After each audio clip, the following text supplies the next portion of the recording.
Boom. Boom. We should be live. Let's see what we got. Looks like we're live on YouTube. Let's see. Are we here?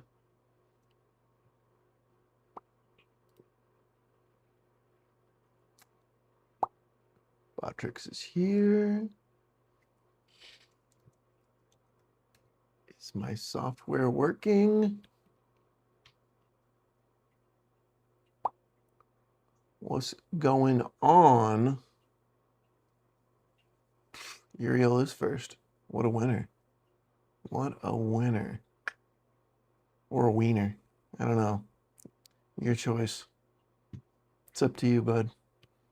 For some reason, inside of OBS, my chat has not refreshed. What's going on, OBS? Forever second. Hey, but you know what? Who really likes first? Second's obviously the way to go. I was feeling like my teeth looked pretty white for a second, then I smiled and I was like, nah. But you know what?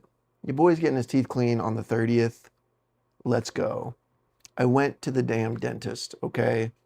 I did the damned thing. Let me see something real quick. Yeah, the chat ain't working. I wonder. Let me see. I forget what this thing is even called. Stream Suite. What the? Wait, Atom? Stream Suite. Refresh chat. Chat, get in here. Chat, get in.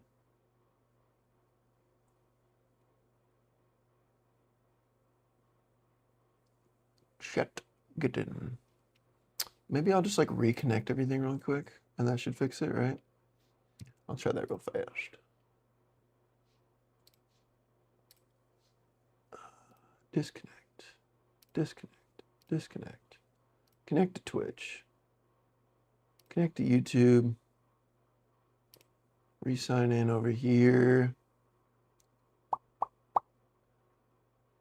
Oh, good. Perfect timing to be emo, dude. Perfect timing. If you ain't emo, what even are you, you know? Why'd you make me do that? Why'd you influence me to ruin my hair? Son of a bitch. What's up, Masters? From South Florida. I used to live in Orlando. That is not South, that is Central Florida. But let me tell you, taking a trip down to Miami, loved it. I actually love the warm bath water in the beach. That is so unique to there. And don't get me wrong, if I lived there, maybe eventually I'd be like, all right, this is weird. I loved it. Something about that like tropical vibe, so cool. Very salty water. I don't really recommend drinking it. It's just a little too salty. You know, out here in Washington, you can, you know, the ocean water ain't bad. I drink it all the time, you know. Hey, we got a sub already? What's up, Phil? Thank you, Phil. Phil coming through with the sub. What a goat.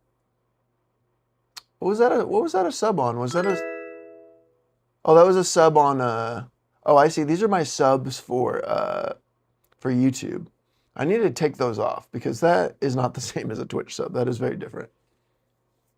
Okay. I think I've got everything back. I think I got everything running here. What's good? We got 9 people on YouTube. Hit the chat, fam. Don't be creeping. Hit the chat. Say what's up. I want to meet you. I want to get to know you. I don't know, connect our bodies. Not our bodies. I want to connect our souls. You know what? That's kind of Uriel the master creep. Get in here, fam. Okay, we got another person on Twitch. Let's get from Czechia. Am I saying that right? Hang on, because it'd be like I've been to like Czech Republic and Czechia, right? Is that different from the Czech Republic? I'm guessing it is. Sorry that I'm an ignorant American. It's just gonna show all the subs from YouTube. Intertwine our body. Guys, our ethers are gonna be like this soon. If you stick in here, I don't want to worry you, but stop creeping in the chat, guys. I see that there's 11 of you on YouTube watching and you ain't even in the chat. Get in the chat. I'm gonna start eating this sushi. I just went to Whole Foods for the first time. Yes, for the first time. Let me tell you, I spent way too much money. Your boy was hungry, and you shouldn't go shopping when you're hungry. Because then you just buy a bunch of stuff. But I got some sushi right here that looks so delicious. Look at this. Let's see if I can get it to focus. Look at that. Come on, focus. Oh, yeah. Oh, yeah. Oh, yeah. Like the Human Centipede. Yeah, the Human Centipede was such a like romantic movie, you know? I feel like a lot of people miss out on that. I'd put it up there next to like The Notebook or something like that. It's a real love story.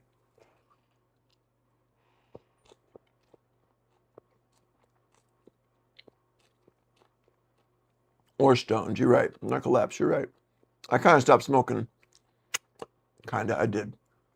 I stopped smoking a couple months ago because I can't control my damn self.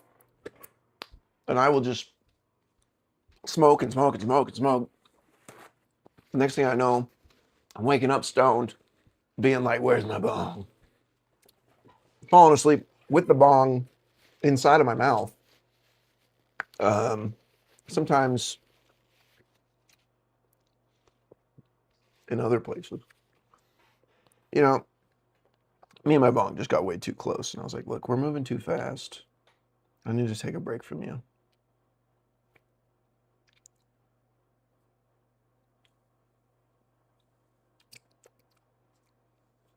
I heard it bubbling back there. It's not happy that I'm telling people about this. Mmm. Mmm. By the way, it's a crunchy salmon roll. I don't know about all the weird stuff that you guys be getting in sushi, the eel and shit like that. Some people be eating like raw grass and shit. I don't do that, you know? I'm good with some salmon, some imitation crab because that's really just like fish, right? I don't even really like fish either, but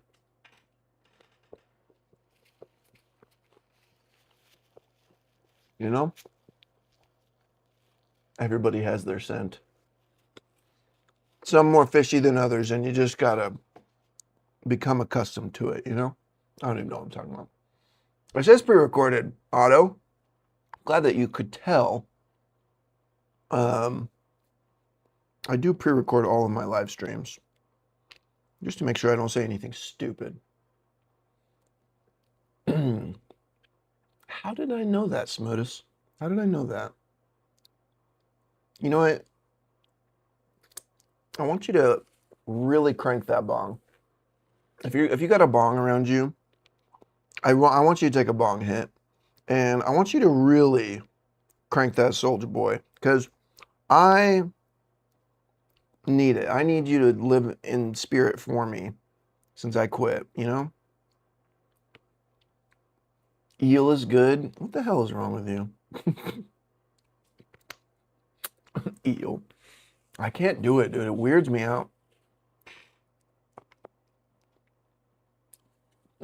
My collapse knows. Imitation crab has no business being that good. That's so right.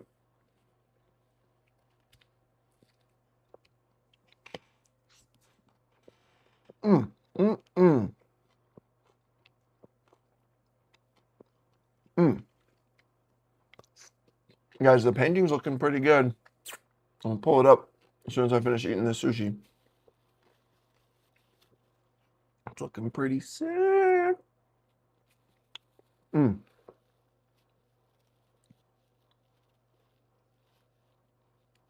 Making me feel too much. I quit for a bit, start again to cope with my life. I'm not proud of myself. It's not a big deal. It's just weed, dude. It's not a big deal. You know, it'd be way worse if you like quit cigarettes and then like restarted them. That'd be way worse. You don't need to feel guilty. I've quit like this so many times and then restarted.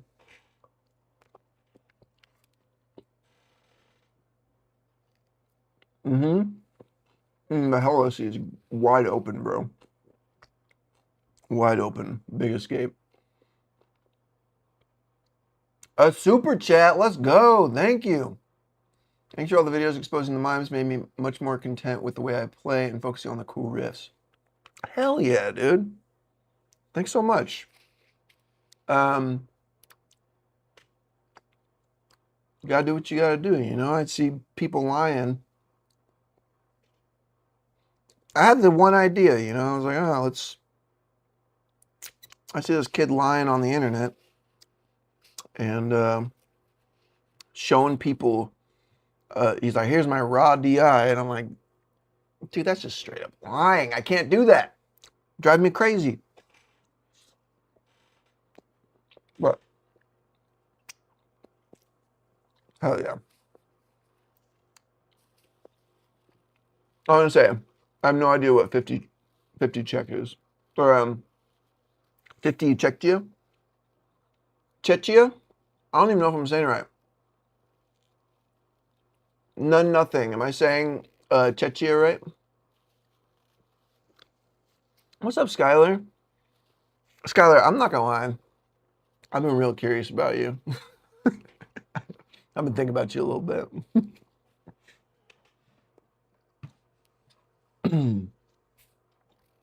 $2 on the super chat. Hey, you know what? It's not none, nothing. It's something. Let's go. And you put your name right up there. You see that? Right up there? There he is, right up there. Hell yeah. Who's Boy in a Band? I don't know that one. Boy in a Band? I've never heard him.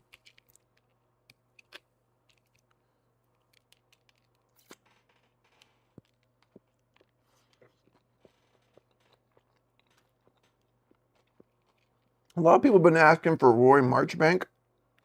Roy Marchbank is tricky though, because he's like using a synth at the same time, and he like fully admits to that. It's kind of confusing. It's kind of hard to be like Czechia. Oh, okay. Oh yeah, thank you for the correction there.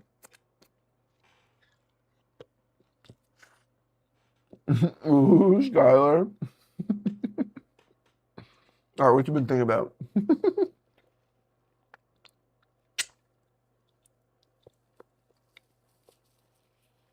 Are we you follow me on Instagram?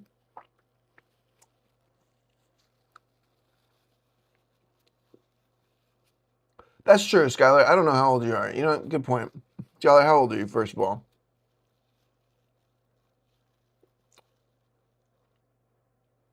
What's up, Artifacts? Welcome in, welcome in. Raider X, first time, and I haven't seen you before. What's good? What's goody, brother? I imagine brother, sister, maybe, I don't know. Life's good, you know.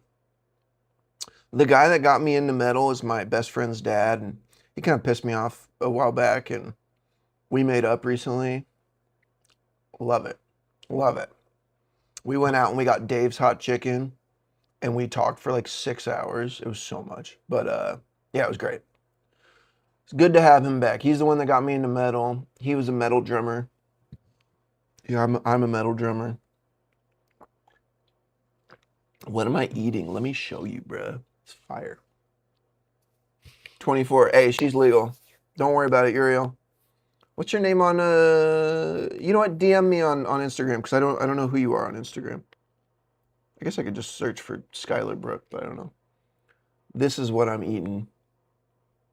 It is a crunchy salmon roll from Whole Foods. And it's got to be one of the better grocery store sushis that I've had for sure. Mm.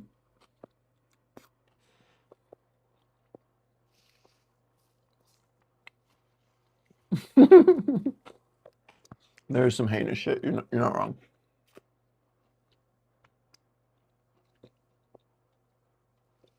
Yeah, I'm gonna be doing some painting on the live stream. And the cool news is it's like it's getting pretty close to being finished. And I actually already started on the people. If anybody has been in here before, I know that some of you have been watching these before. All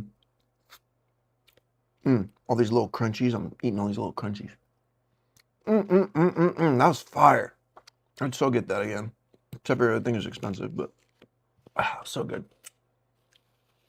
No pickles. Dude, you know what? I got some beef about pickles. You know what? What a sentence. I got some beef about pickles. Let me tell you. I know I was eating pickles on the stream that one day, so I feel like I'm like identifying myself as a pickle fanatic or something.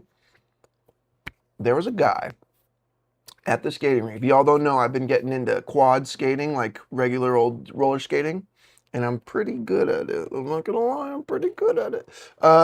Anyways, if you want to see me live stream a skate sesh, tell me in the chat. Anyways, there's this guy Terry, probably in his like 50s, something like a little gray beard, you know, whatnot. Met him, really cool dude. Saw him again at the rink, and I was like, "Yo, Terry, what's up?" He looks over at me and he goes, "Hey, you like pickles?" And I was like, "Yeah." So he's like, "Okay, follow me." The dude does like a 180 and like backwards as he leaves the rink. He's like backwards and he skates all the way around to his backpack. I follow him and he pulls out this jar of pickles, jar of homemade pickles. He goes, "Here, try one." No fork or anything, just fingers in the jar. I'm a little bit of a germaphobe too. I'm like, I don't know about this, but you know what? They're vinegar based, right? So it's like it should kill all the. Anyways, they were so tasty, but they're like bread and butter chips. So they're like that. They're like sweet pickles, but they have like spice to them. And I know a lot of people don't like the sweet ones, but I'm a sucker for all kinds of pickles. So I told him, I was like, "Yo, can you, bring me some of these next time?" Because he sells them. And I was like, "Yeah." I was like, "Dude, bring me a jar. I'll pay you." But he wasn't there. I skated yesterday, and he wasn't freaking there, dude. I was so bummed. I was so looking forward to those pickles. Anyways, I had an idea for the stream. I was also hanging out with my buddies the other day, and I saw that they have, those pickles in a pouch? I'm sure you guys have seen those. They have one that's like a blueberry pickle. Blue raspberry. It's not blueberry, it's blue raspberry pickle. And I was thinking I should do a stream where I try out like a bunch of different kinds of pickles, including that blue raspberry pickle. Shouldn't I? I don't know. Is that something I should do? Would that be entertaining? Is that insane? I also got this. Look at this. I don't even know if it's going to be good. There's no minors in here, right? I don't want to say this word out loud if there's any minors in here. I don't know if it'll be good, but some like dried mushrooms with seasoning on it, I guess. That's what I'm gonna be snacking on. We'll see.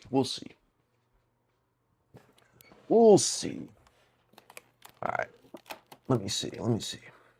Where are we at in this?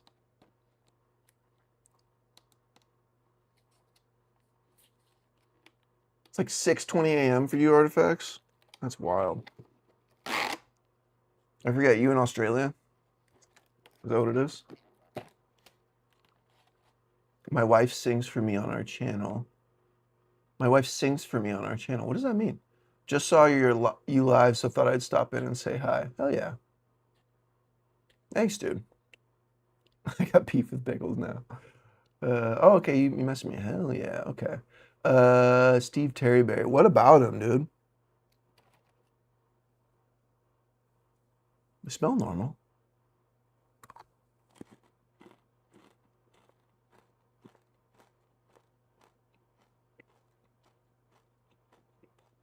Why are they kind of sweet? But it works. It's not like gross. Yeah, they do have sugar on them. I've been really trying to watch my sugar because it keeps on triggering headaches for me. Did not realize these had sugar. These are really good. Dude, these are good. Mm. Mm. When did I shit myself? What are you talking about, Otto? I didn't say anything about shit myself. I've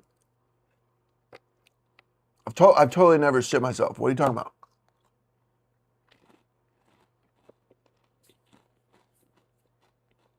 Raider, don't talk shit on pickles, okay? Don't talk shit on pickles. Fighting words, bro.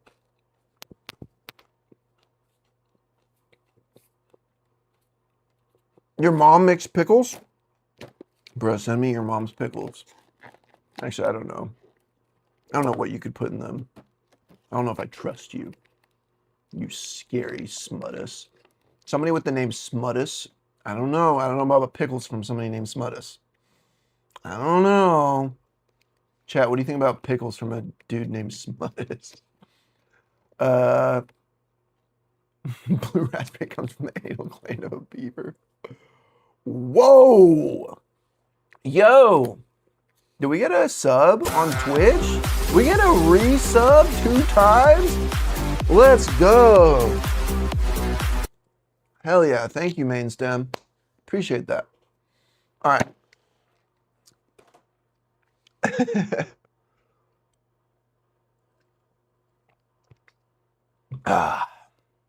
You know what? Maybe there is a little magic to those mushrooms. We'll see. All right. I think it's time to paint. They're from Europe. Okay. Expose Rob Scallon. What did Rob do? You mean Rob or Jared Dines? Really easy to get them confused. My ex-boyfriend's brother, while he's trying to flirt a lot more, said he hasn't been laid in over a month and said I have nice legs and boobs. What a fucking loser, dude. He's pissed because his girlfriend didn't say love you to him tonight, so he called me to complain about it and say he needed to get laid. Skylar, stop entertaining this fucking loser. Oh, what a loser, dude. Who fucking says that to women? Nice boobs. Nice boobs. Insane. In Germany. Ah, yes. Oh yeah, we were talking about that because I was asking you if you knew who Justin Houston Humbach is. Houston, right? Is that how you say it? Artifacts? Would it be Houston? Aw, dehydrated. My king. Thank you. Finland. Let's go. That's sick, dude.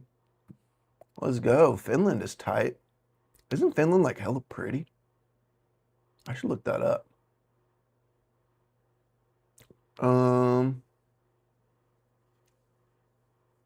Auto fanatic. I mean, like, give him exposure. Oh, Rob Scallon? Give him exposure. What do you even mean? Yeah, because Rob Scallon needs exposure. What's my story? Oh, where do I even start? I don't know. That's a loaded ass question. My mom shares pickles with every friend of ours, but aren't you in America? Yeah, I'm in Seattle. It would be inexpensive to ship. Yeah. A Russian style pickles. Ooh, interesting. What did I had a Russian meal the other day on Easter. I went to my buddy's house and his girlfriend's Russian. What was it? It was like a potato salad, is what it was. It was very similar to potato salad. You know what Russian dish I'm talking about? It was bomb. It was really good. It had like sweet potatoes in it, I think, if I remember correctly. But it very much was like American potato salad. It's fire.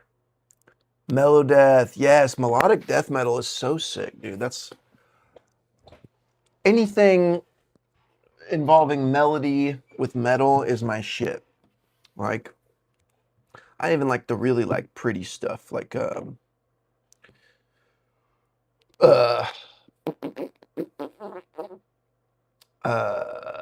Misery Signals. I know it's not death metal, but it's like melodic hardcore, but it's very like pretty guitars mixed with like heavy stuff, and I love that.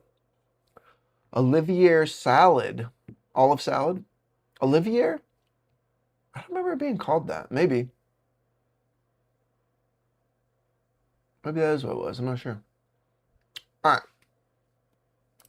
Now here's the thing, guys. I'm gonna keep music out of here because if I play music, I won't be able to monetize the stream.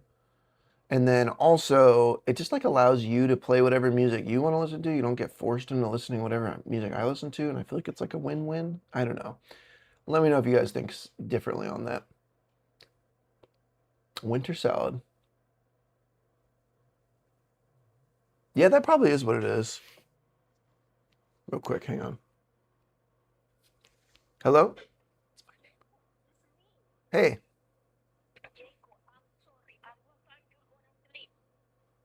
Oh, probably like 2 a.m., maybe 3 a.m. Yeah.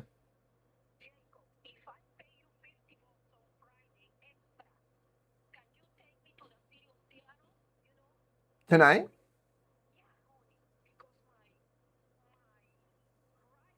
Uh-huh.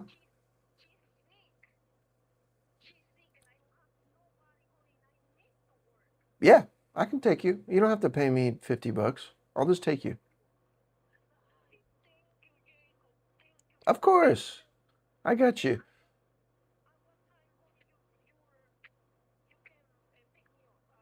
What what time do you need to be there? It's my name. 4:30 is when you start, 4:30 a.m. Okay. Um yeah, I'll probably stay up. Maybe I'll take you around like 3:30. Does that sound good? Okay. And there's like I'm guessing there's like not really traffic at that time, right? Awesome. Okay. All right. Yeah, just come knock on my door at 3:30 and or just text me or whatever.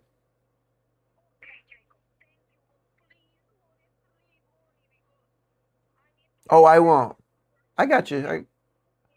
I got you. I won't. I won't. I got you. I'll stay up for sure. Yeah. Yeah, yeah, yeah, no worries. Yeah, and just yeah, call me if I don't reply to a text message. I'm live streaming right now, so I'm gonna be on for a bit. But yeah, awesome, sweet. All right, thank you.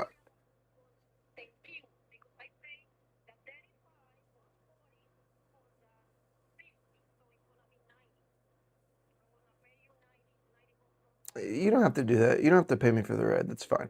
Um, that's okay. I'll see you later. Yeah, no worries. Bye. Sorry guys. That's my neighbor. She had a dog. She has this little Chihuahua.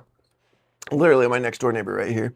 She has a Chihuahua that barks all damn night. Oh my god! I went to bed at 2 a.m. the other night. It barked at 3 a.m. Woke me up. I was like, got back to sleep. It wasn't that big of a deal. 4 a.m. Woke me up again, barking. Got back to sleep. I had a dentist appointment at 10:30, so I was like, I have to get up at 10 a.m. You know how when you're like getting up at like, let's say you're getting up at 10 a.m., but then you wake up before that and you're like, no. The dog barked at 9 a.m. After my appointment, I was still like so sleepy from sleeping so bad. I got home and I took a nap. Well, guess what happened? The fucking dog barked and it kept me up again.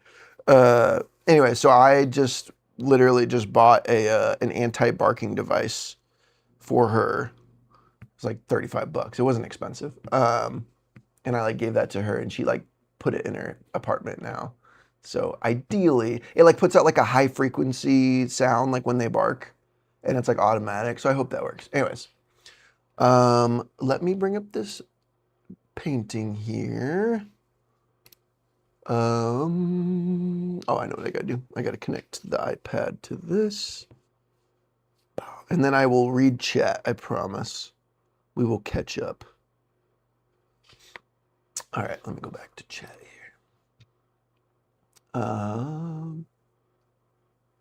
Let me see where we're at.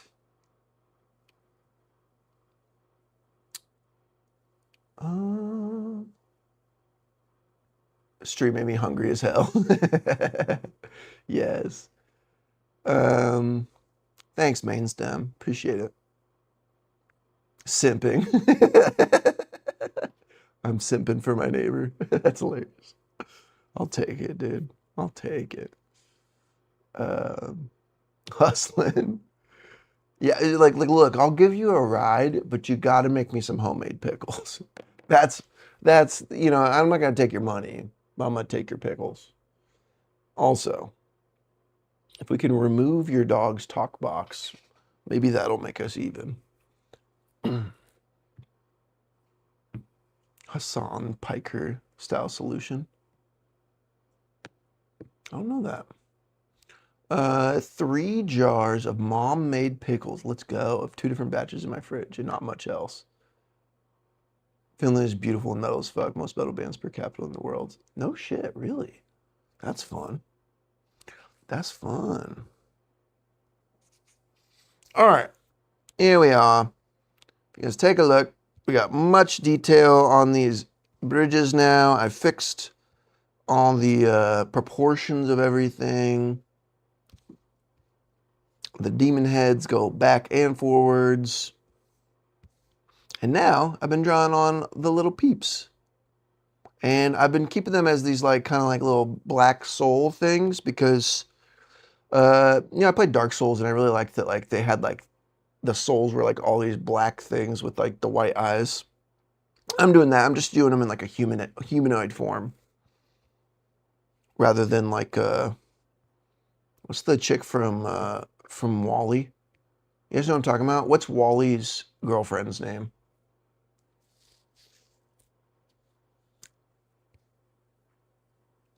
Thank you, Raider. Came for Chads. For Chads. Why for Chads, dude? That's funny. Came for Chads. Thank you, Smoothus. Now I just gotta fucking fill them all the way back here. Fill this whole area. And then I gotta do it again on this side. And then right here, I'm gonna have like a closer up view of them falling off. And then I'm also gonna have them in the lava. And then falling down the giant hole here, you know? You're playing Demon Souls. Ooh, I want to play that. That sounds cool. Here, let's see.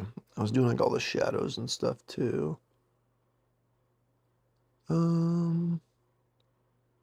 Probably be some fool right here.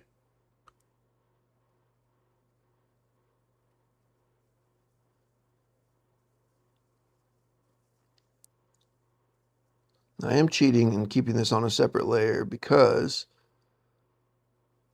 I'm new to painting, and if I fuck it up, I want to be able to undo it and still have the environment behind me that's not messed up.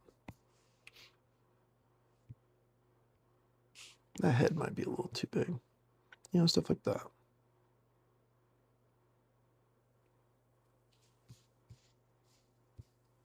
Boom.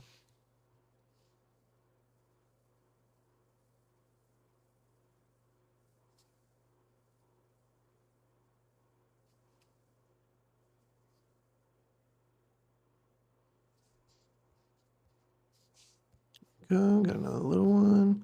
I don't really like the head though. Let me fix that. Because this is like so zoomed out, I'm not going super detailed. You know, it's like people on Spotify are gonna look at it like this. You know, they aren't even gonna know. What did I just do? I pressed the wrong button. Ah, crap. Ah, shit. What? I pressed the wrong button. Shit. Go back, go back. How do I fix this?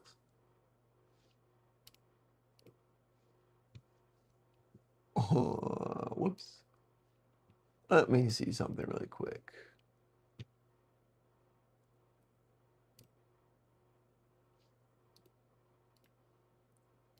I just accidentally screwed up the chat.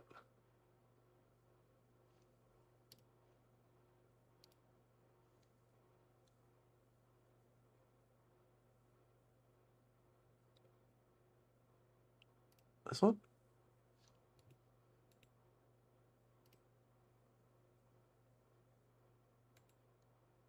Back. Oh, there we go. There we go. Oh, wait, I think I fixed it. Hang on. Yeah, we're back. We're back. Okay, cool.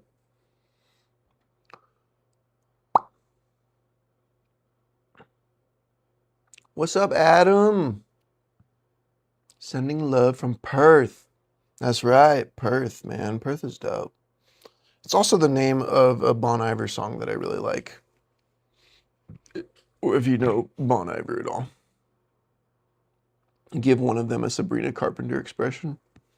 What, like fucking bent over, extremely sexual? Is that what you mean? God, she's so hot, dude. Sabrina. Oh, Sabrina, if you're watching this right now,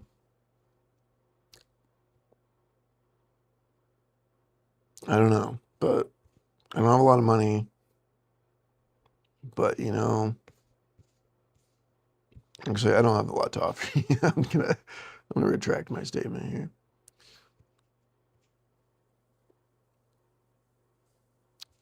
I also feel like maybe I should be doing them the other way around. Ooh, Reese. Thank you, bro. Reese, my boy Reese. Thank you. Where was the tip from? I don't even know where that came in. You tipped me? I don't even know what a tip is. There's donations. And then there's donation. Oh, it's a donation. Let me figure out why the top donator isn't fixing itself. Let me fix that real quick, because that is obviously Reese. Thank you, Reese. Reese has been my boy since high school. Literally since high school. We would always listen to metal together. Top donator. Let's see what's up with that. I should probably... I remember this happened last time. The top donator wasn't working. Let me go into my bot real quick and fix that real fast. W Reese in the chat. W Reese in the chat. What do we got? What do we got here? Reese, it's too late for you to be up, bro. It's 9:43. Probably work at like 5 a.m. or something, I bet.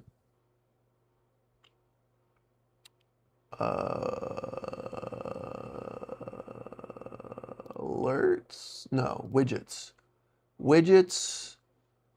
Widgets. Donation goal. Donation goal. No, alerts.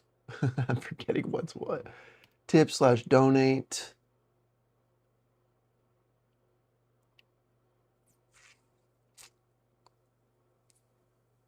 No, it is a widget, right? God, I forget. I just set this up the other day. And it's event labels. That's what it is. Event labels. And then we go to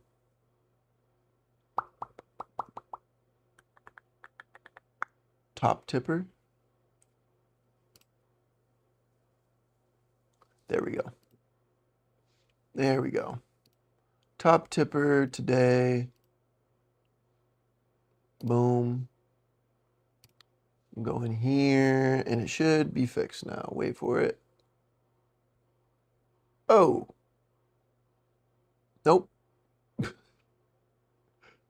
Hang on. That did not work, clearly. Let's try that one more time.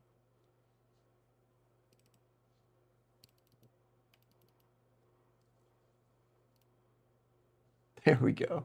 There we go. All right. Beautiful. Beautiful. Thank you, Reese. Thank you again. All right. Back to thine painting. The picture, so this picture is for my band's next release, my band Darkwatch. We're releasing another EP. Hopefully in like 2 weeks. I've just been waiting on Austin, the vocalist of our band, to finish up some stuff. Sacrifice to the magma demon. That's funny. We didn't finish the name for this one. It's Eulogy 3. I know that because we did like Eulogy 1, Eulogy 2, Eulogy 3. But it was like the Mortal Codex, the Syzygy Codex, and then I think this one was going to be the Chasm Codex is what we were leaning on, which I think makes sense with the Hellosi here. It's a big old chasm. I think it makes sense.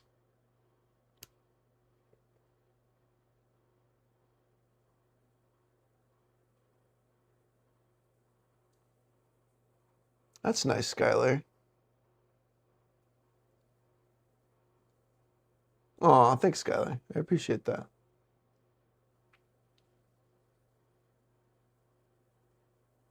There's a new Sabrina Carpenter meme. She's an alt-right icon? What? Say what now? When did that happen, dude?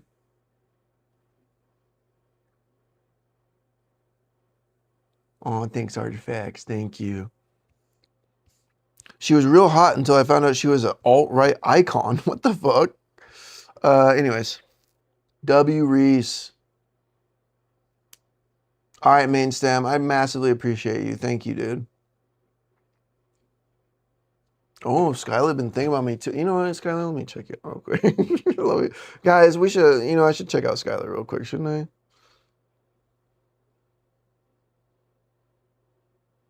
I got a request.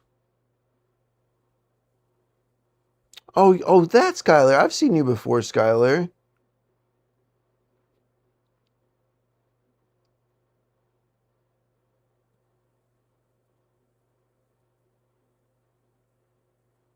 All right, let me not get distracted by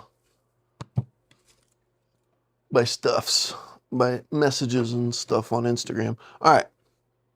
Hell yeah. All right. Vocalist is Austin Dickey, indeed. Thanks for hanging out, Raider. Thank you, thank you. Wait, so what's this about Sabrina Carpenter being an alt-right icon? What does that mean? Like, what did she do? Tell me. I mean, she's dead to me now, but like, what did she do? And no, being on Joe Rogan's podcast does not make you an alt-right icon.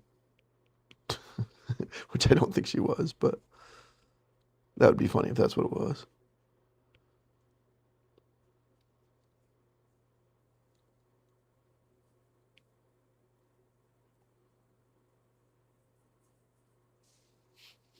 That's too big of a head.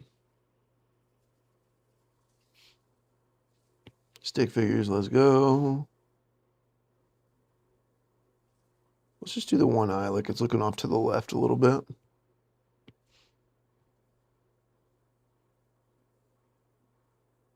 I was gonna make him like human at first, and then like I thought about it more, and I was like, ah, shit, I shouldn't do that.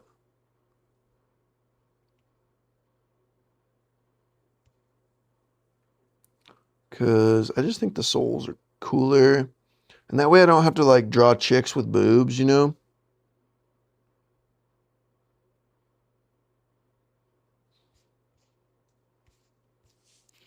Don't want to do that.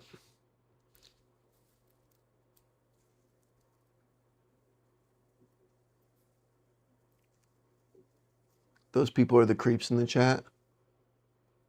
Those people are the creeps in chat. Oh.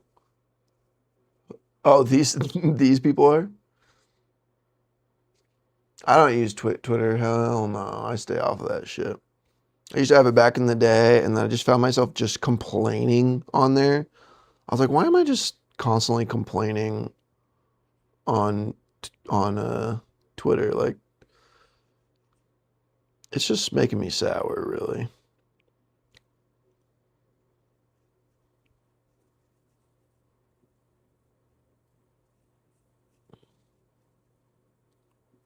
I'm making these fools too tall. Everybody's not going to be tall in hell. This guy's going to be looking over at this other dude who's looking over the edge. Just like mixing up what they're doing.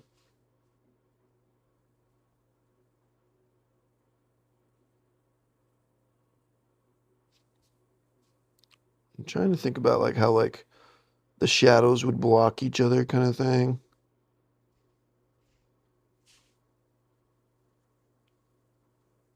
So probably be a little bit of light hidden there. And let me fix this hand. I don't even know if I really need to because there'll be another guy in front. I think that's what I'm going to kind of do is just rough it out mostly. And then once I'm closer to the end product, I'll look closer and see if there's anything I need to fix. But I think it's working pretty good so far.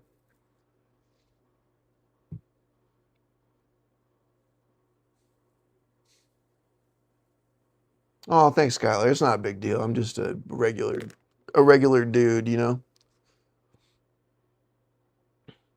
Yeah, Pixel, what the fuck? Late mod to the chat, dude. Everybody do L Pixel in the chat.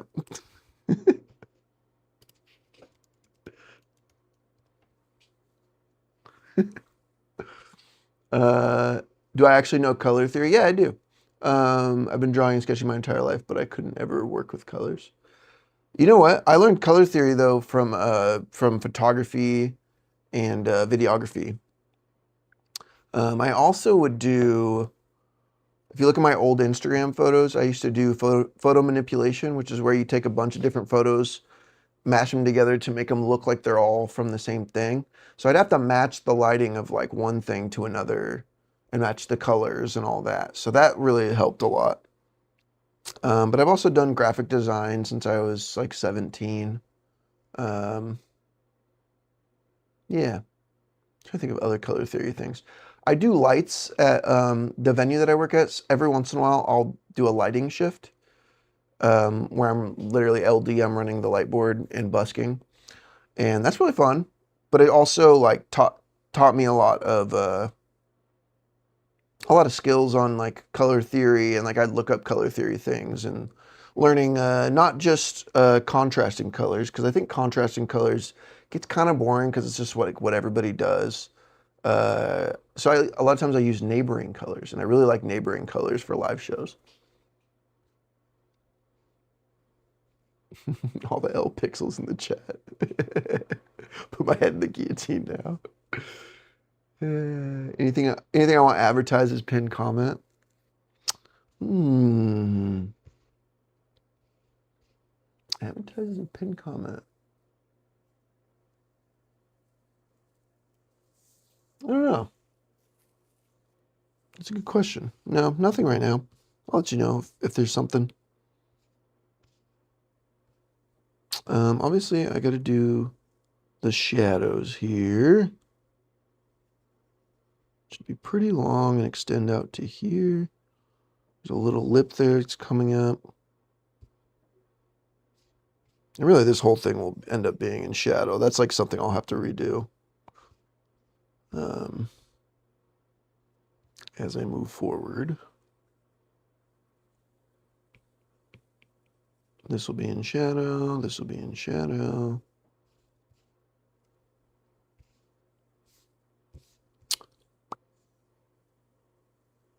And you make them a little smaller. The chest area going down.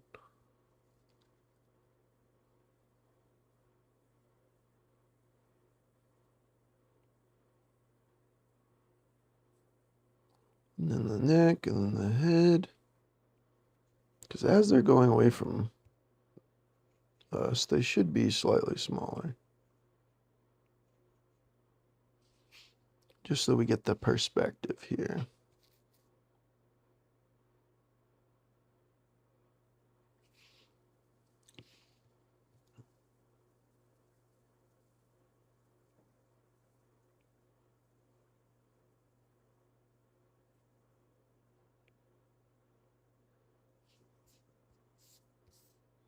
Doing this, I'll tell you what, it makes me want to play Dark Souls.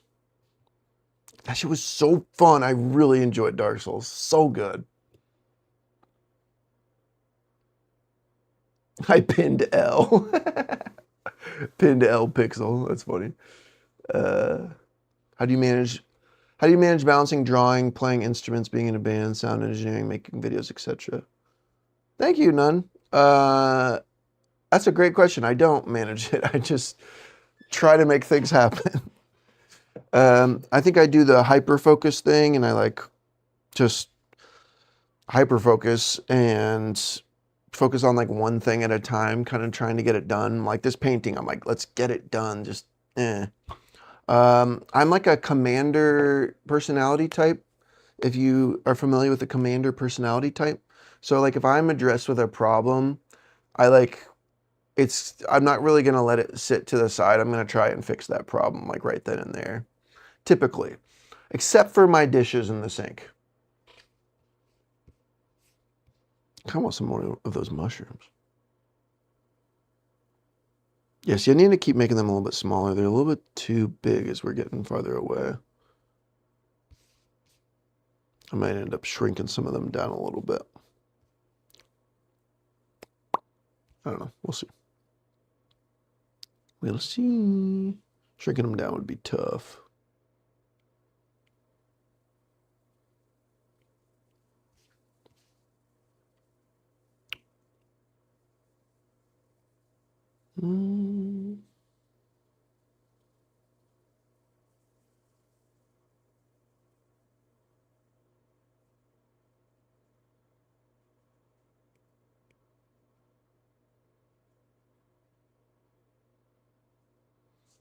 Okay, Google TV light off. Yeah, I can see better now. I always forget to do that.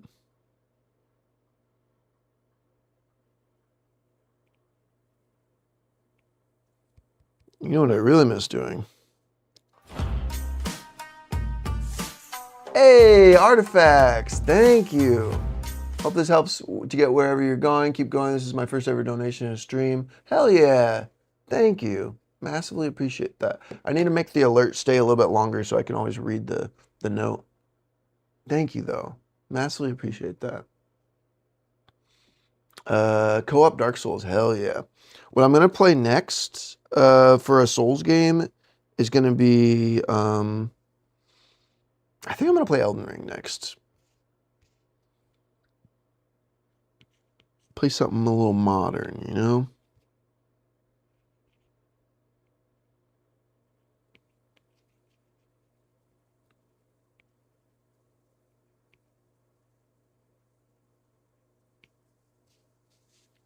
But I haven't played Dark Souls 2.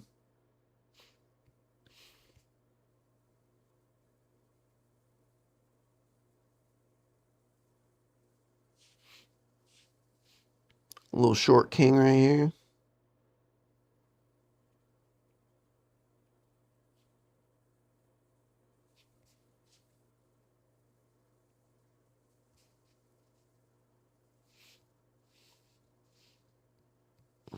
Might need a little more variation here.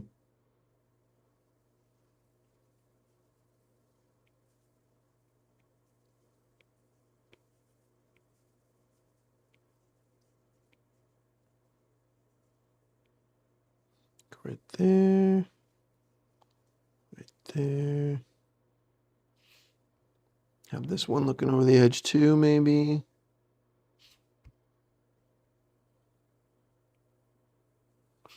Take off a little bit of the head.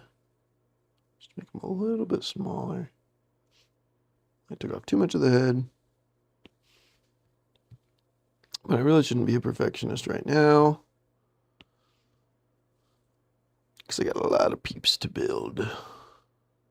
To build? To draw. To draw. Alright.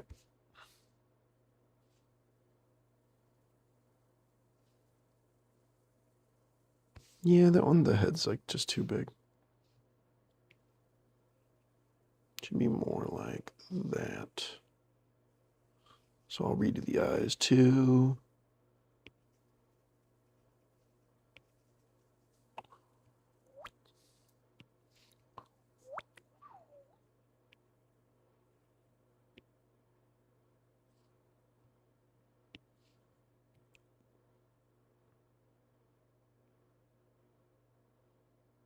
Cool.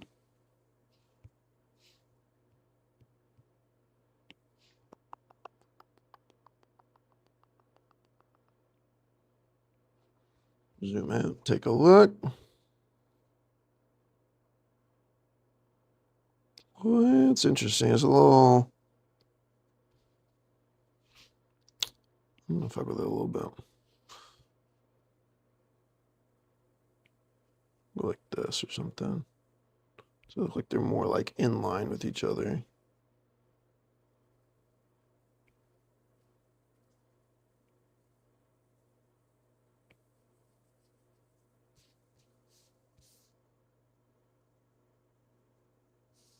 I don't like how they're like side by side like that. I think what I'm going to do is erase this one.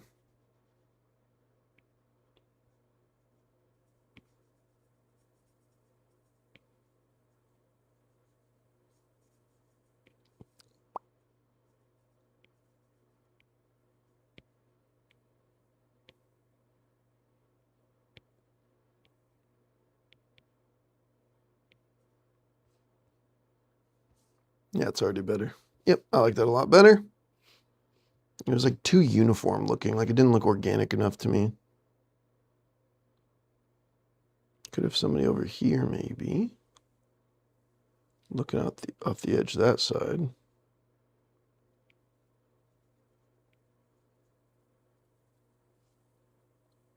I don't even think you'd see their eyes because they'd be looking out that way. Maybe you'd see just a teeny bit of it here. Something like that. Did I already do that? Oh yeah, I did. This other one. So we'll do this. Yeah, just give the impression that they're looking over the edge there.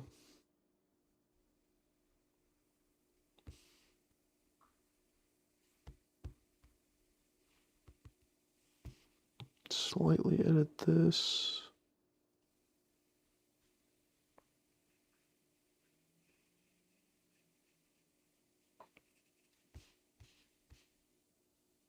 Cool. Digging it. Check on chat. Fuck them dishes. Call me pansexual. Now you're broke. Oh, artifacts. Don't be sacrificing your monies on me. But I appreciate you. Thank you. I'm the opposite. I have a squeaky clean house, but struggle with big projects. My apartment is in great shape. The dishes are the only thing, okay? I have a very clean apartment for the most part. It's just the dishes. It's just the dishes. My toilet, great shape. Great shape, very clean. It's just the dishes. Bongo cat. What's that? Struggle with big projects, for example, may work on music for 16 hours in a row, only to complete burn out on it for a couple days. Well, that's kind of the same thing, yeah, where you like hyper focus on a project and like you can get it done, but then like you don't feel like working on it for several days. That's kind of the same thing as me. I'm the same way. Who's here on Kick? Is it a bot or is it a real person? Obviously, I've got my own bot on Kick, but like, who's actually on Kick? Because it says that there's two, and I have like nobody on Kick, so it'd be sweet if I actually had a follower on Kick. Kingsfield or Shadow Tower? I do want to do Resident Evil 5 with you, Uriel. Like 100% I want to do that. And I want to do the stream together thing where we can stream simultaneously. I think that would be really sick. King's Field or Shadow Tower. Never heard of that. Bloodborne was my first Souls game. Loved it.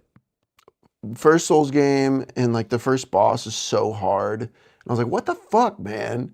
And then I finally beat it and it felt so amazing. And I was like, dude, the way this game is designed is so genius. Loved that game, dude. Frantica.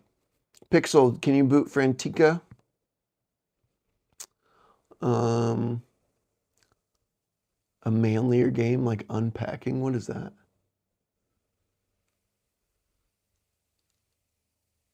Hell yeah. Thanks, Artifacts. Glad you said that. Good place to just chill. Hell yeah.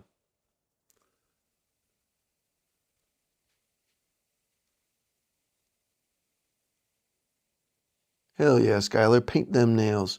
I miss painting my nails black. I did that like for a little bit when I was in a certain band.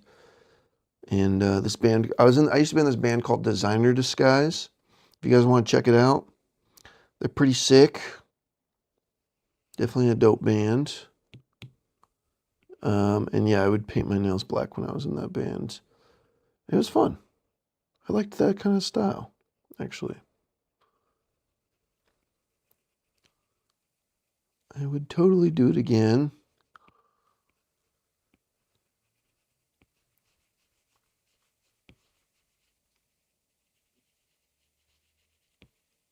All right. The hips. Okay. One thing that's kind of hard about this is obviously I can't see the details when I'm drawing this, you know?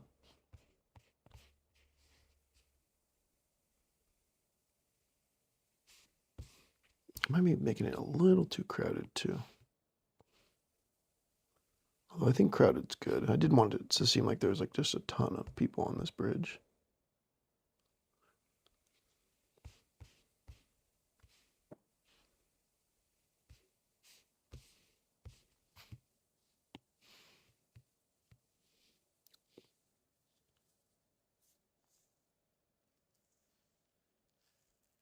Yeah, you're on that same shit. Painting nails is like an hour of nothing. Yeah, it's really aggravating when you take the time to paint them and one little bump, if they ain't completely dry, messes it up. Oh, interesting. Yeah, Uriel, go fucking toke that shit, brother. Toke that shit up. Unless you're smoking cigs. Is Uriel a cig smoker? Is that what we're dealing with here? If so, we need to get him off that habit, you know? I'm gonna hold him accountable.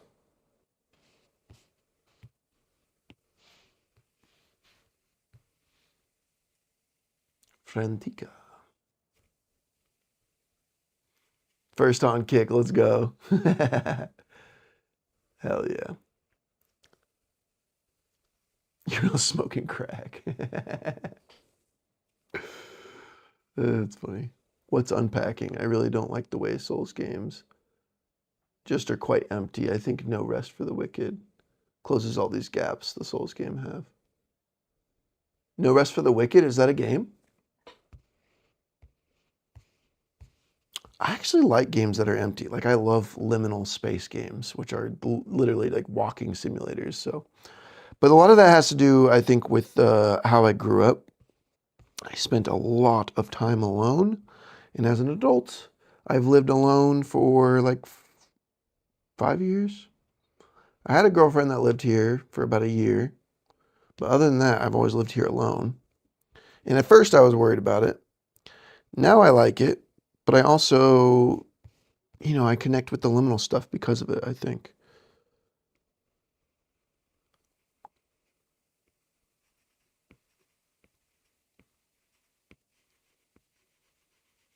I do a lot of soloing adventure too during the summertime.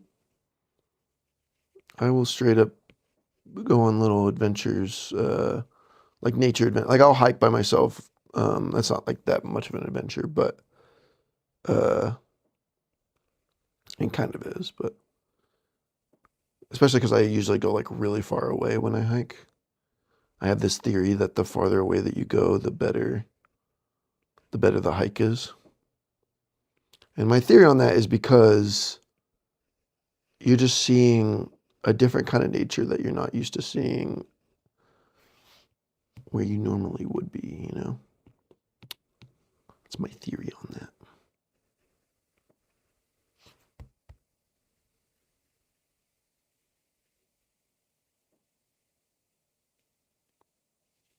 But I will like go to new parks and stuff. I really like parks and discovering new nature spots that are close by because it's kind of like hiking without hiking. It's like I do the hikes. I mean, I really like the nature side of the hikes. The workout is nice, don't get me wrong, but I'm there for the nature of it. I mean, I live in fucking Washington State where you can go to the mountains and it looks like you're in the Swiss Alps. It's incredible. If you live somewhere like that and you don't, take advantage of the hiking, you're missing out. Oops.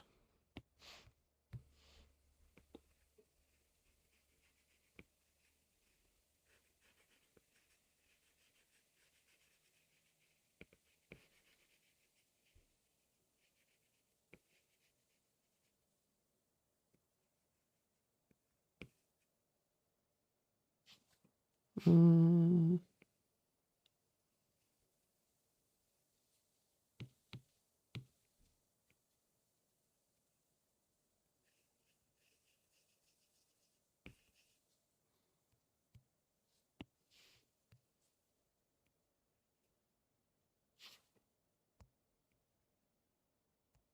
Gotta make sure they're getting a little bit smaller as we're getting away.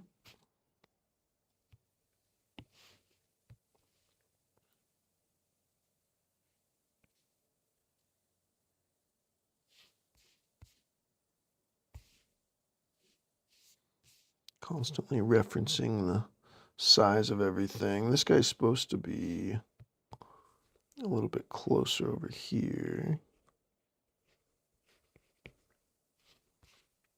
Yeah.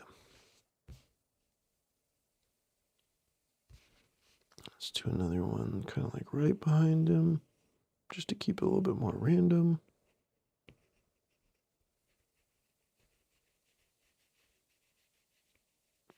And with his body kind of turned this way, which of course erases this details, but that's okay.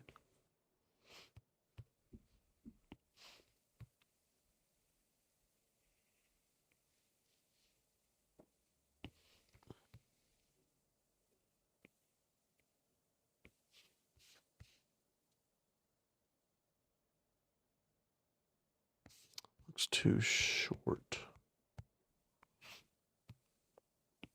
Because if he was right behind him, or like over here, he'd come over here. Let's see. It'd be more like here or something. Yeah, and the other eye would be hidden by the head here. And then let me do the light hitting the head.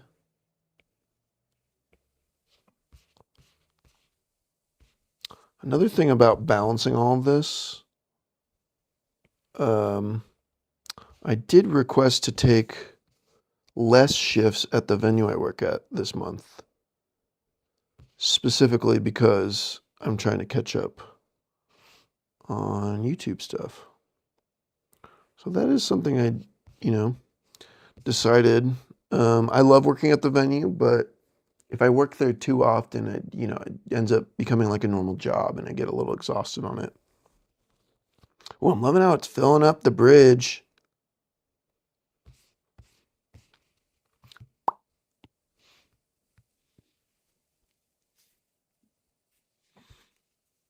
Tons of metalheads love the Souls and Stalker games. Ooh. You know what? I've got a Stalker game in my list of games to play. I cannot wait to start playing games. You've been playing Elden Ring? Yeah, I want to. Because I love Lord of the Rings, and it totally obviously has some of that vibe. Because it was written by the It was like partly written by the dude that did Game of Thrones, right? I'm not wrong about that, right? Tell me I'm not wrong about that. Smoking cigs, you're grounded. A cigger. What's up, Johnny boy? Making emptiness feel thick is an art in itself. Feel thick. I like that. No Rest for the Wicked on Steam. Souls games are somewhat appealing, but maybe due to fast consumption of media, I get more impatient. No Rest for the Wicked. Yeah, you got me curious. I want to look. Let's look at it real quick.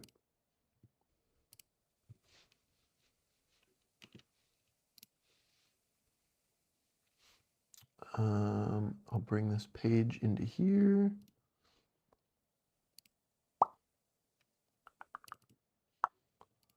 Boom, boom, boom.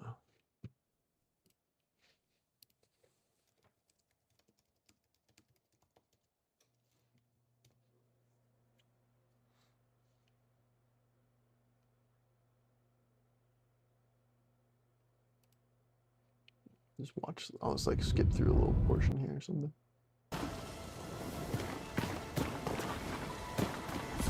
Okay, Google, lamp off.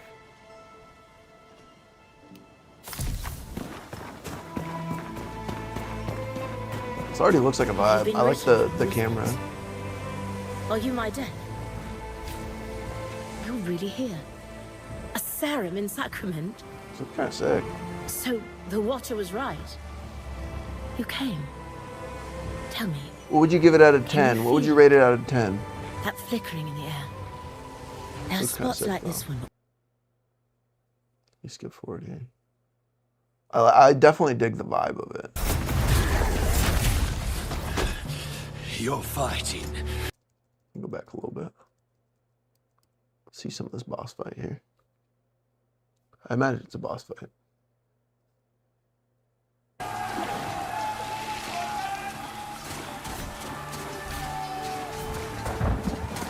It's not like turn-based or anything like that, right?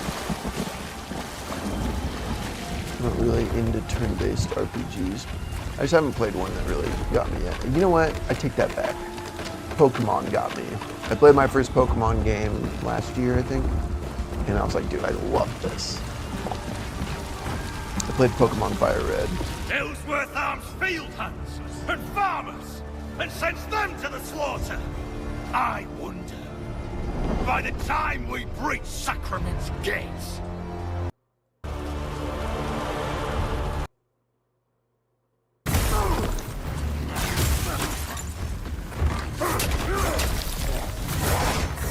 Interesting. So, so it is Souls-like in like the fighting mechanics where you still have to like carefully dodge things at the correct time. That's pretty sick.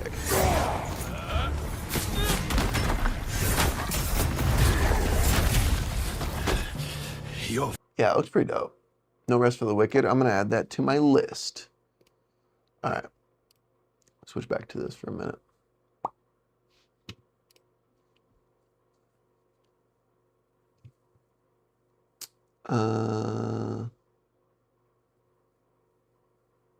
It's kind of cool. A glow-in-the-dark nail polish. One glows pink. Ooh, that's fun. Skylar, that sounds fun. Is getting out of practice vocally. Dude, John. Yes. That. Honestly, being on stream helps, right? Like, I'm chatting with you guys. But I'm also chatting, like I don't have to converse with somebody and take turns, so it's definitely different.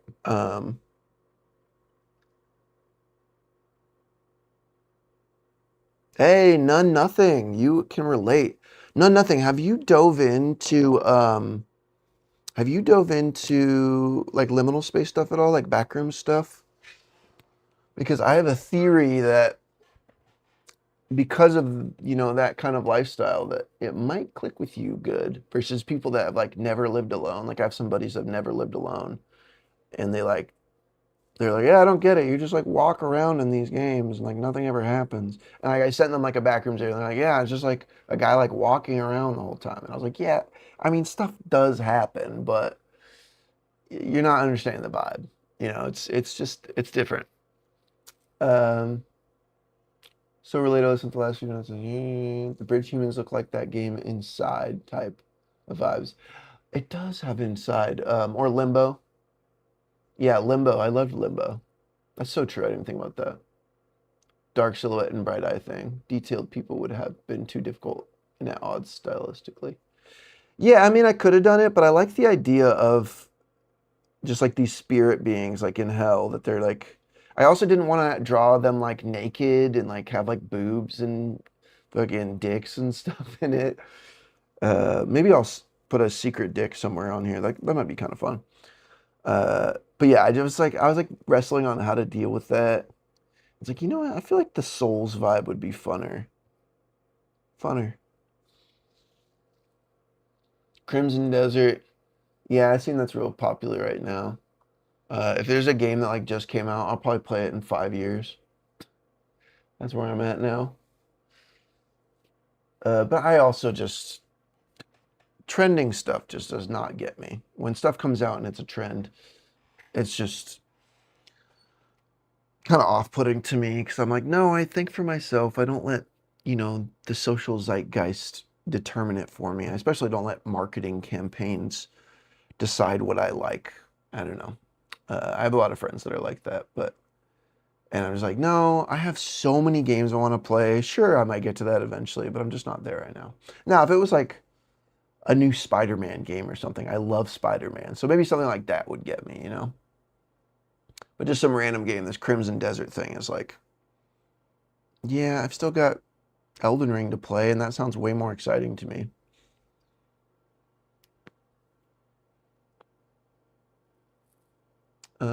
Souls game is that you need a little bit of patience learning curve. Pays off such a flow state. Yes. I love it. What's up, Johnny? Welcome in. You're still so unique and you're gonna feel the world. You it's all 8.5 out of 10. Okay. Milk juice. Goose, geese, mouse, mice, and sheep, but fruit isn't free. Sheep is sheep.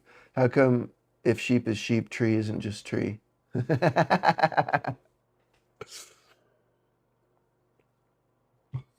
Milk juice coming in with the riddles. Milk juice coming in with the real big life questions. Real important life questions here. You want to see the art progress? This is where we at. This is where we at, fam. Check out these cool demon heads. Oh, sorry, you can't see anything right now. Sorry. Here we go. Here's these cool detailed ass demon heads.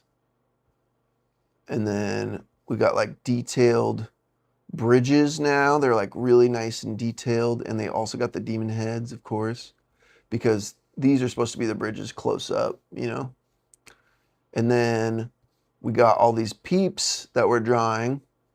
Gonna finish drawing them on this bridge. And then I have to finish drawing them on this bridge. And that's going to be the majority of the work. Then I'm going to have to draw them inside of the lava and like partially being on fire. And they're going to be closer up down here. And then they're going to be falling down this chasm. Chasm? It's chasm, right?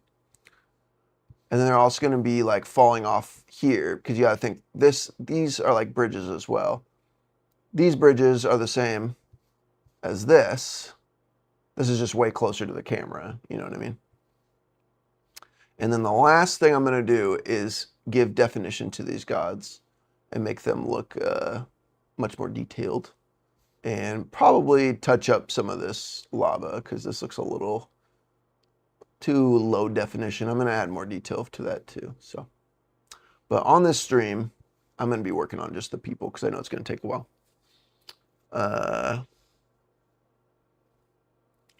DXM tripping at the mall with the bros as a team with the liminal backrooms thing. I lived it well. Yes.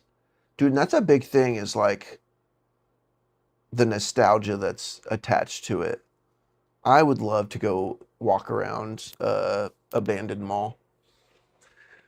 That would be fun.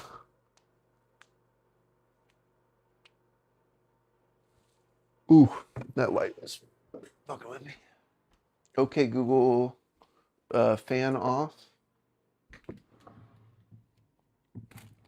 God, these are so good. What kind of sugar content am I getting from these, though? I want to make sure I'm not getting too much sugar. Total carbs, 6%.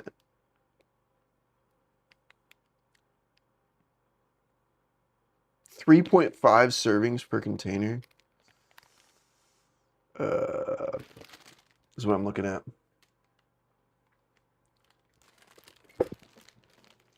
Oh, I'm trying the darkness now. I'm gonna have to fix that.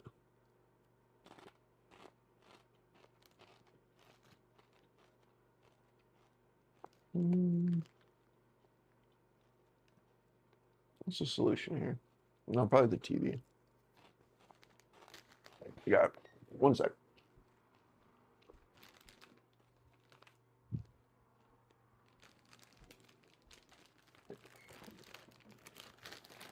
That helps a little bit.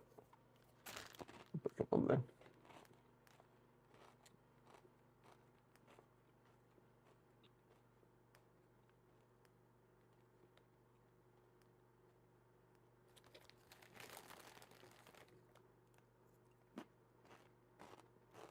I only played Superliminal. Dude, Anemopolis is literally on my list of games to play. What'd you think of that one? Was it decent? Dude, nothing. Have you watched the like Backrooms videos? Have you watched any of them? There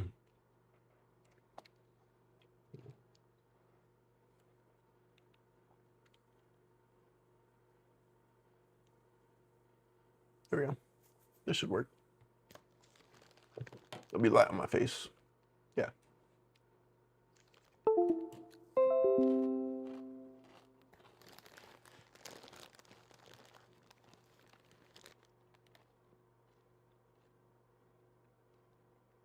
These are so fire, by the way. I know Doritos is not great for you, but I watched a YouTuber that was like trying every Doritos flavor, like rating them. And he was talking about these, and you say they're better than Takis. And I think that they are better because Takis like taste like kind of stale to me. These don't taste stale at all.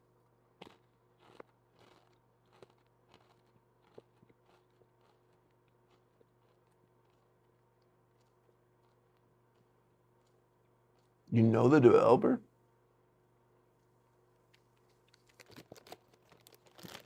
What is Black Desert Online? Is that like the old game?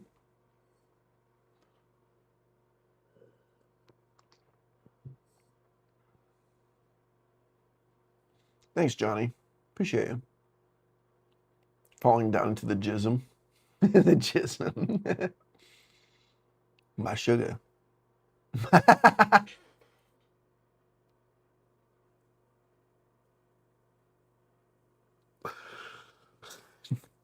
John, you really got me with My Sugar, dude. I was like, My Sugar, what band is that? And I said it out loud, and you really got me, dude. Oh, that's pretty good, bro. That's pretty good. I didn't even have to read They Invented Gent. I just had to say it out loud, and then knew immediately, dude. God, that's hilarious. Trepang 2, I don't know that.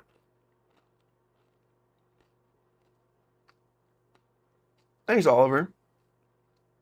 Yeah, it's not AI art, that's for sure.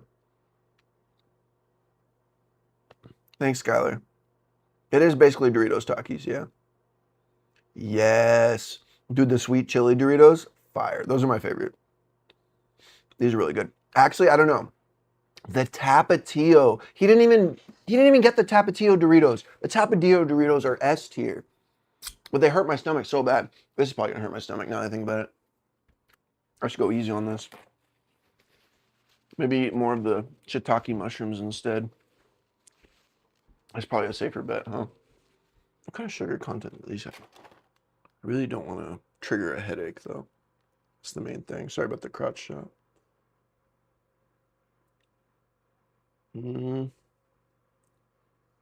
Not too bad. Some good fiber in these too. And I think fiber might help with... Does fiber help with breaking down sugar? I think. I don't really know.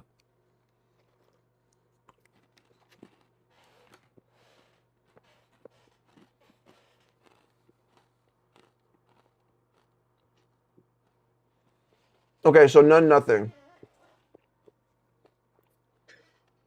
You should try out a game. It's completely free. And to me, it is the best Backrooms game. Yeah, I think it is. It's got to be the best one.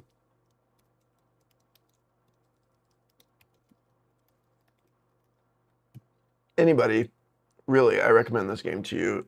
It's free. It's the best one. They have a paid version of this game that's like a slightly different thing. And I don't even think it's as good as the actual free one. Like that one to me is the perfect encapsulation of Kane Pixel's vibe that he does in the Backrooms video. Like this game just perfectly encapsulated it. And stuff does happen. It's not just a walking simulator. It does have that aspect to it, but like if you play it when you're alone, it just, and you've experienced lots of life where you've been alone, it's fun.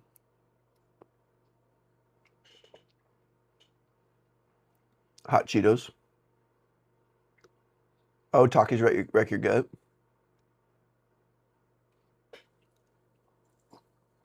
Man, I used to really like Hot Cheetos too, but they always kind of screw me up.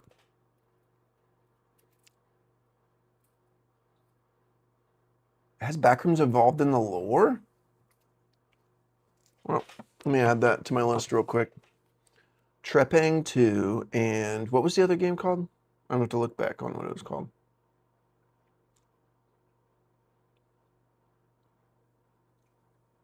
Also, the thing about the complex found footage, it's only 2 hours long. You can beat it in 2 hours, even probably less, but so it's not like you don't have to like invest a ton of your time into it, you know, you could just play it in one afternoon and be like, oh, that was a sick vibe. I told you, Pixel, I put it in there. I fucking, the complex found footage. Pixel, you haven't played it, have you? Okay, I'm adding Trepang 2, and what was the other game called? Go back here.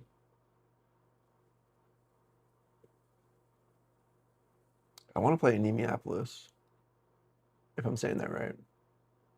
That's definitely on the list.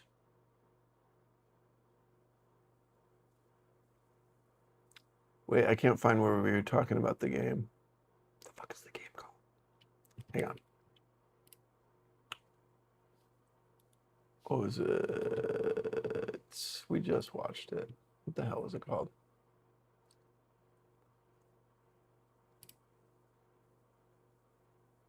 No Rest for the Wicked. I was like, I know it's like a game. A game? What am I saying?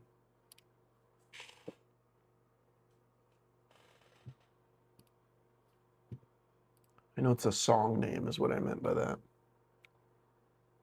No Rest for the Wicked. And that to me kind of looked like another game I have on my list. Hades. You guys ever played Hades? I want to play it. It looks really fun to me. Add that game to your watch later. You can watch me play it later. Because I will probably replay that at some point. I only played it once and I freaking loved it, so.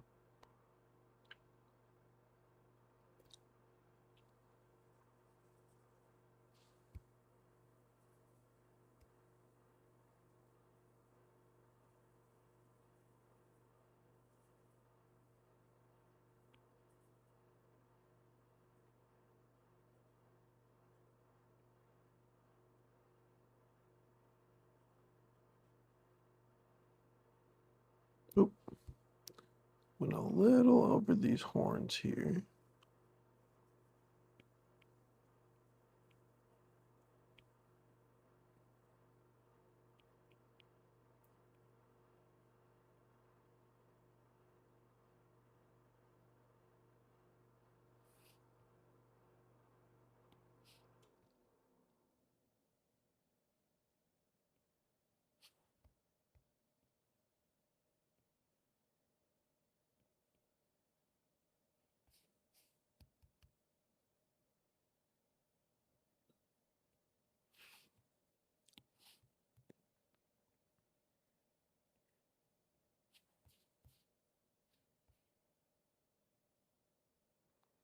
Seems to make sense, getting a little smaller as they're going away. I might end up redoing a couple of the other ones once I get further down the line. No pun intended.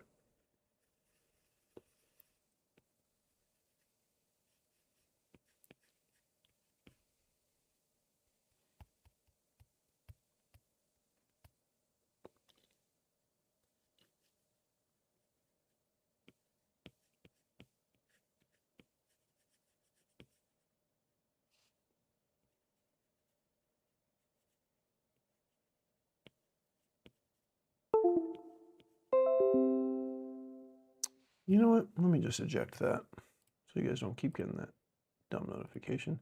Something about this little card reader does that. It like won't. It'll stay perfectly attached in Mac, but in Windows, nope. It'll just like disconnect itself like that.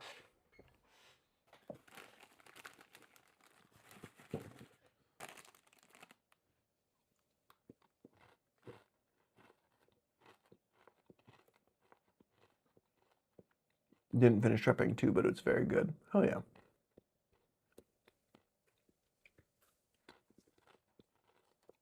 Pixel, you gotta play it because I know you like the liminal stuff.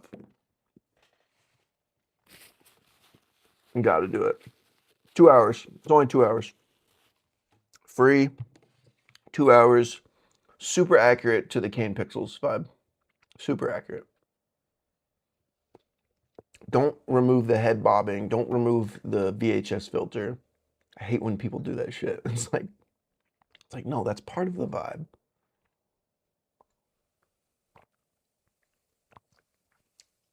Soundtracks are generic to Jam.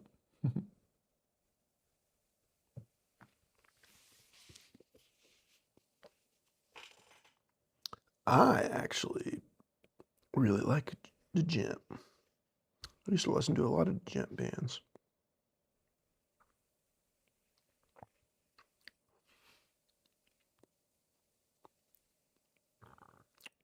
Obviously, Volumes. Who didn't listen to Volumes? But John and I have talked about this before. Substructure. Structures also.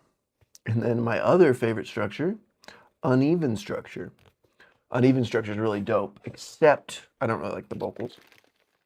I like when he screams. I just don't like when he sings. He does that kind of like 80s vibrato-y singing. I'm not into that.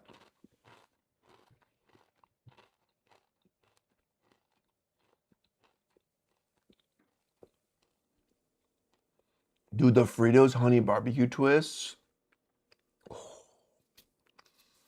When I was a kid, I was eating those all the time.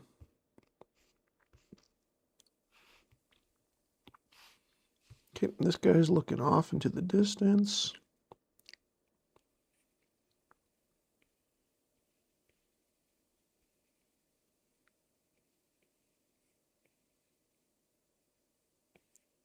So I think it would actually hit all around him because he's facing off that way.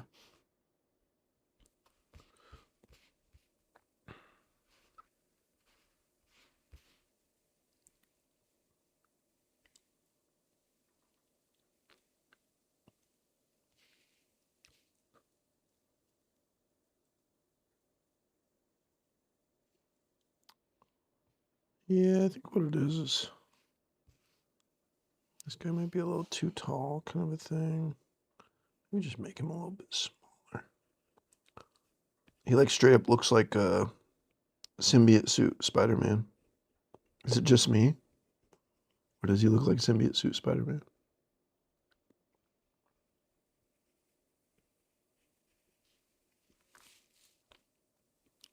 Is it just me, y'all?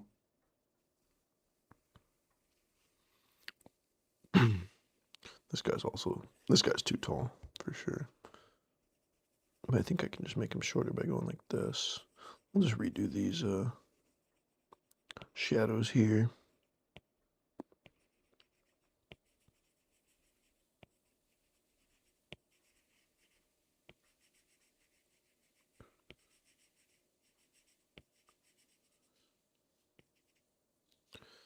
While I adjust things. And a little bit shorter. There we go.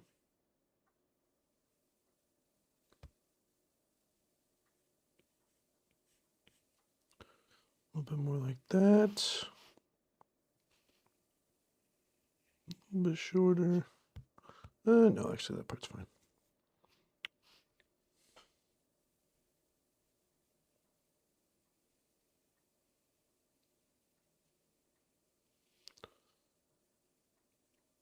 Okay.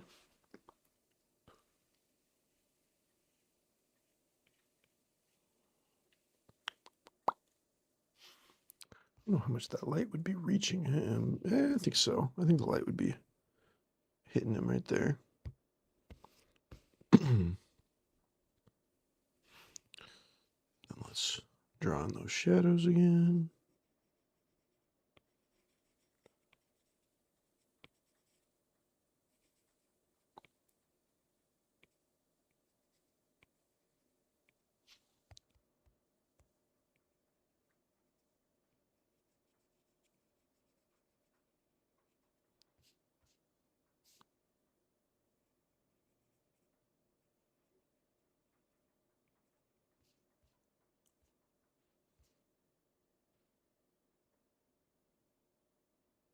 Something like that. And then let's make this guy a little shorter too. I don't really like how tall he is. Because he looks too big. Doesn't look like he's getting much smaller as the perspective goes away.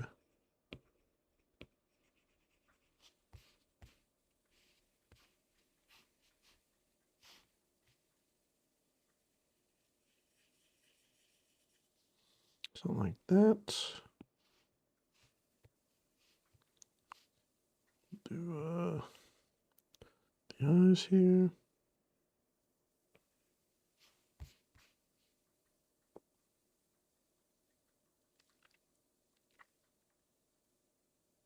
Yeah.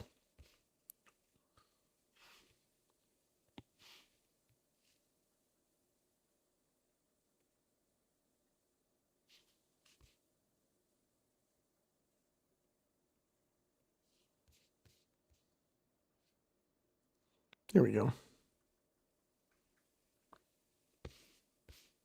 I think I just made this guy in the back too small.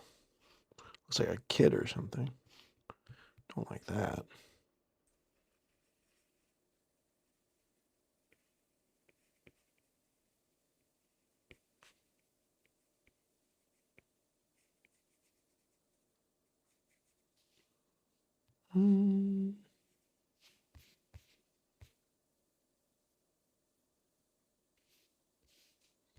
No, taller.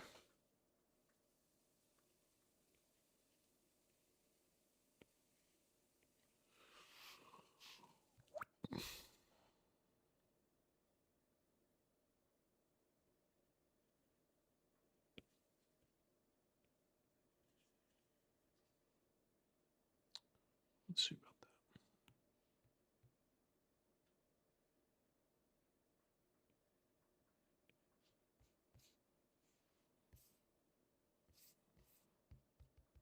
That looks bad. Let me fix that.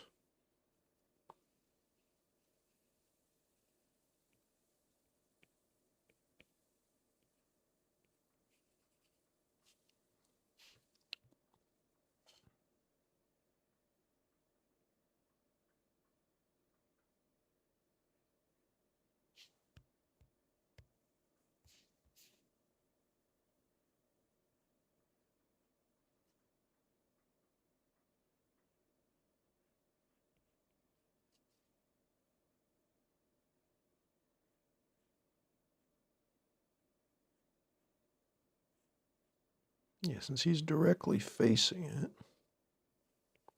you would have this outline around all of them, really. Cool. And we're getting into like really small detail stuff here.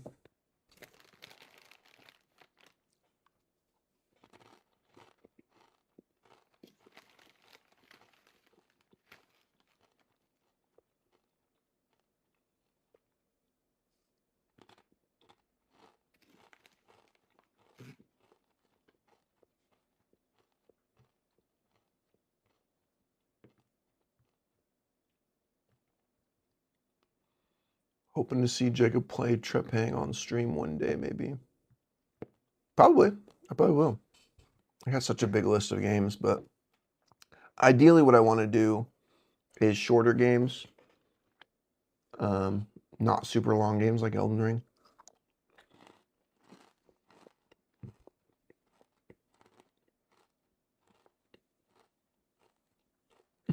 More like Hades nuts. Short and high quality and funny physics happen here and there. Okay. How short are we talking for Trepang?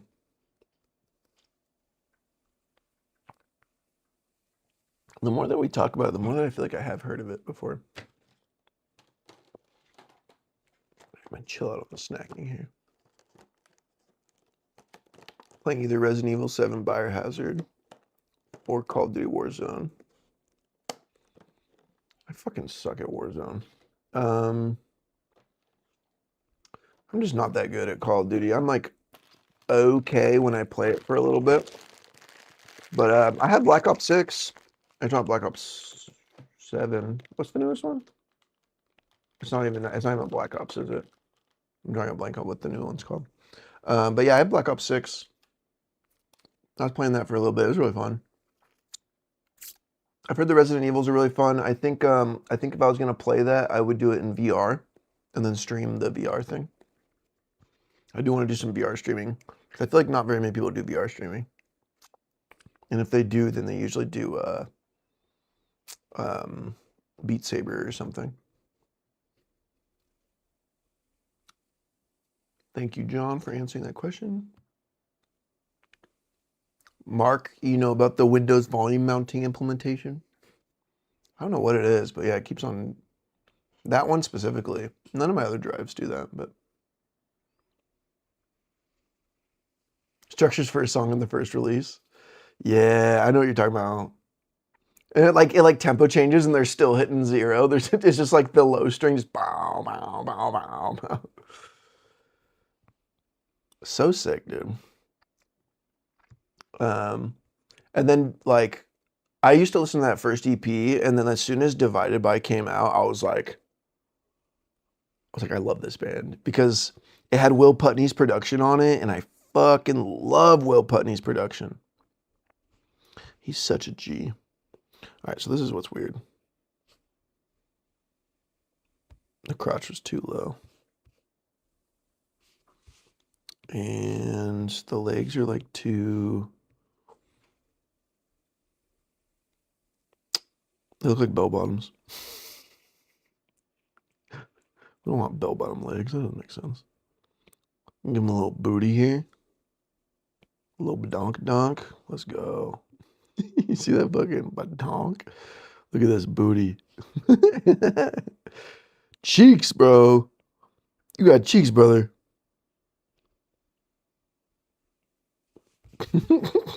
Little hidden booty. Let's go. The hidden ass in the painting. All right.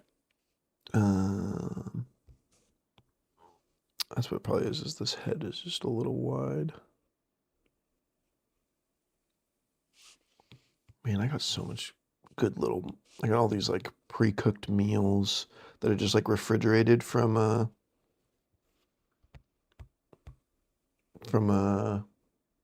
Whole Foods. I got like a salmon dinner in there with like couscous. It's like red pepper salmon. I've got a turkey meatloaf with like mashed potatoes and green beans, I think. I got like a pepperoni and sausage flatbread. Ooh, there's so much good stuff in there. I like that spot. It's just expensive, but I like it. Perfect for this because I was like, you know what? I'm going to stream. I'm not going to have time to like stop and cook a meal. So let me get some stuff that I can just quickly make. You know, throw in the microwave real quick and eat up.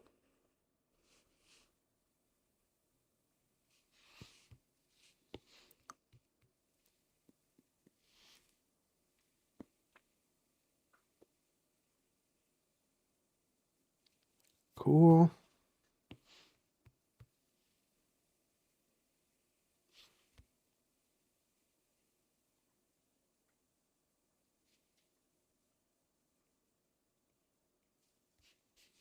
Big ass feet, brother. Let's not do that. I mean, it's like such a small detail. You're not even gonna notice the size of his feet from out here.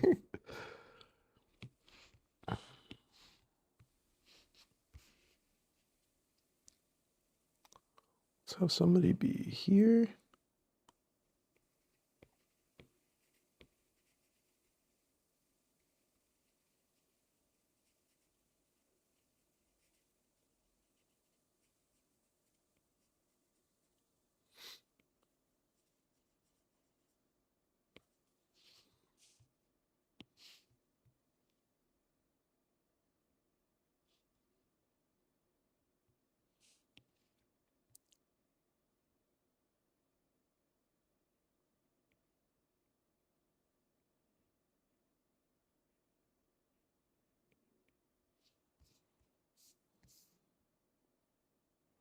Cool, it's working.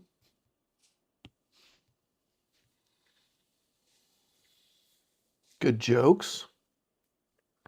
I got some jokes written down. I'd have to pop them up though. These Agenti boys really seem to love all kinds of structures, huh? Yeah, for real. Oh, John, you know about them? Yes, dude. I did a song that like ripped off on the uneven structure halfway through. Textures, that's what I never got into.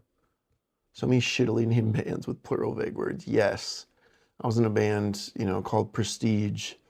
It's just all like the most generic one-word band names. I used to hate those one-word band names.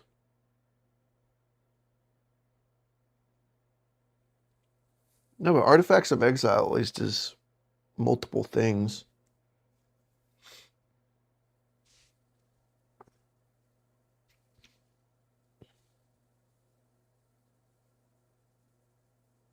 "27-inch Cintiq." 27-inch?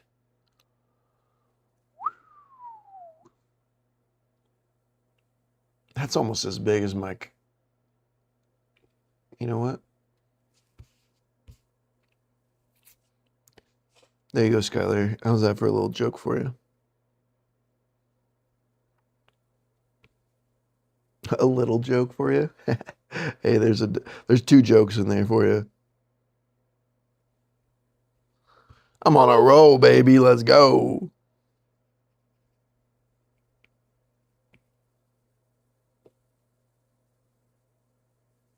Okay.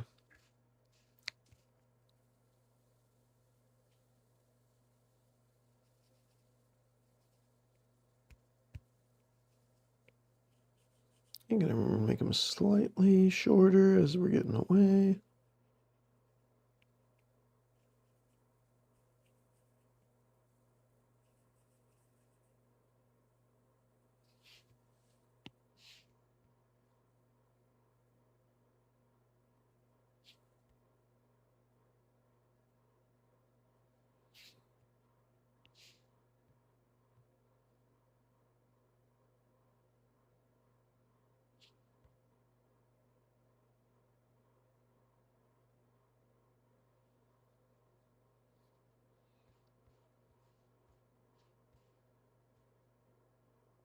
Why is that motherfucker like leaning back? That's not what I meant to do. Yeah, fix that.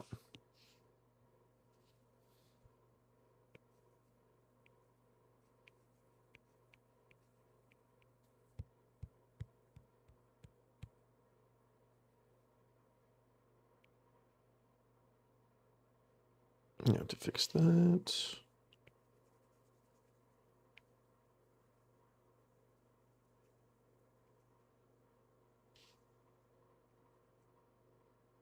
That should be better.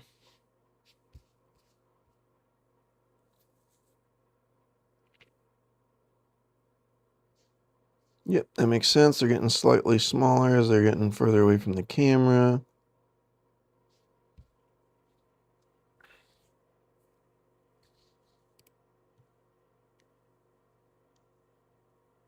Shipping to is like 4 hours. Oh, it's not bad. You accidentally played for 400? What does that mean? What does that mean, dude? Mortal Shell. I've heard of that. I'll add that into the list. I'm not in too many games right now, but...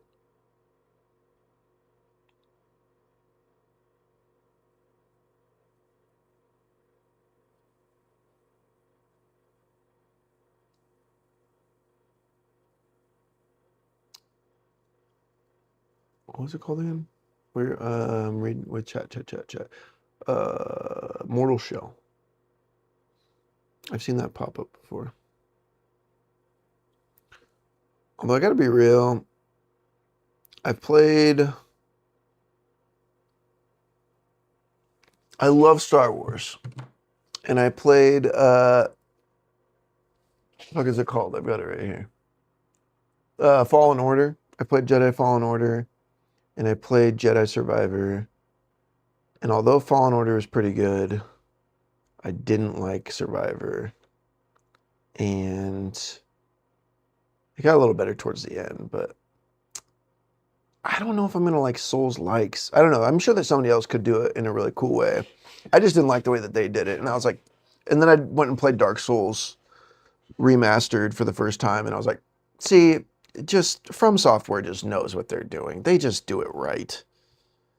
Go figure, right? The people who created that genre, of course they know how to do it right.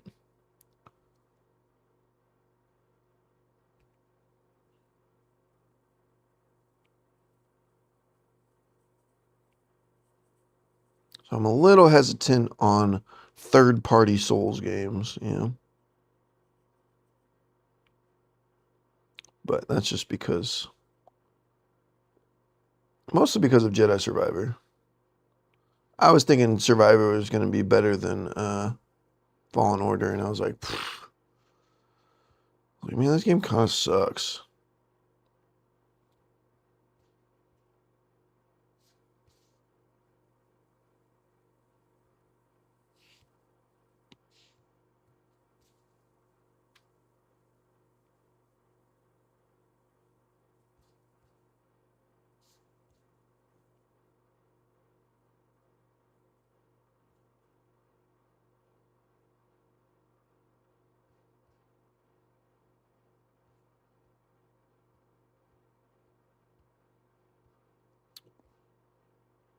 Okay. Of course, I can't forget the shadows.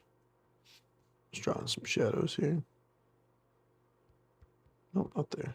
Right here.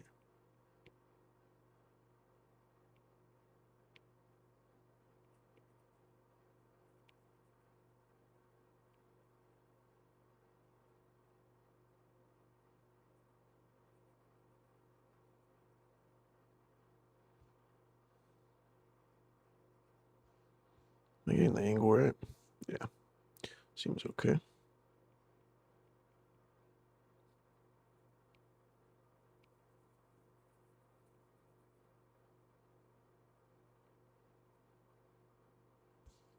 Like that.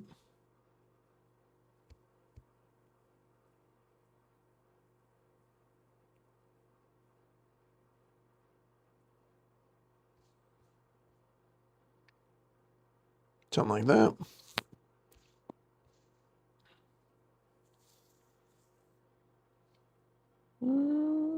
Balrog scene, let's go. I'm down for it. I'm game for that shit. I was referencing the Mines of Moria. Literally, when I was drawing these bridges, I was literally looking at a painting of the Mines of Moria. So that would explain it.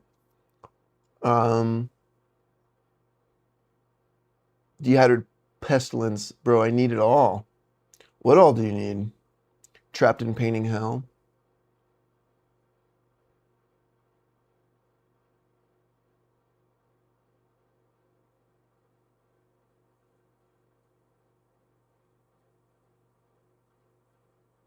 Yeah, you should stop talking to that guy, Skylar.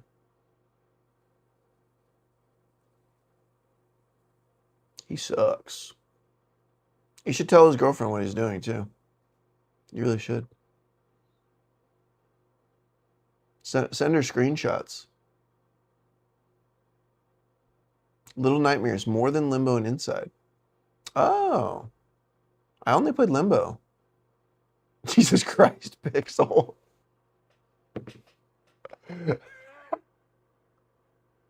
Pixel, chill out. Insane. That is an insane thing to say, Pixel. 24-inch Yuan, that's insane, dude. But also that's like, it doesn't have a screen, does it? The 24-inch Yuan?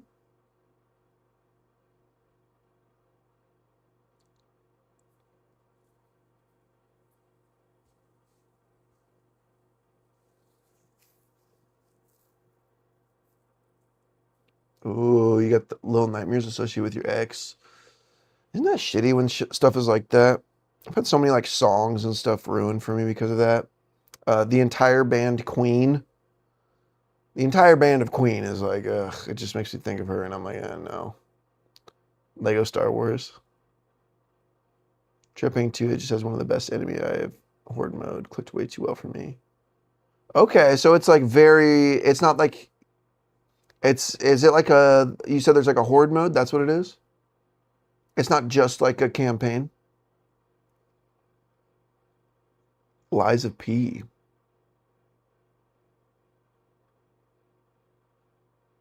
Really?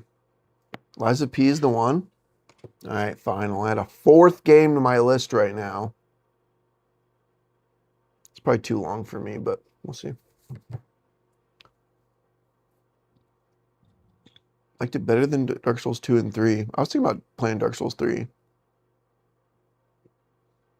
The Dark Pace Samurai one is Sekiro. Yeah. I want to try Sekiro too, because I really like how Bloodborne, how you have to dodge everything, versus Dark Souls, you can like get a shield and like make yourself OP and block things.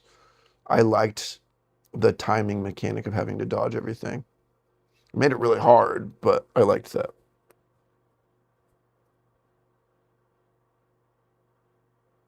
Stealth, huh? Ghost of Tsushima.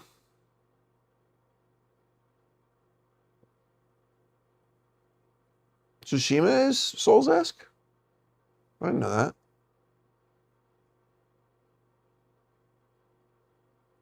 Yeah, James, I'm the same way, dude. I like the screen.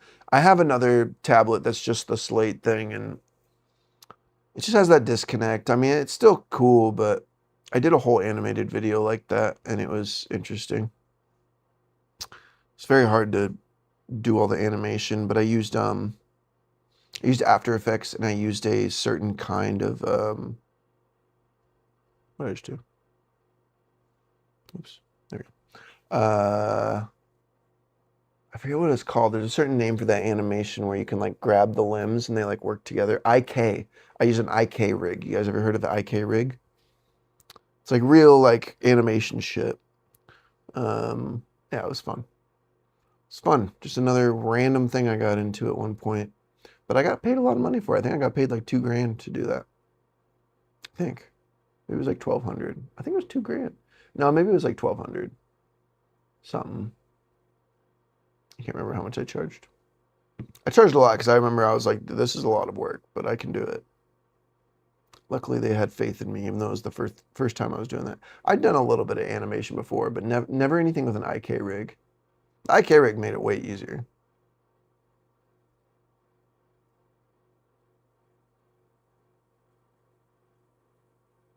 Liking a game more than Dark Souls 2 is a very low bar for me. Finally, somebody else says it, right? I've heard that 2 is like annoying because it's got like super annoying hitboxes and stuff. But it looks beautiful. I also know that it's not the same developer, dude.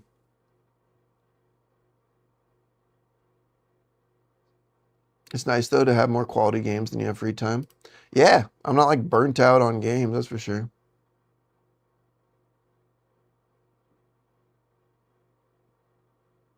Oh yeah, Skylar, you can grill a damn good steak. I be making steaks here and there. I usually make them at home because I have this. I'm like, why would I?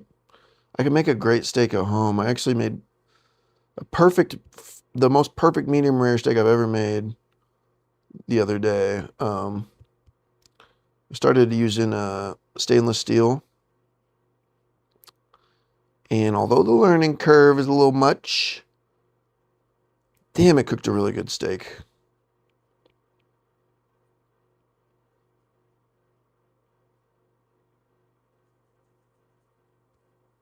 Too big of a head.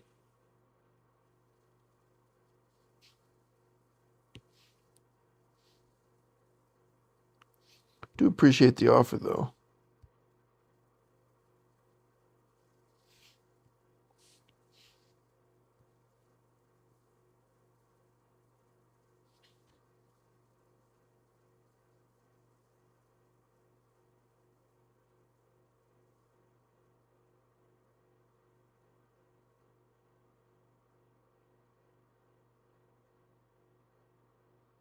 Just drawing a big dong right there. It kind of did draw a little dong there. Whoops. Whoop. We're going to keep that little bump there. Let's go. Yes, yes, yes. I might be making them too small. Let me just add a little bit here. See if I can make them a little taller. Wish I was taller. Wish I was a baller. Johnny, remember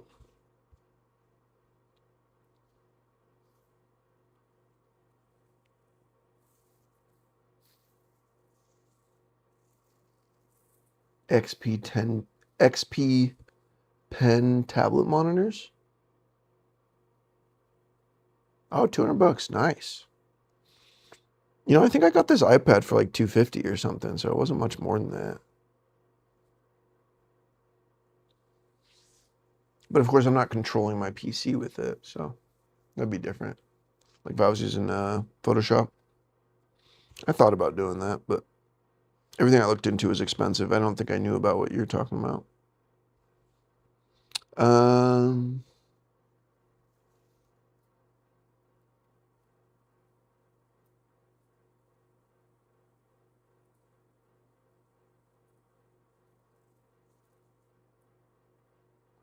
there are two kinds of people like Dark Souls 2. One is people who hate it, and the other is people who are wrong.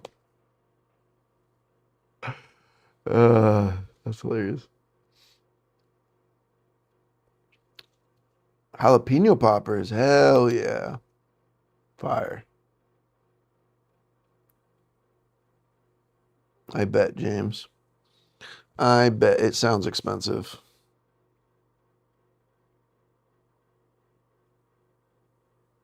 Let me draw another fool right here. It's going to completely cover up all the detail I just added in the other guy.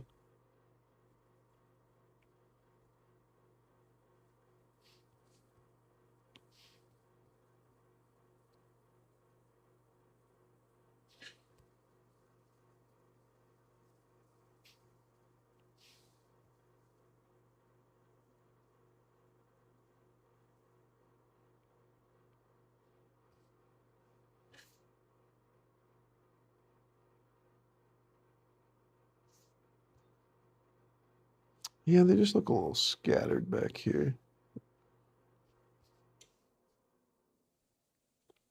There should be another one, maybe right here.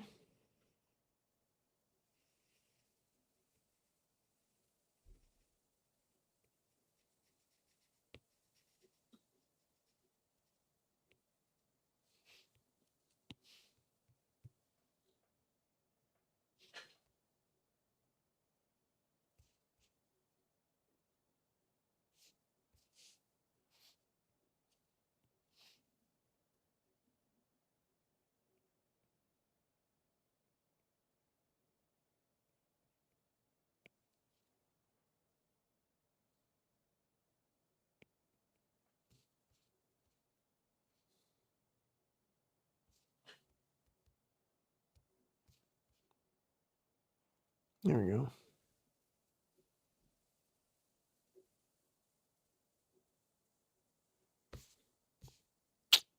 Too short. Let me do that. Too short. You ain't that short, King. Needs to come up to like here-ish or something.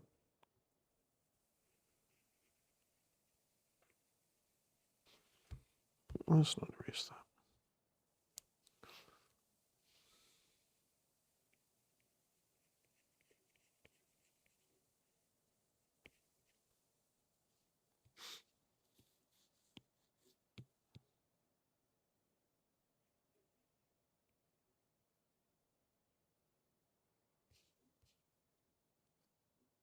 That looks better.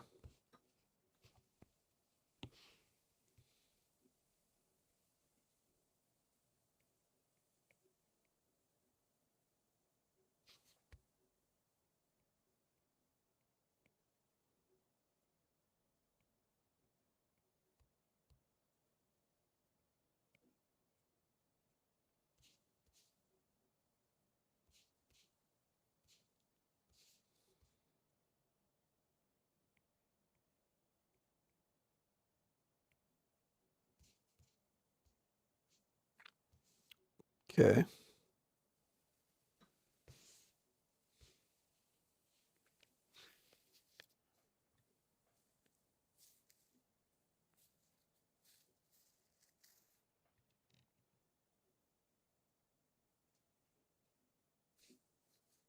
(2012 to 2009) when all the SoundCloud heroes. What do you mean SoundCloud heroes? You mean like all the SoundCloud rappers that you're talking about? Hey, Artifacts, I'll see you later. Thanks for hanging out, dude.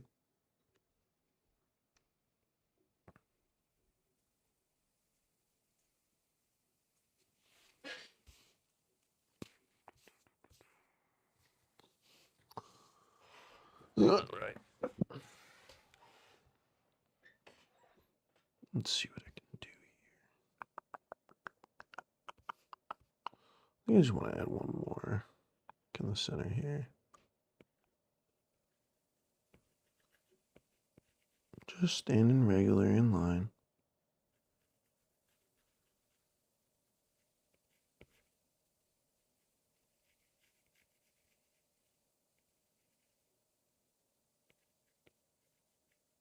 A little bit more thick on them thighs. Little thick thighs.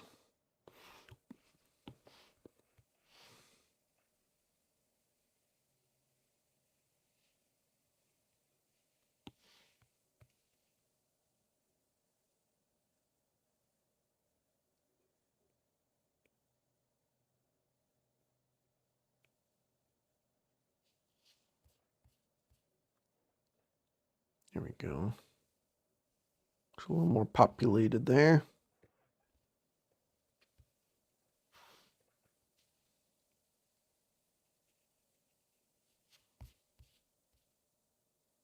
Cool.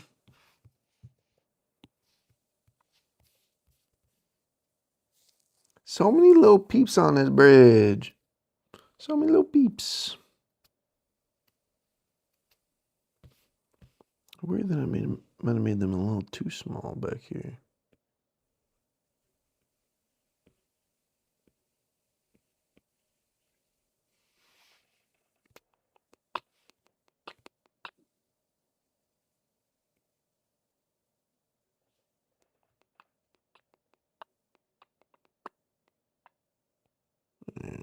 What am I doing here?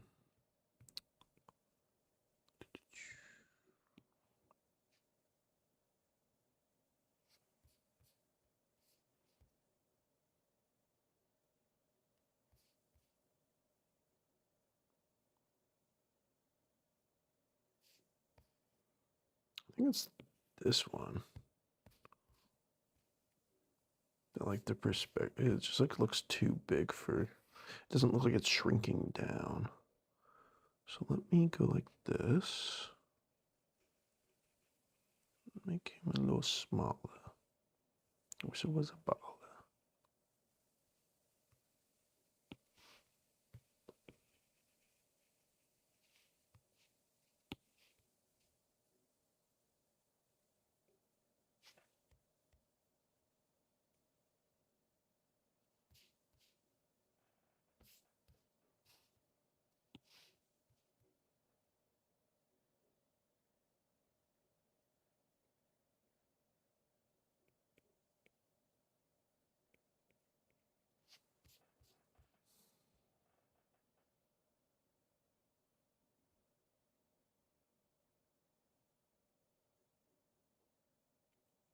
That looks better.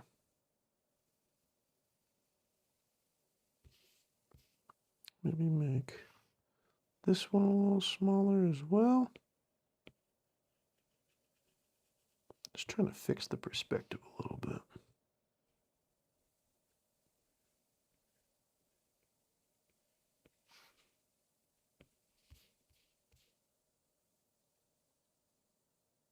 Yeah, I think it's a little better.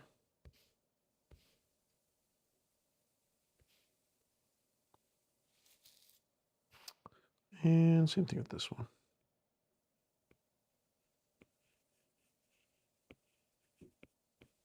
A little smaller. And we're gonna make this a little smaller too.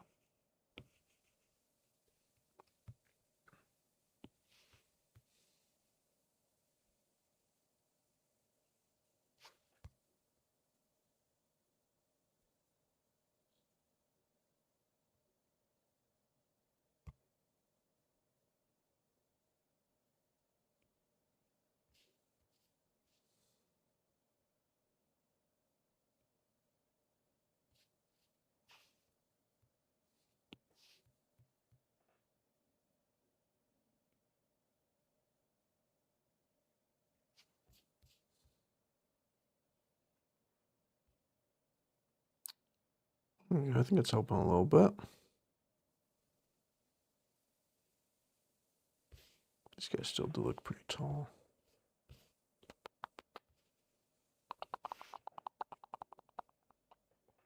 Cut that down a little bit.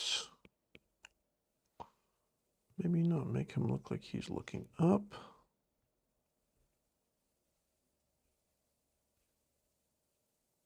He kind of looks like he's looking up.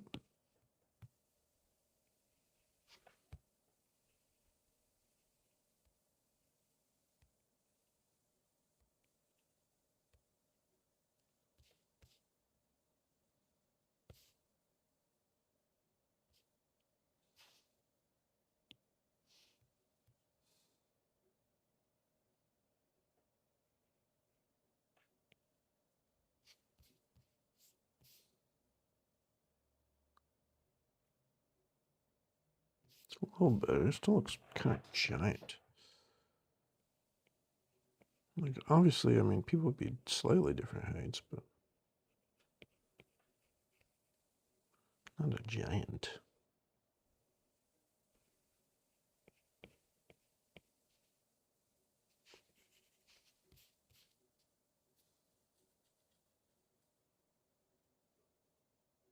It's a little better.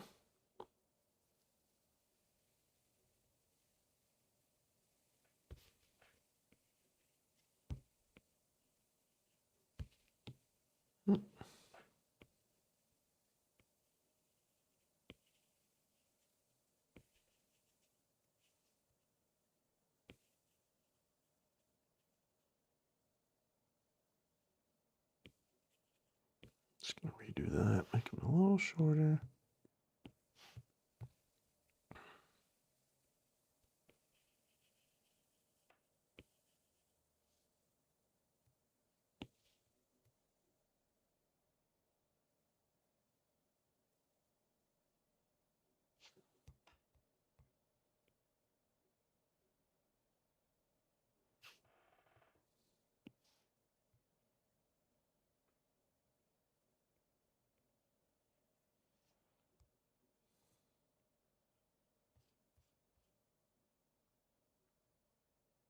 Yeah, it's getting a little better.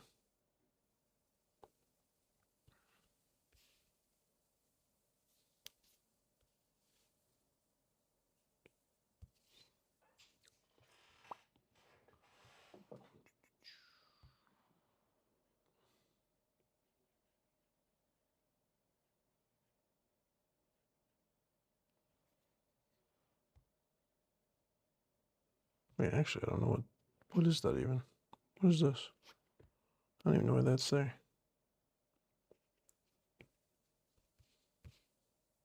A shadow or something? I don't know.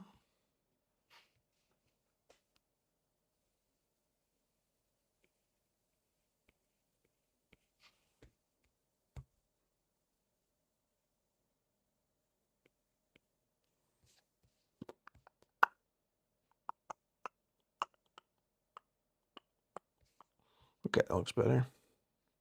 I'm going to keep on moving forward. But I want to make sure I wasn't totally messing up the perspective here. It didn't look like they like suddenly became little people. It still kind of does.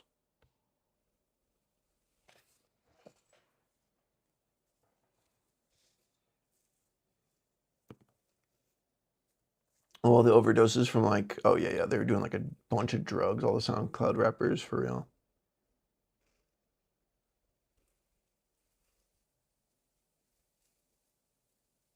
An undersketch for this, or just go straight to painting? Yeah, I did a sketch previously, but not of the people.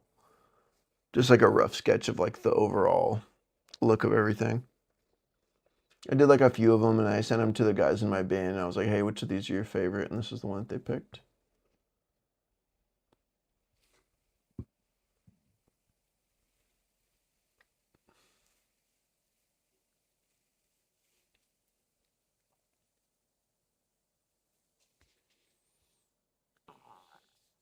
You can find the hyperfocus, John.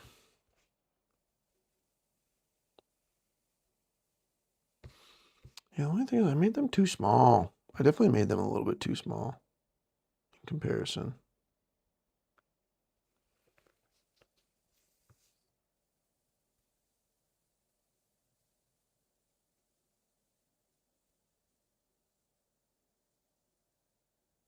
Two is okay. Most everything else is kind of bloated and wanky. What's up, JH?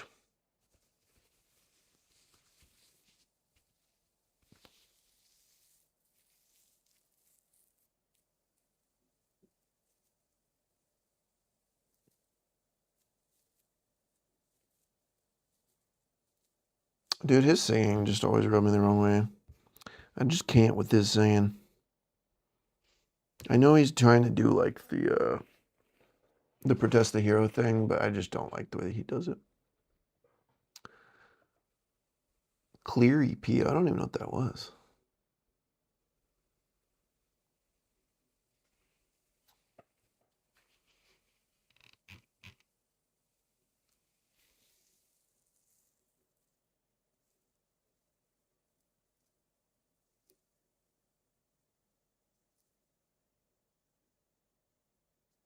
What do you mean by that, John? The Holy Spirit thing. Not sure what you mean by that comment. All right, let me make these guys slightly bigger.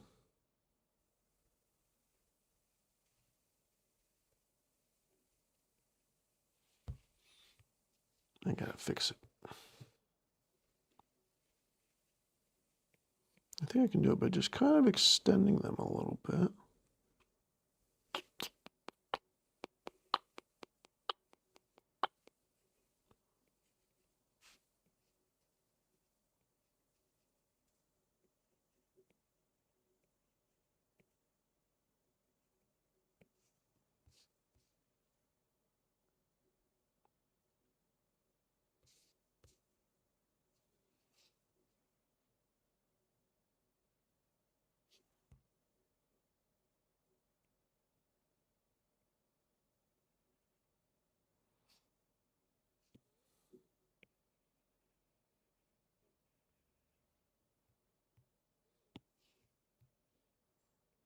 Maybe if I just fix a couple of them, maybe the rest will make more sense.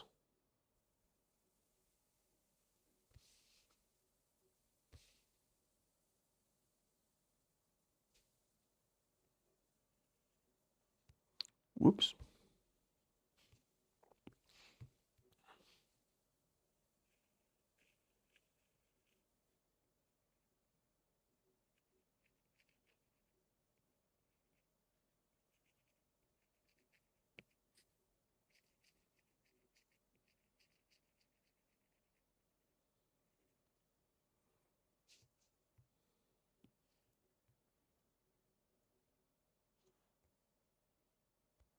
Of course, I'm trying to keep in mind that, like, it's not like every person would be the same height. There'd be people shorter, even though we're just talking about like spirits, basically.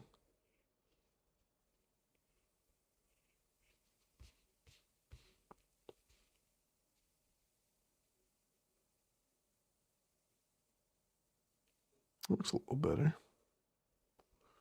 It looks a little better.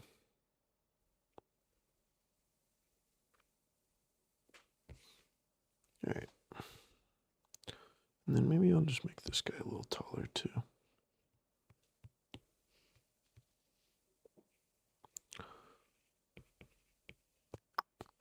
You know, JH, that's the thing. Painting is very peaceful, I'm finding out, and I really like how peaceful it is. It is a vibe. Definitely glad I picked up this hobby.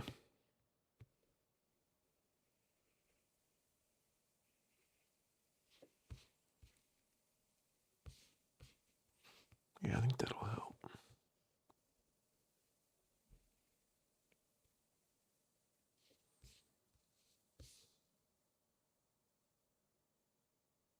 That feels more even. Woo, buddy. Okay, only a little bit left to do on this. I mean, I say that, but I've probably got like 20 more bodies to draw on there. Probably more than that, like 30. Let me see what you guys are talking about. Thanks, JH.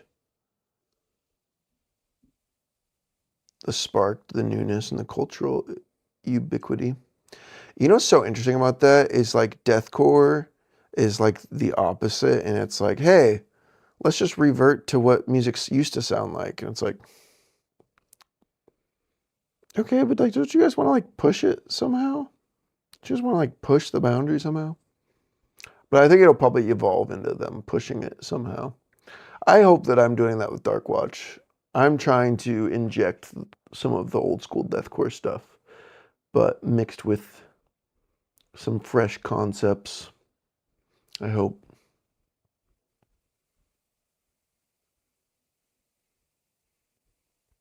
Aristia. Oh, I don't really know them.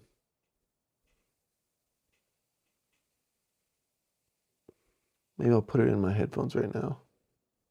That name does sound familiar.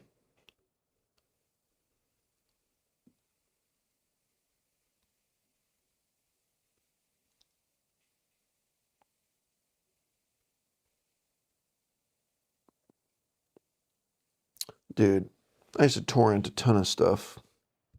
I still do torrent some stuff every once in a while. Mostly now I just like, if I want to watch a TV show, I'll just stream it from like a streaming site. But it's because I don't watch very much. It wouldn't make sense for me to pay for Netflix or some shit like that, because the only thing I'd use it for is falling asleep to the same TV shows that I always watch. I fall asleep to like, my number one is How I Met Your Mother. Number two is probably The Office.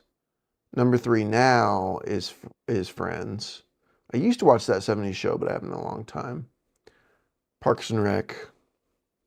It's pretty much just those. And I've thought about starting Frasier, even though it's like so dull, but I feel like the fact that like Frasier is so dull like would help me fall asleep.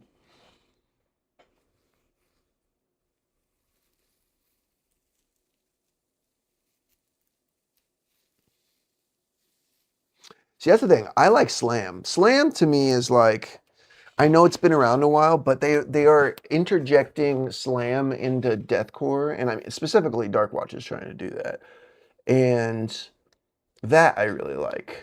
Like Psycho Frame kind of has some slammy parts, and that's such a fun vibe.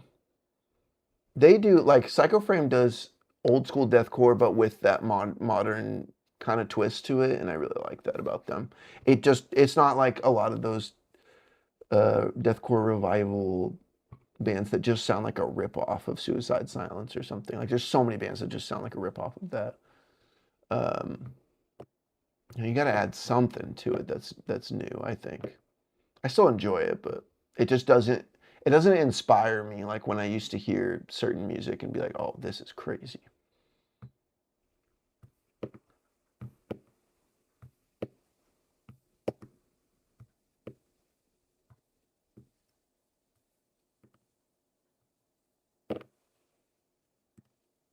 Hardcore shows from the last two shows.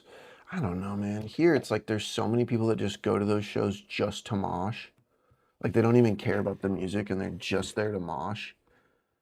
like specifically hardcore, the genre of hardcore. It's kind of like, it reminds me of people going to see EDM and they just went there just to do drugs. They don't care about the music, you know. Like, wait, who's playing? I don't know. Let's just party, you know. That kind of vibe. Not a big fan of that. All right, moving on.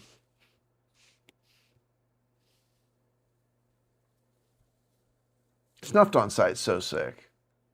Love that.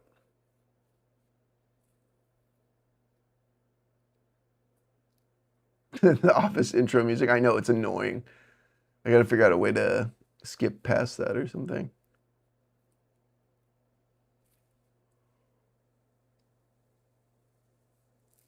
Not happy and yuppie enough. Dude, if you liked How I Met Your Mother, Friends, like How I Met Your Mother is just a rip off of Friends.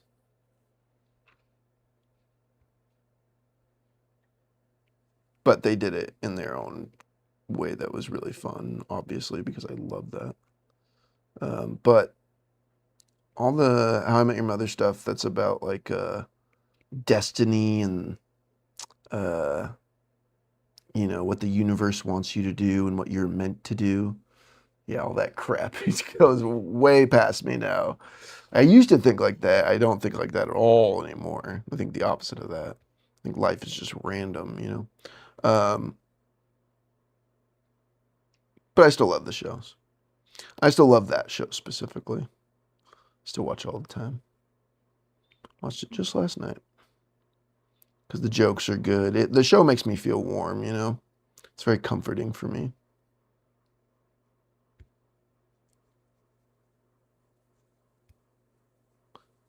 Friends took me a while, but it's I love Friends now too. The first season is pretty cringe. The first season is not great. The jokes are like really dated, and you know, there's some lame stuff in Friends too. Like there's a lot of fat shaming. There's a lot of homophobia. There's not that much homophobia, but it's there.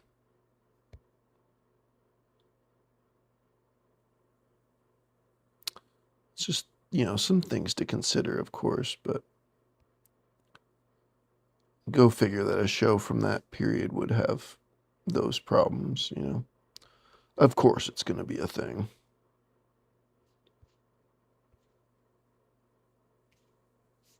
Okay.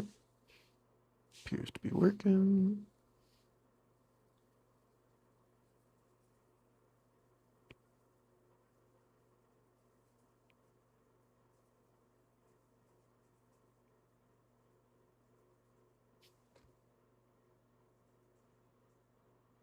I still got to buy my Backrooms movie ticket.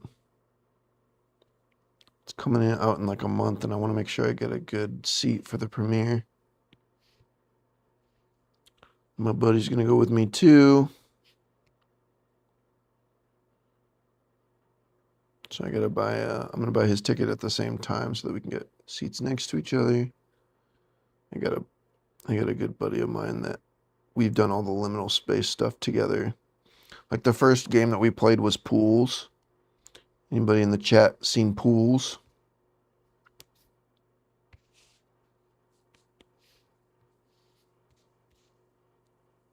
And then that like opened the door for us, and then we started exploring more, and we started watching Kane Pixel stuff, actual Backrooms content, learning the origins of all that stuff, and I was a little bit more into it than he was, but he was very much about it as well. So as I've discovered stuff, I've been sending him stuff, and he's about it. And he loves like oh, this guy's gonna be leaned back, isn't he? Whoops. I don't want that. He really likes like Lovecraftian stuff. So he'll kind of share some Lovecraftian stuff with me.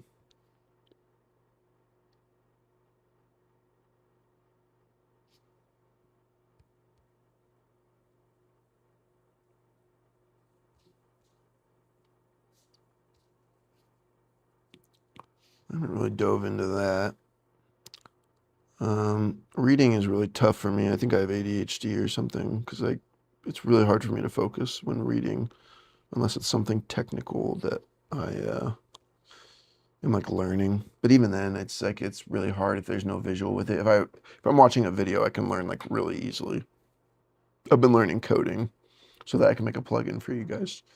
Um, and I tried just like doing an interactive coding lesson with like text and like an interactive sort of game at the end to say like, oh, what's wrong with this code? And it just was losing me. And then I watched a YouTube video and I watched like 10 in a row and it was everyone was clicking, clicking, clicking. I was like, man, I just know this about myself.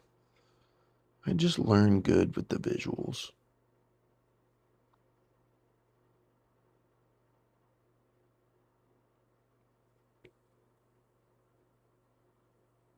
It's a combination of auditory too. It gets my brain to not wander when I've got the auditory, but I've tried audiobooks and unfortunately audiobooks, I struggle to focus on them too. But I've heard of something called immersive, I think it's called immersive reading, where you do audiobooks and you read along at the same time. You read the actual book at the same time. So you're like hearing the audio and you're reading it. And apparently that is supposed to really help if you have like ADHD or something. Like I believe I do.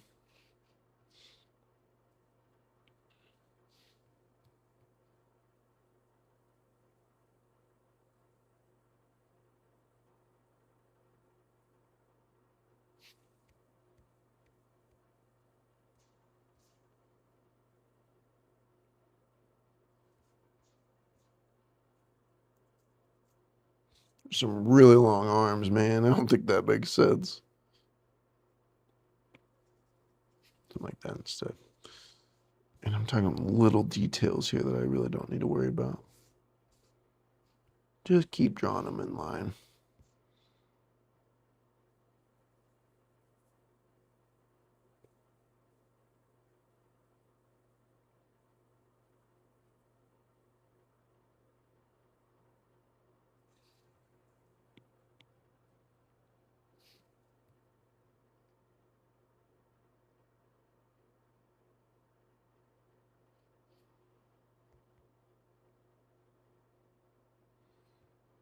And don't forget to make them a little smaller as they go away. I think I've been maintaining that.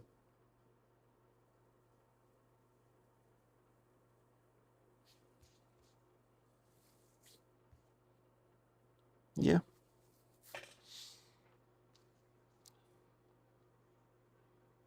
It's working. We got peoples on the bridge. Let me catch up with what you guys are talking about here.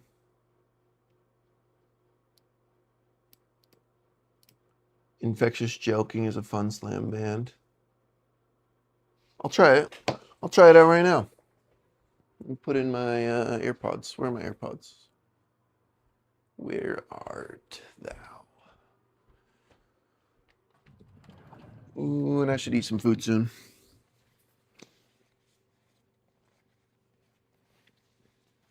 Make one of those delicious, expensive meals that I got. Or maybe the pizza. I've been really craving the pizza. That's what I'm gonna make. Super easy too, you know.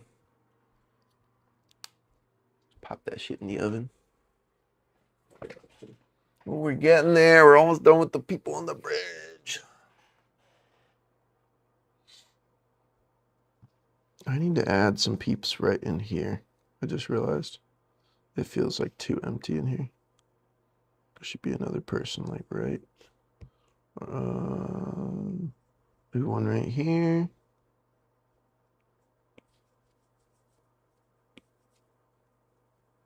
It's kind of nice because it just like falls to black and like the detail doesn't matter too much in there, which is nice. Nope. We can go like this.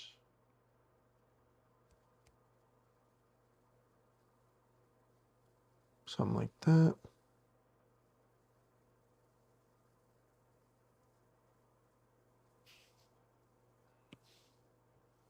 And then I'll put on infectious joking and preheat my oven.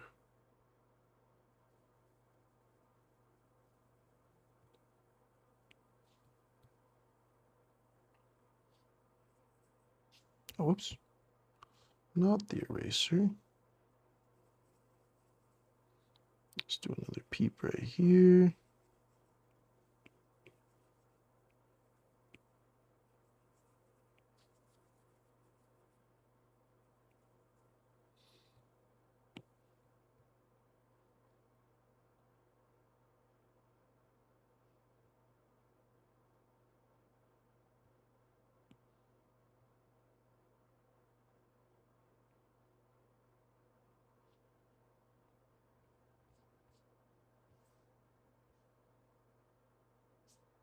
Okay.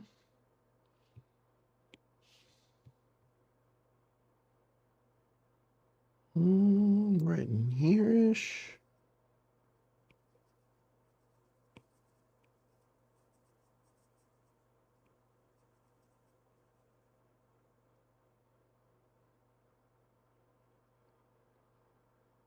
Might have to redraw a little bit of that. This.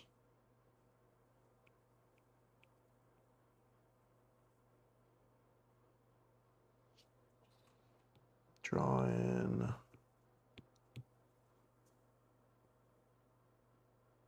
A couple of these real quick. No, it should be higher up. Can't really see what I'm doing. If anything, it might be cool to actually have the arms reaching out. Like, yo, don't jump off of there. I don't know if you'll be able to see it. Maybe if I add the highlights from the light, but I don't know how much light would be hitting it. Maybe something like that. Yo, don't jump off of there. Even though you can't save them. No matter what, you're screwed. You're screwed.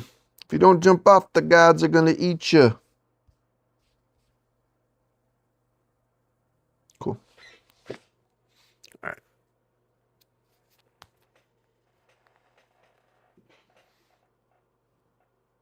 Yeah, where it's getting a little too crazy looking though.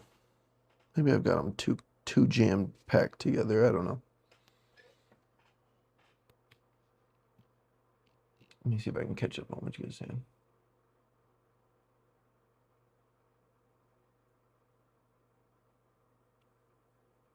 Frazier's pretty good.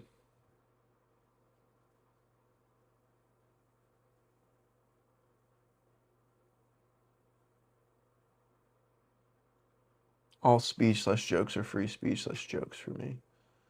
Yeah, I get what you're saying. Like, it's like it becomes a joke. Yeah, I don't know. Some of it is like, are you actually kidding though? I don't know. So some of it hits me like that, where it's like, yeah, I don't know about that. Like, you ever seen Shane Gillis on? Shane Gillis was on Flagrant, and they like brought up videos of Down syndrome people that were just making content of them like working out or something, and the dudes on Flagrant were like laughing hysterically at them, and then Shane is like, that's not cool. Why are you guys making fun of them? Like, they're just having fun. Like, and it was just like, dude, that's not cool. So I don't know. There's like certain things where I'm like, there's a way to be tasteful about it for sure. Yeah, dude, there's a bunch of sick Backrooms games. Definitely the Complex found footage. Definitely that.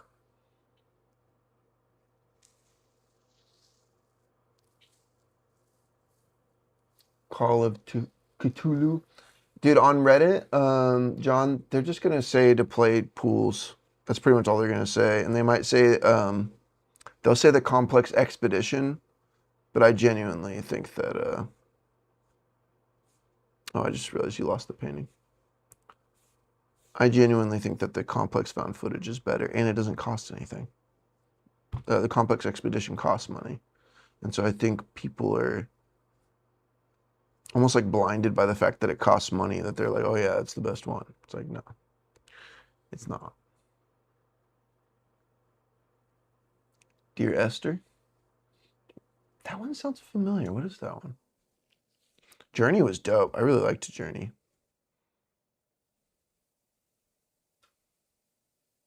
Breeding. Hey, breeding is awesome, bro. Type of the century. Okay, infectious joking. Let me put it on. Let me see. And then I'm going to preheat my oven. That's what she said.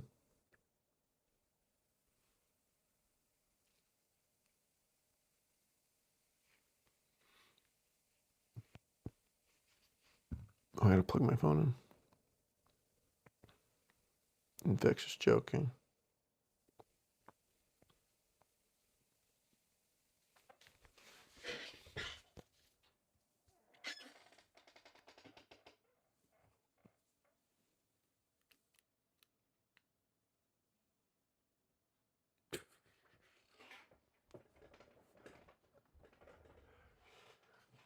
Peeling flesh vibes for sure.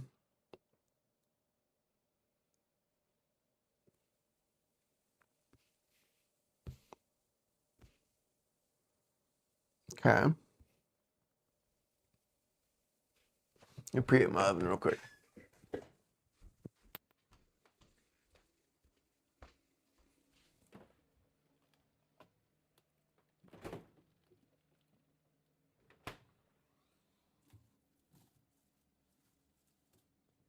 Oh, with a lot, dude. I got lobster mac and cheese. They had lobster mac and cheese there. Whew, that is tempting. Oh, I might do the lobster mac. When is that good till? 17th? Yeah, I should do that one. Let's do that, dude. I don't know. I don't know about this first song, but let's see. Let's see what else. Let's see what else Infectious Joking got.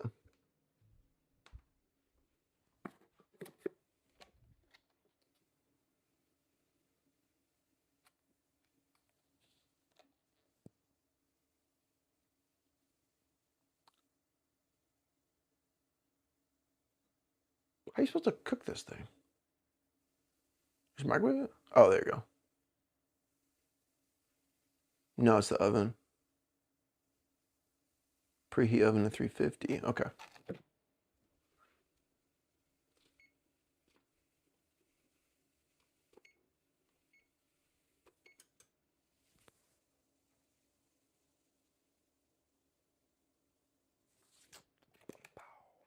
Should I eat this whole thing? It was $17, by the way. this lobster mac and cheese, $17. Should I, look, this is the size of my hand. Should I eat this whole thing? No, I can't do that.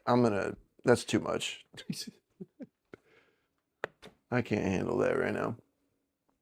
But I need to figure out what I can put it in the oven.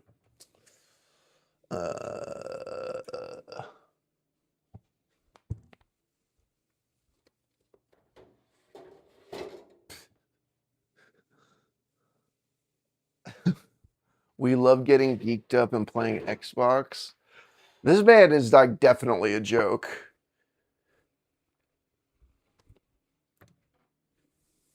I haven't really heard a riff yet that I was stoked on. I gotta be real with you.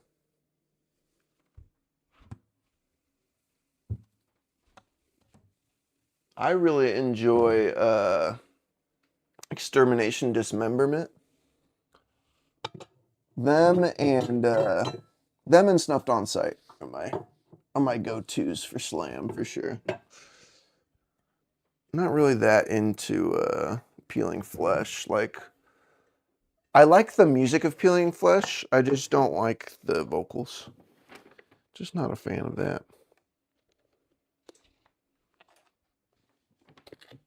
Ooh, here's a good one. Okay, okay. God damn it.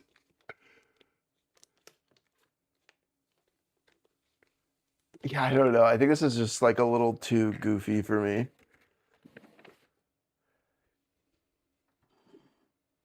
Like it's slam satire basically, right? And sometimes I can get down with the satire, but only as in like a joking way.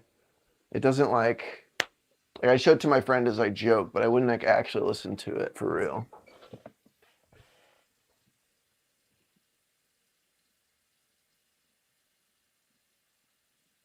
Infernal Chasm, Infernal Chasm by Andromeda.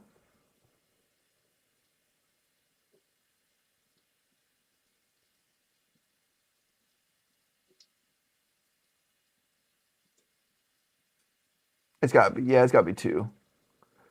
It's got to be two servings, right, Pixel? No, not 13, 17. $17.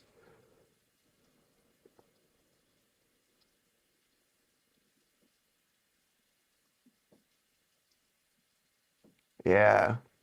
I ran sound for Extermination Dismemberment, and they're just so fun. And then I played a show. My Dark Watch opened a show that they were on too.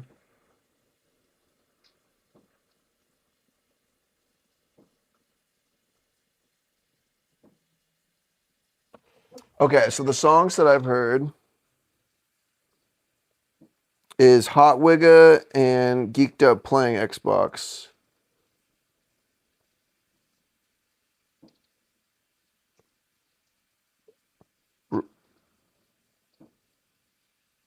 Oh my God. Roke Up in the Wrong Hood. If you look at the drummer, you can totally tell he can barely play drums. The dude can like, he's like, so funny. I don't know about this man.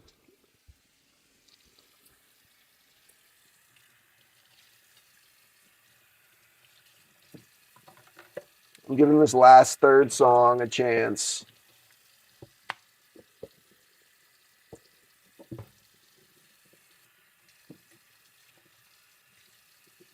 Because the problem is I don't like his vocals either. That's the thing.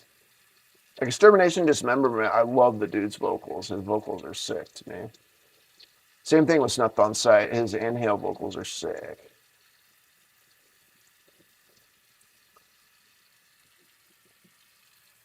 I do like the slam that's like really absurd. Um, but not like this. Not like in like a meme way. In like a, it just sounds like stupidly low vocals. I'd have to search the band that I'm thinking of. I can't think of what it is right now. All right, hang on. I'm gonna put this lobster mac in the oven. Lobster mac, dude. I don't even think I've ever had lobster mac. I'm like mac and cheese tight. Lobster? Sure, why not, dude? I like never have lobster. Super infrequently because it's freaking expensive, and I've never cooked it. Anybody ever chat? You ever cooked lobster? Is that something you do at home?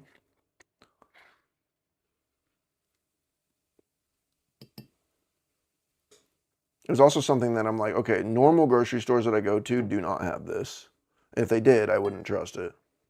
Whole Foods, I feel like I can trust. Maybe I'm wrong about that, but we'll find out the hard way.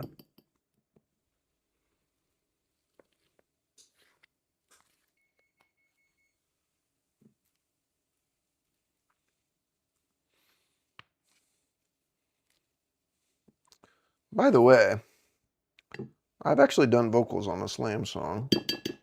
My buddy wrote a Slam song, and I was like, hey, let me do vocals on this. And it's pretty fun. We never released it, but I could show you.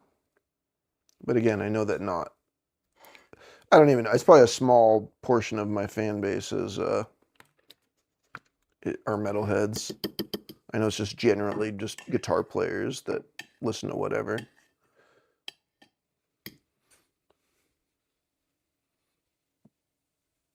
God, this is going to be fire.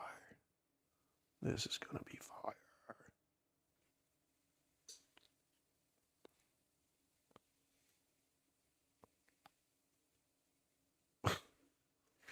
What's with these insane music samples? Yeah, I don't know about infectious joking. I don't think it does it for me.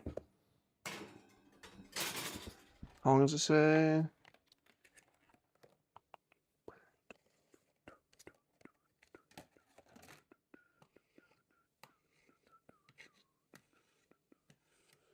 But this does make me want to listen to Extermination Dismemberment. Also, Cattle Decapitation. I mean, what, they got some slam. Yeah, they're fun. Obviously, Travis Ryan is an innovator and a beast. Thank you, Travis Ryan, for inspiring Dickie Allen to make Infinite Annihilator. Thank you for that. Because I really like that Dickie Allen Infinite Annihilator record. 12 to 15 minutes. Okay.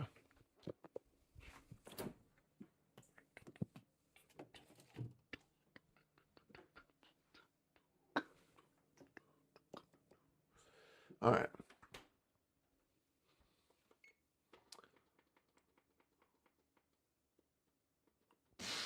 What is this band? It's like a squeaky rap vocal going on right now. It's literally. What is this band, dude?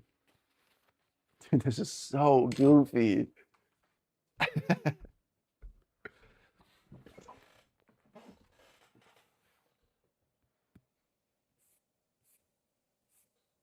What's good, chat?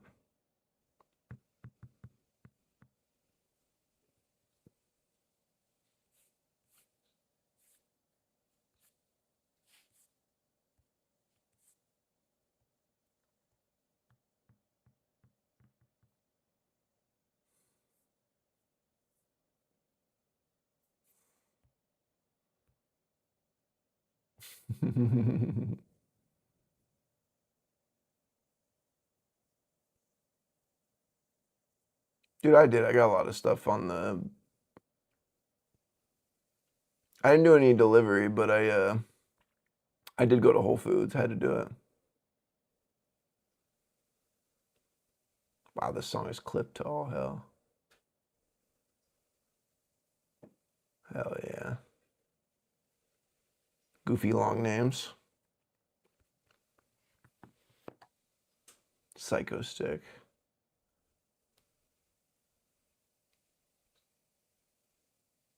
What up, Miguel? Been a while. Been a while, Bresky.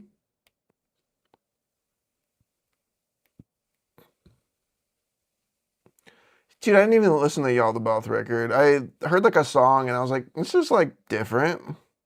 It's not really the same vibe. It's a little different. Scumfuck I checked out. It was interesting. It was alright.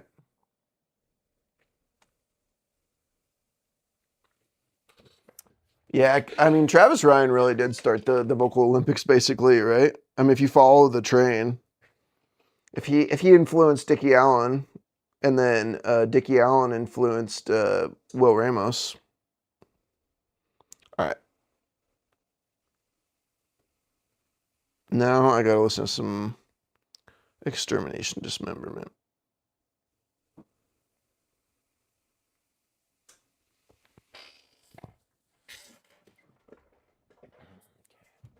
That's in the oven.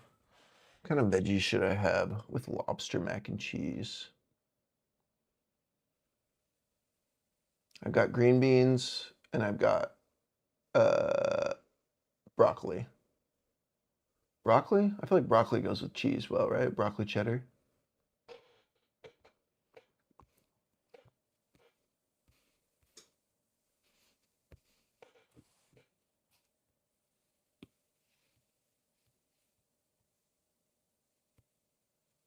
Yeah, I gotta like the vocals in Slam. Like, the vocals like really sell it for me.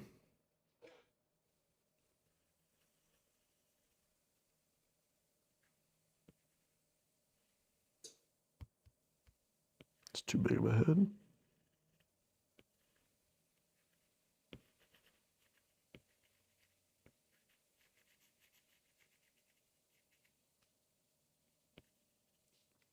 fitting for this art, though. It's fitting the vibe.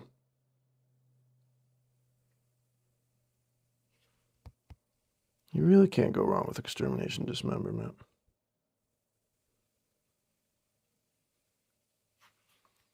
Like even Snuffed on Sight, you know, it's like one dude that writes it all. I don't know if you guys know that, but the vocalist writes everything for that band, I found out.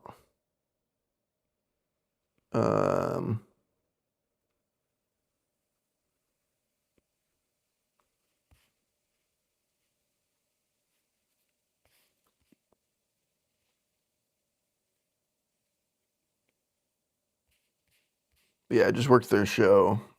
I worked their show like I worked Snuffed on Sight's show like a month ago. It was really sick. Boy, did they deliver. And I got to mix it too, which was so cool because a lot of touring bands come through with their own engineer. And then I don't get to mix it, you know? The absurd 808, let's go.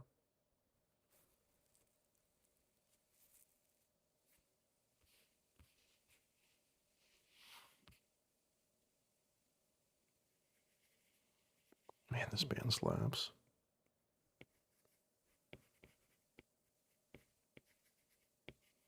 It's Extermination Dismemberment for me, fam.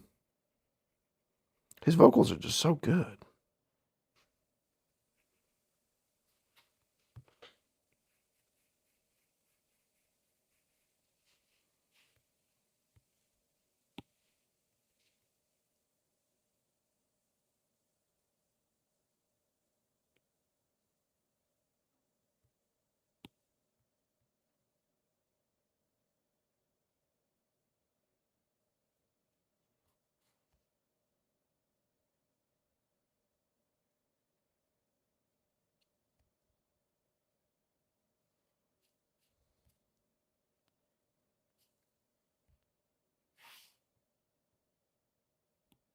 Okay, I gotta remember to keep making them slightly smaller as they get away. Those last two were pretty big.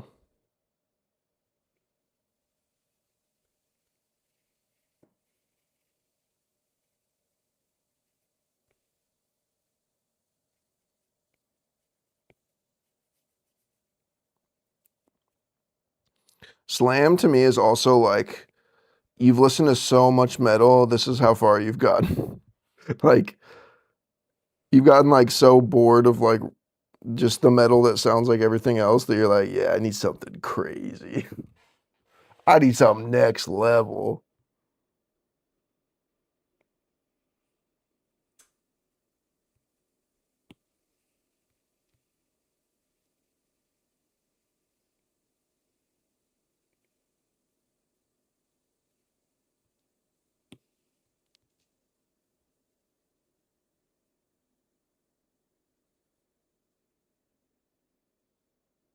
What's that?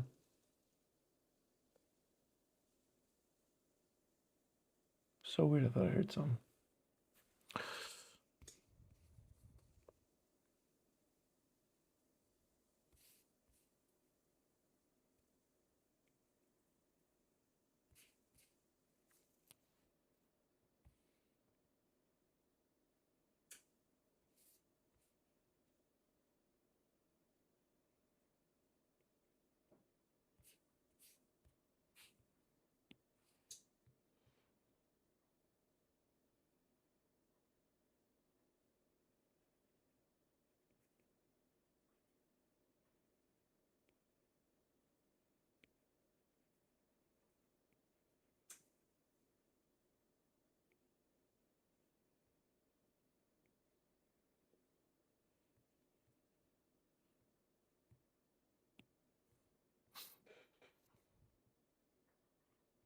I need to draw the head.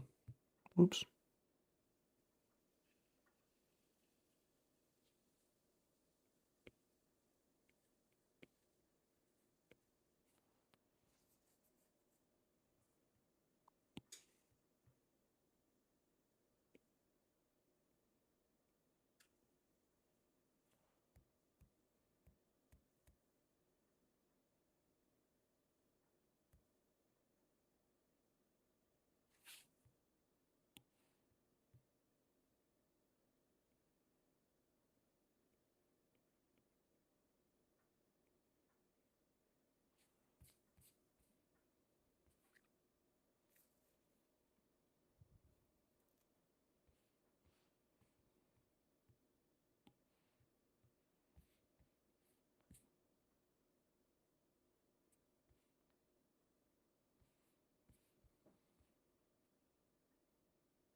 Such a fun band. I don't know how much Slam I could listen to in a row, though.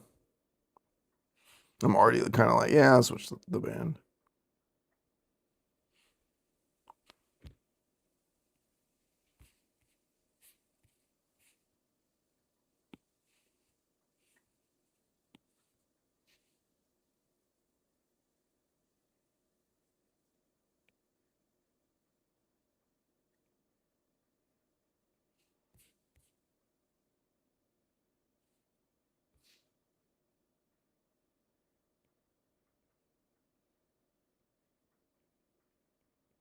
So that's like slightly turned towards that.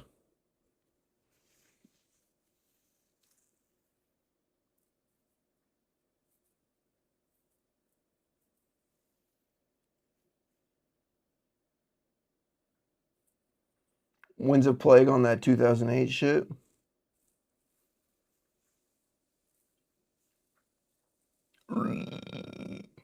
It's like, I don't even think it's powered, dude. It's just through a microphone. It just sounds powerful, especially if you copy it. That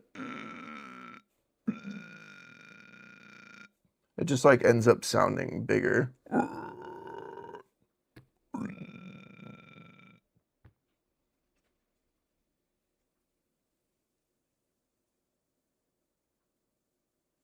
Paintball. I played paintball when I was a kid. And I fucking hated it because I was scrawny as hell and those paintballs hurt like a motherfucker. Anybody relate to that?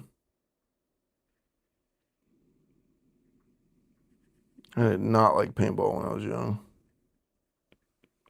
Airsoft I liked, especially if I like just put on like a puffy jacket. I remember I put on my friend's sister's puffy jacket and they all made fun of me, but I was like, you know what? This is so much more fun for me. I was like, I love the idea of what we're doing. It fucking hurts.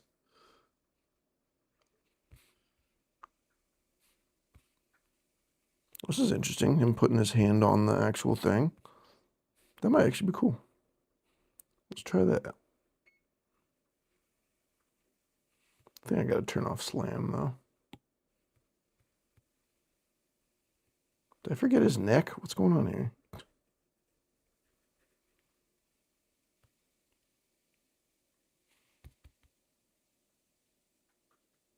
Oh, I see.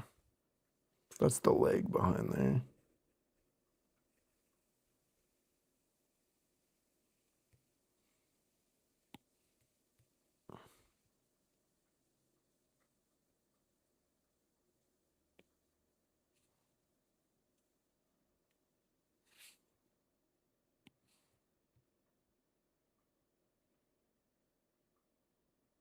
Yeah, I don't even care what you guys said. Extermination, Dismemberment. They're the ones. They're the ones, man.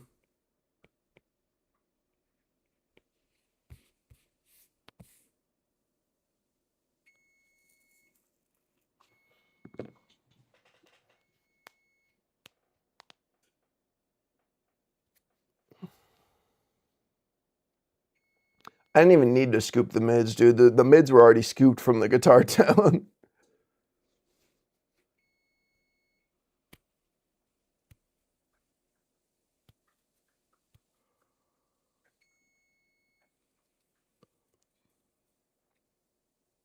For sure, nothing. It's really just all about the compression.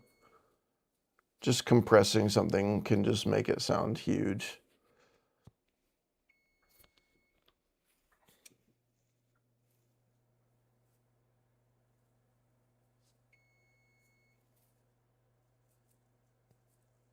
Paintball's fun, it just hurts. Yeah, John, I feel like I had that experience or something. Some old guy just being a douche.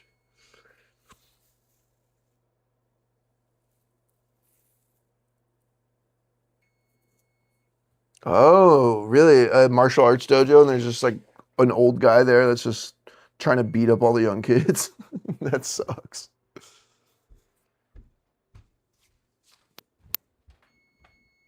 Oh man, this one's making me bounce. Ooh, that looks fire. Okay. Pull that out. Y'all didn't answer me what fucking veggie I should make with this. You know what I'm gonna do? I'm gonna do.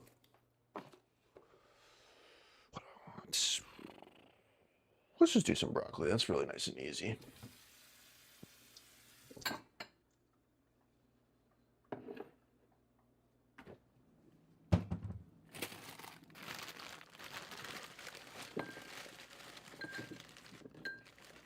I don't know if y'all knew this. Did you know that steaming broccoli in the microwave retains more nutrients than steaming it on the stove top? Stove top. Wow, I cannot words right now. So if you're trying to, I mean, the whole point of eating fucking broccoli is for the nutrients, right? Don't get me wrong. Some oven baked broccoli can be real tasty, but you're cooking out most of the nutrients there. You're still getting fiber. Don't get me wrong. I mean, fiber is important. There goes my microwave. Tripping the breaker. But yeah, microwaving veggies actually maintains more of the nutrients, as wild as that is. And then I'm gonna heat up a little prosciutto in a pan real quick. I've been doing that lately and it's quite tasty. Just adding it in with my broccoli. I've been like just crisping prosciutto in a pan. And it basically turns into like bacon. Yum. Mix that in with my broccoli. Maybe a little Italian seasoning. Maybe a little garlic. And probably don't need any salt because the prosciutto is pretty salty. And then some pepper. But of course, you got to use the pepper where they've got the fresh ground, you know? Where like it has the little grinder mixed in with it. That's the good pep. Something about freshly grinding the pepper is so much better than pre-grinded pepper. Don't use pre-grinded pepper. No, just skip that.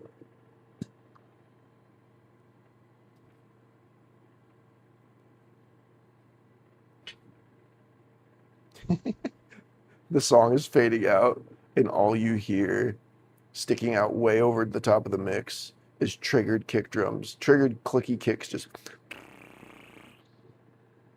So funny. Something about them dominating the mix. And that's the kind of like ironic funny stuff that I like in slam.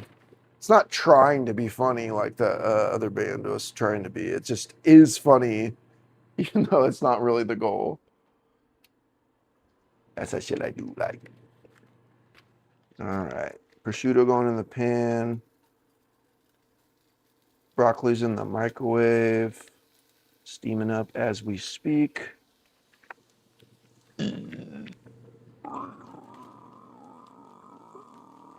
That's what I'm hearing in my ears right now.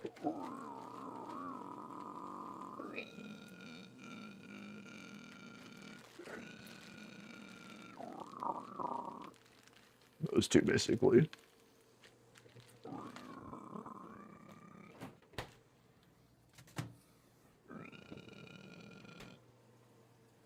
Man, he does it the best, though. I love the way he does it.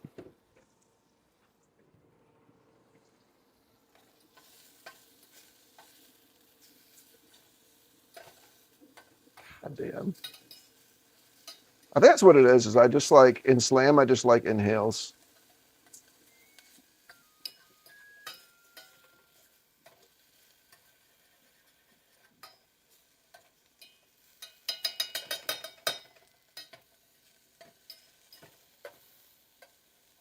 Okay, normally I lay my prosciutto flat in the pan, but I'm using like a small little pan and it did not work this time.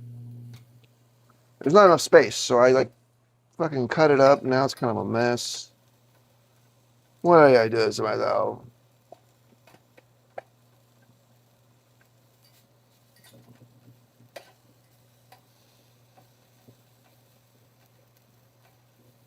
So since the Backrooms movie is coming out soon, one, I've been making Backrooms content on my Instagram. I've been posting it. In fact, I even posted a video that I spent a lot of bullshit time on that I shouldn't have because I need to work on the painting. I spent like 3 hours on it. It's not like I spent like a ton of time, but I'm gonna play a Backrooms game soon on stream. Did I say that right? Did that come out weird out of my mouth? It felt like it did. And the game I'm gonna play, if you guys are curious at all, it's called Dream Core. And I've already beaten 2 levels of Dream Core. And what they do is they put out these levels every few months, basically, as they design it. And they came out with a new one recently that is the hotel level. And I'm stoked on that because I love The Shining. I've played one Backrooms game that was like that, but it was pretty low quality. Versus Dream Core is like really good quality shit. Okay, we're smoking here. We're smoking here. But the catch is, it is an Unreal Engine game, okay? Unreal Engine has a little plugin that was made by a third-party person. Somebody just third-party made the shit called UEVR. Sure enough, they figured out how to inject virtual reality controls, like put you into virtual reality into virtually any Unreal Engine game. Insane. But also, oh, maybe I'll add some lemon. That's the other thing I forgot. I really like lemon with the, some lemon juice in with the broccoli. Recommend that. I got lemon juice, prosciutto, Italian seasoning. I'm laughing at this song. It just started out.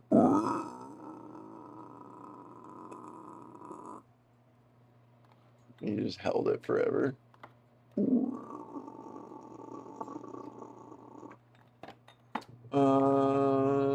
Garlic powder. I need to get some real garlic, or at least that, or at least that garlic that you put in the fridge. You know what I'm talking about? I need to get that. Let's see. I'm gonna open a fresh thing of garlic powder because I ran out of that one. Anyways, I'm gonna do that game in VR. I haven't seen anybody do it.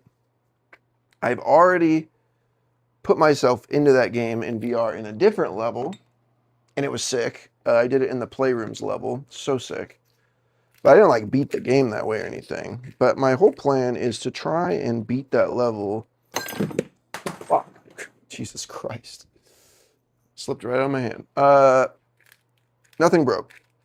Beat that whole level in VR on stream in one stream. The same way that like Queso does like full streams of games. But I know it's gonna be fucking forever. I think it's gonna be like when I did the last level of the Playrooms, I probably did like 8 hours on that level, like 6 to 8 hours, somewhere in there. So I might be like doing a live stream for like 8 hours of one game. We'll see. But I like how Queso does that, where it's just one long stream. Although I don't know if Yet is in either that long. I'll have to look. Son of a bitch, I just lost a piece of prosciutto. All right, I'm coming back. You boys gotta eat, okay? And I'm gonna keep streaming after this, I promise. For quite a while, because remember, I gotta take my neighbor to work at 3:30. And that's a long time from now. How long is that? That's 3 hours from now, so. I'll at least be streaming for another 2.5. Probably right up until she's ready to go, though.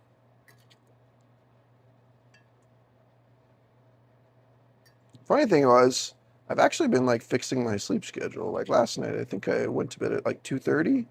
Not bad. But here I am. I'm going to stay up late again. It's not too bad, though.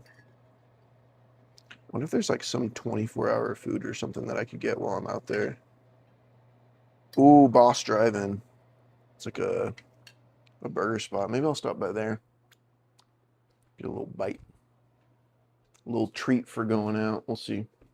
You want to pay me $50? I'm like, you don't need to pay me $50. That's insane. Like, also, like, why wouldn't you just pay Uber $50? Like, I doubt it's $50. Okay, Google, TV light on. Let's watch something while we do this, huh?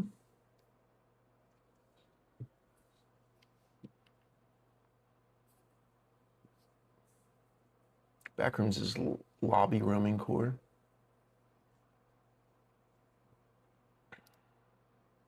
Let's see what we're at here.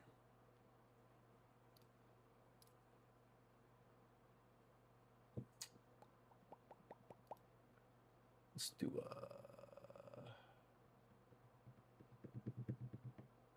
what's that fool's name? I think he called it Take Two or something. Yeah, this one.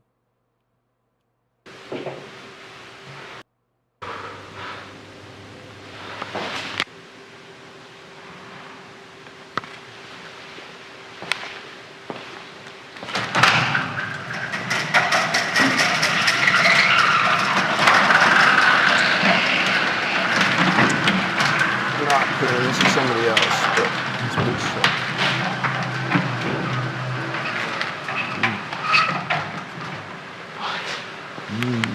That's it.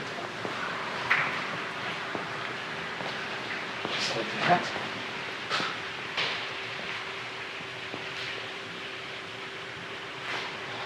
Something's off. How was he before this? So I forget. Okay, so he was like, this is where he first started. Fucking here's all this. This thing like breaks in front of him, which is really cool. Marbles. I'll show you that real quick.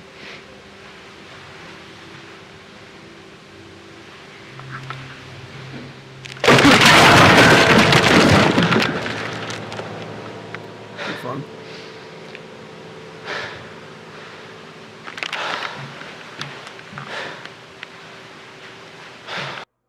Let me check chat real quick.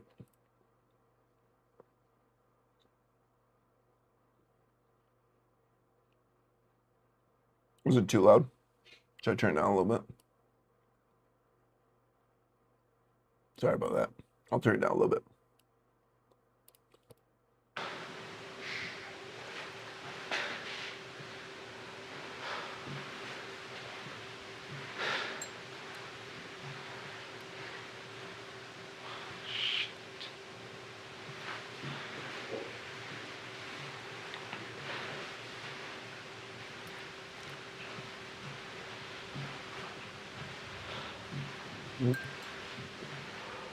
Nuke this for a second, just to warm it up a little bit more.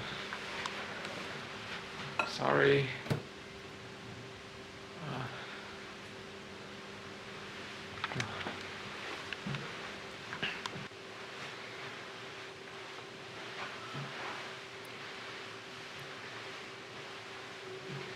Pixel, you see that Superliminal drop the full game?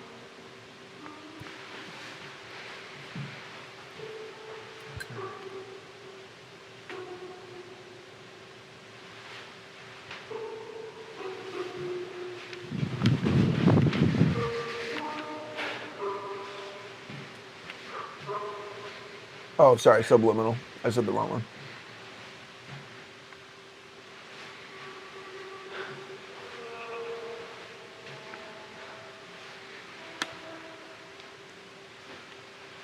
Dehydrated, I love that you corrected your grammar there. I'm not gonna lie, that was sticking out to me like a sore thumb.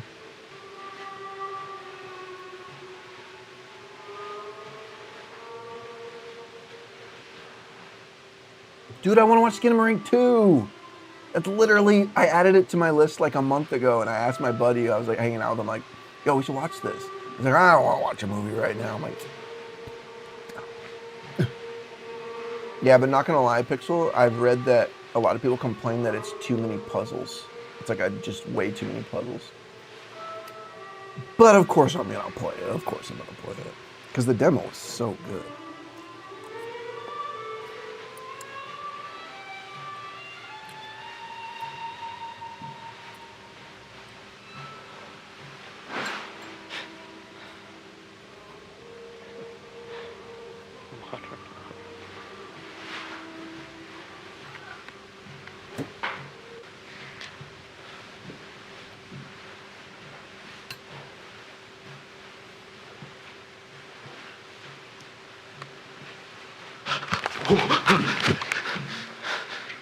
Oh yeah, make sure you're watching the chat that's on the screen. Who's there? Because it's got like it Who combines. are you? Answer me. How? Answer me, damn it.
Hey there, little guy.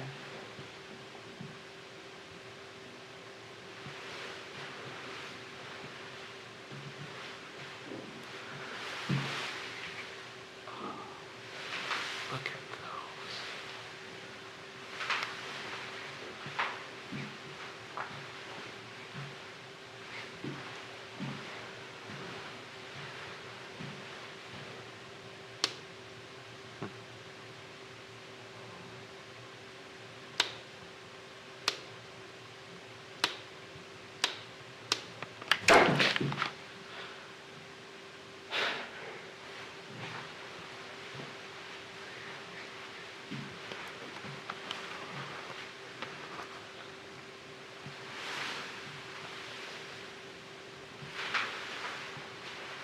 I forgot you guys can't hear me. I forgot I muted it. Sorry about that. Third day in a row that I've bit my lip in the same spot. Oh. Ouch. Yeah, sorry about that. I had muted the mic.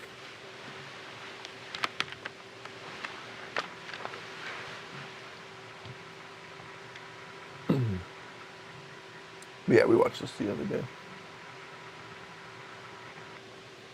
I don't think we got much farther than this though.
Lobster Mac's pretty good. I don't know about that $17 though.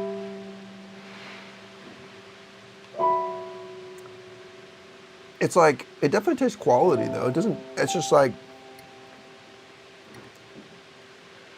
yeah. Probably wouldn't buy it again.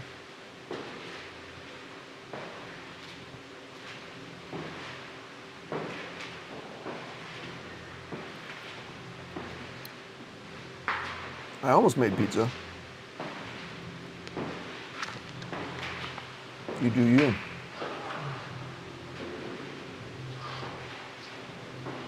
If you've eaten pretty well today, and you've eaten some veggies, maybe you ate some chicken earlier, but you didn't eat like pork of any kind, then yeah, make the pizza.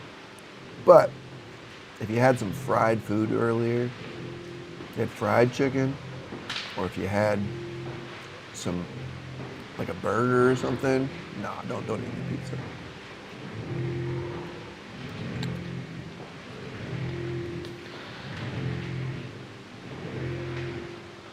Dude, the delivery shit is so stupid. That is like, you just have money to waste. Like, who's spending $42 on Arby's? That is just stupid. I mean, maybe you don't have a car or something, but it's like, still, like, why would you put yourself in that position where you have to spend that much on fucking Arby's? Just get something better at that point.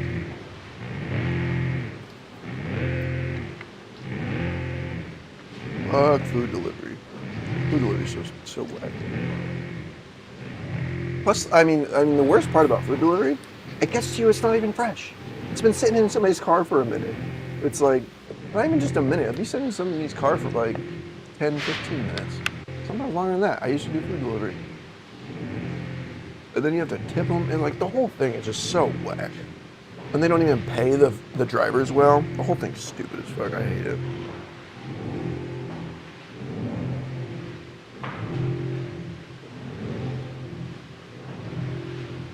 You don't know about the beginning of Backrooms? You don't know how it started? It started with a 4chan post of just a picture. And this 4chan thread that was about posting unsettling pictures that are just off. And that's where the original photo was posted. And then a user in there posted a whole comment about you like no clip out of reality, and then you find yourself into the back rooms where there's nothing but yellow walls and bright, harsh lighting, and the carpet is like slightly damp.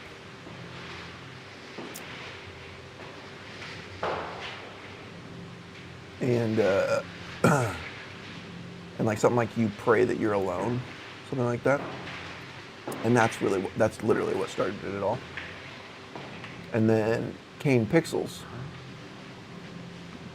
made the first Backrooms video, I believe. He definitely made the most known one.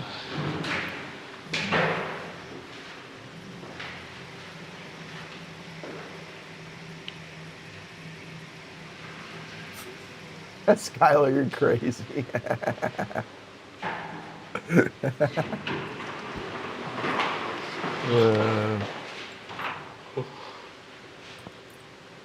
Yes, Skylar, yes, I could pick up somebody that's 126 pounds. It's a crazy question.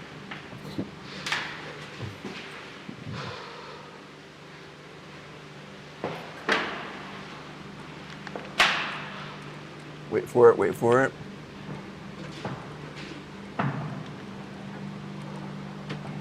Really? Ooh, I want to see the documentary. That sounds cool, James.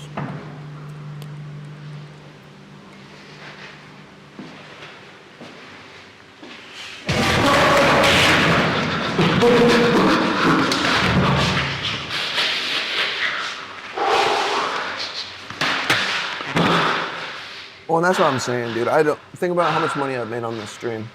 I've made $26, $28, something like that.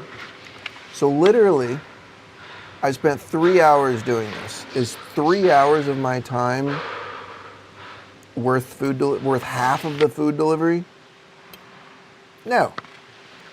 Is it is it worth trading 3.5 hours of my time versus spending literally 20 minutes to go get Arby's? Yeah, I'd much rather spend 20 minutes to go get Arby's, you know? And to get it fresh. It's like I also don't want to eat cold food like that, like, or even the slightly cold food. Just like that.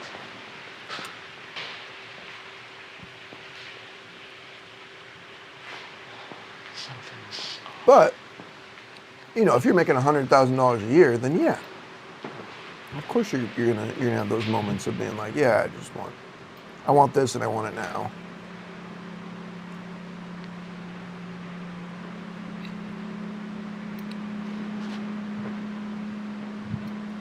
But I only have like $100 a month of like spending budget on like stuff other than food. 'Cause, I mean, I wouldn't count that as like a normal food expense. You know what I mean? That would be like taking money out of my spending budget. And I really only have like $100 a month for spending budget. So literally that one meal would be half of my spending budget.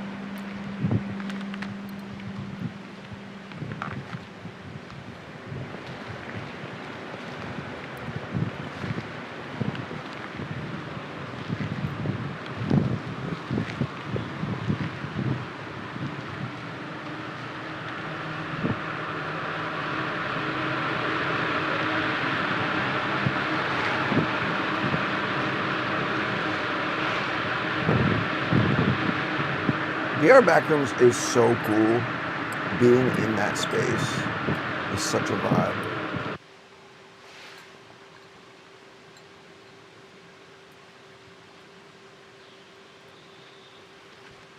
Oh yeah, I remember this.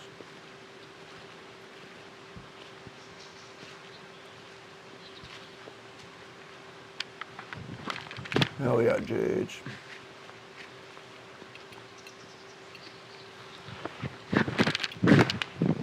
If you go to Arby's, you got to get you get the roast beef and cheese, but it has to have bacon on it. If it doesn't have bacon on it, it's not gonna be good, in my opinion. And the Arby's sauce, I think, is pretty fire. I haven't had that in years, though. Hot pastrami, hell yeah, that's fire. Yeah, that's banger.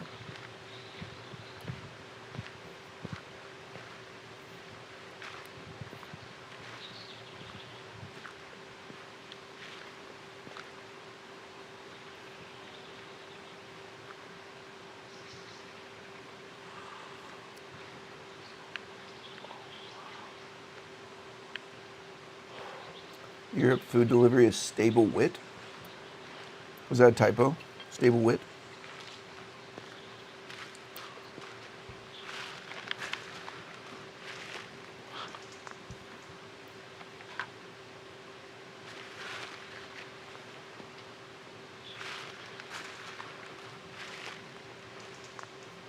Is the Arby's odd juice pretty good? I never actually had it. That would make sense. It's like not, I'd do so freaking easy. That'd be so easy to make at home. A lot of times when I eat out, I'm trying to eat stuff that is hard to make at home. Like a burger, to me, is like you have to have so many ingredients. I don't like basic ass burgers. I don't like just meat and cheese though. I like to have lettuce, tomato, onion, pickles, some sort of burger sauce. Maybe, and like bacon especially. Like, ooh, I don't eat very much bacon. I try not to because I know it's not good, but as I just had prosciutto. But I also never get prosciutto. This is like super rare. I think this might be the first time I've ever gotten prosciutto. Well, no, I get it in the little wrapped ones. You know, like it'll be like a cheese stick that's wrapped in prosciutto. That's what I would usually get. Just little snacks.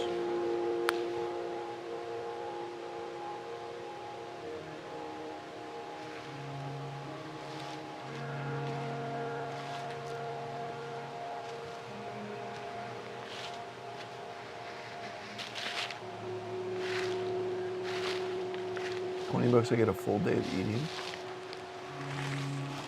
I don't get it. Wouldn't it be like extremely cheaper? Like if it's $20 to have your food delivered, wouldn't it be like $5 to go get it yourself?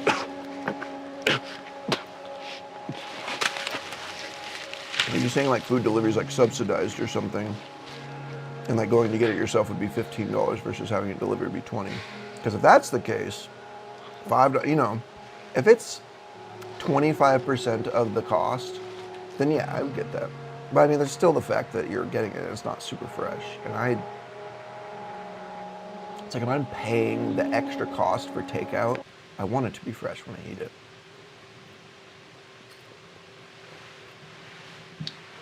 Something like a pizza. And if you go pick up a pizza and take it home, it's still so hot in there that works. I used to do pizza delivery, and they had those specific bags. Those bags cost like $200 or $300. Those bags that like keep the pizza hot. When you do food delivery at like DoorDash and Uber, we don't have that. We used to have DoorDash bags that were like insulated, but they're not really, definitely not the way that a pizza bag would be. Although even then, in the pizza bags, it's like you're like basically steaming.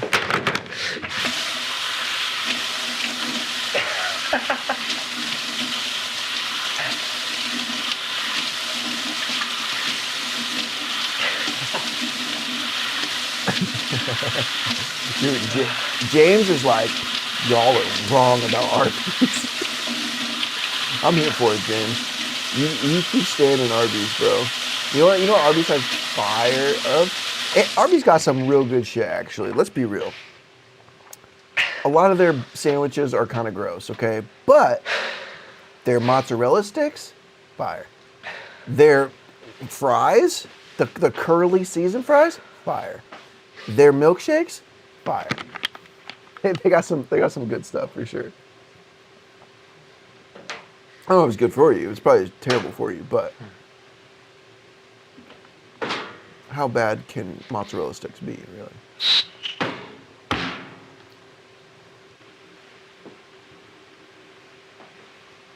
Garlic, cloves, butter, rosemary, a little bit of oregano, some cumin. Oh, you're talking about making brown sugar. Interesting. You're talking about making the burger at home. I was just talking about like,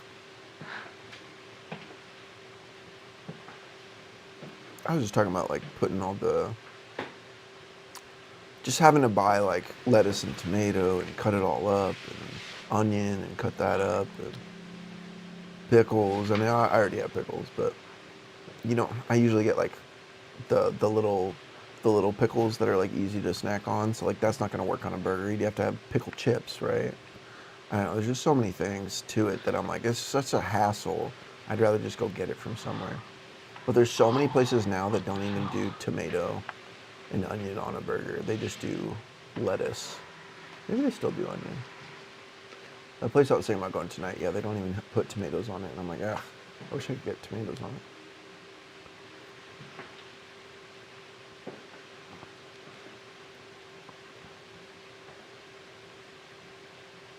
2 hours, Pixel? That's wild. I believe it though, down there. What?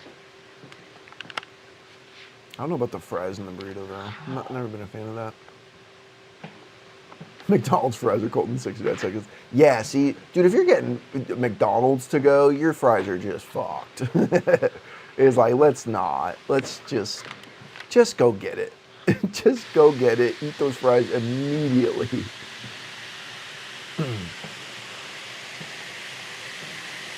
I love this, the facing. I definitely watched all this, but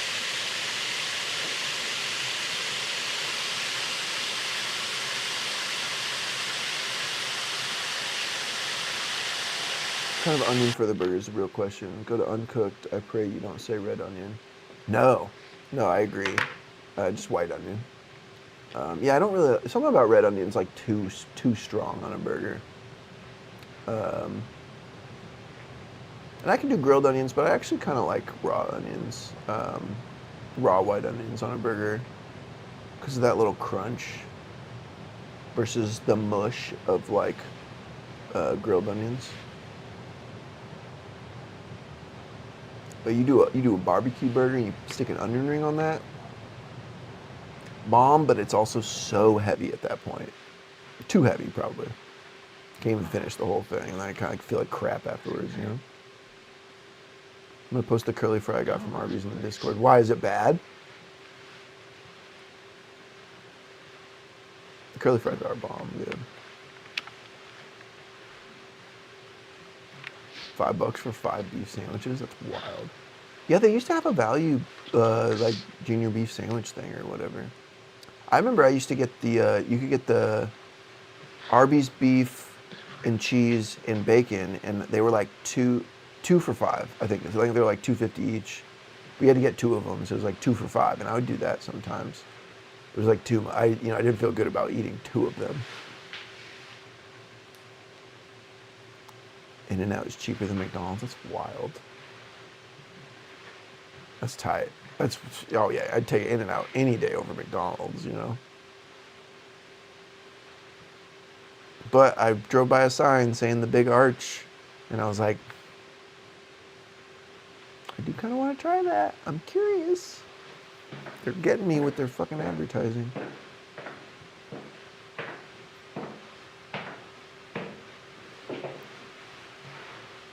I gotta get back to the painting, but. Alright, nothing. Thanks for hanging out.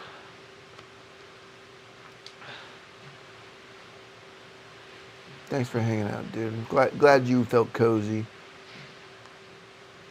See, we don't even have rallies here. We don't have In-N-Out or rallies in Seattle. Rallies or checkers. Rally/checkers, same thing. But Jack in the Box has good curly fries. They do both kinds of fries, but they're both kinds of fries are good though. But their Jack in the Box curly fries are very similar to Rally's curly fries. And the best part about Jack in the Box is it's open 24 hours. And what's weird is certain places in the country don't have Jack in the Box, and I'm always like, oh, I feel like they're everywhere.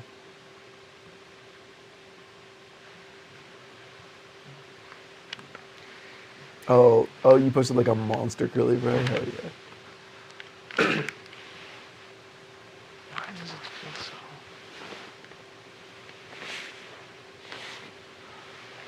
Oh, JH, that sounds like such a heavy burger, though. Like, as soon as you add butter, it's like, oh, that's going to be a heavy burger. It's got to be, maybe if it's a really thin, if it's a thin beef patty, then yes, I'm game for it. No In-N-Out up here. We have a spot called Dick's, which is like our version of In-N-Out. And Seattleites love to say that Dick's is better than In-N-Out. But in reality, they're just different. I wouldn't say that one's better than the other. They're just different. I would totally have one day and then have the other the next day and not be like, oh, there's one. What's up, Timo? Moomin? Oh, you're in here. What's up? That's fun. I don't think I've ever seen you in chat. What's up, Moomin?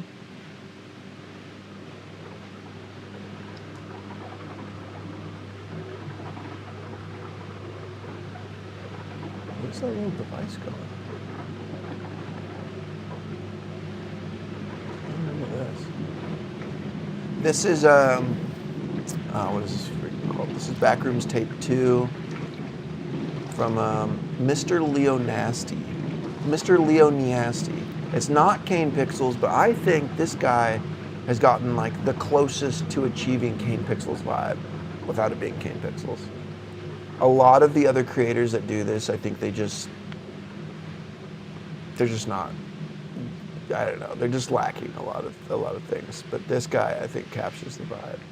And he does some really cool stuff where he actually shows the human body versus like Kane never shows human hands or anything like that. This guy does, and it looks like really good. Very believable.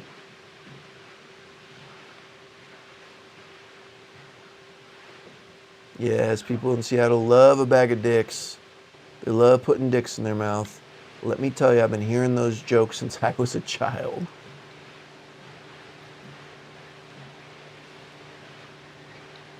Hey, 2 tacos are still $1 on the app. This is like the coolest part coming up.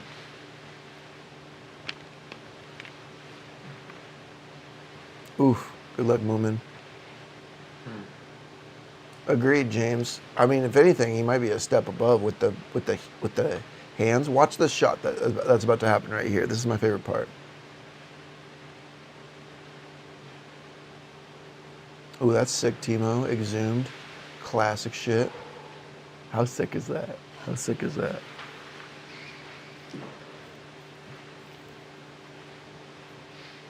This is Mr. Leo Niasti. This one's called The Backrooms Tape 2. This with the feet. Look at that. With the hand and the apple.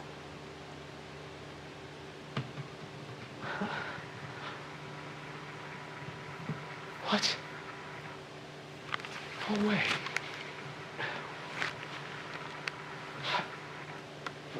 What is this? Don't do it. Don't do it. It's scary, dude.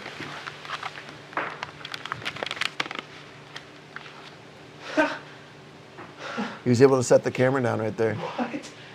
How?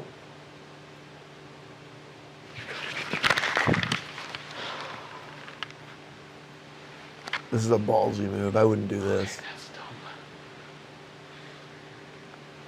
Oh boy.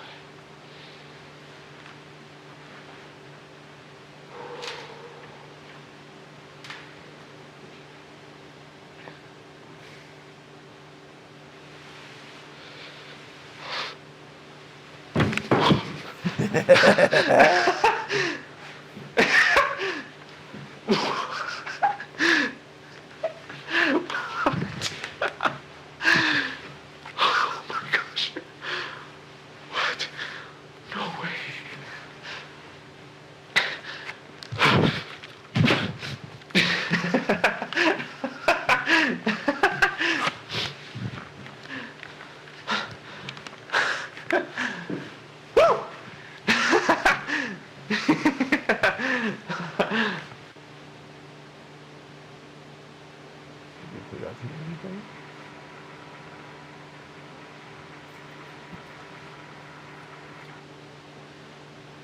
Yeah, I love that spot. So fun.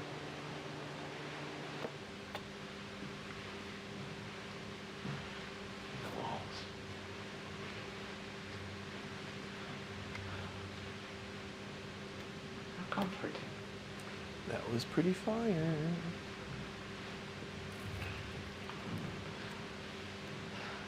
Still do light on.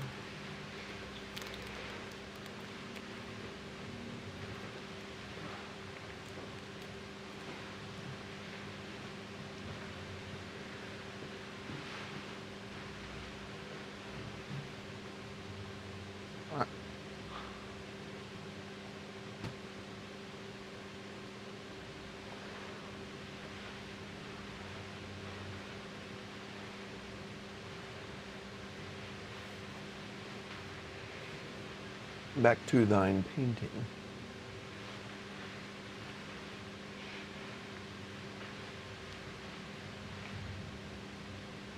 Oh, we got 5 on Twitch. That's what's up. That's most we've had on Twitch today.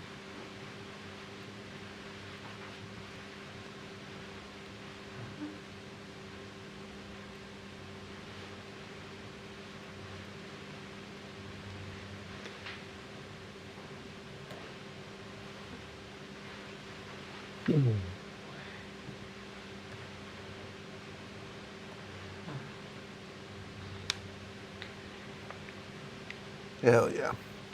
All right, Pixel.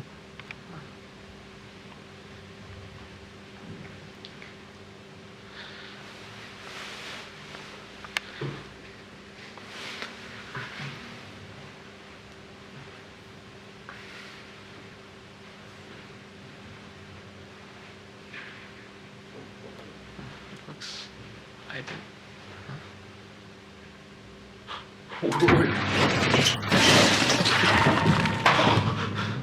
Huh?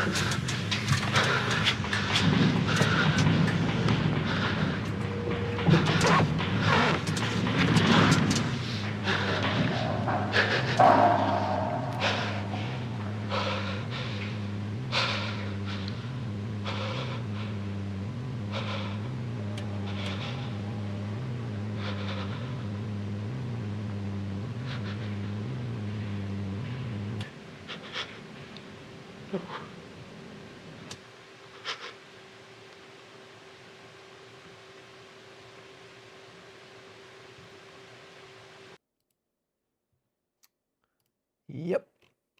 And that is the Mr. Leoniasti. So fun. So fun. Love that. Back to painting. Back to painting. Oh, I gotta make sure that isn't gonna play in the background.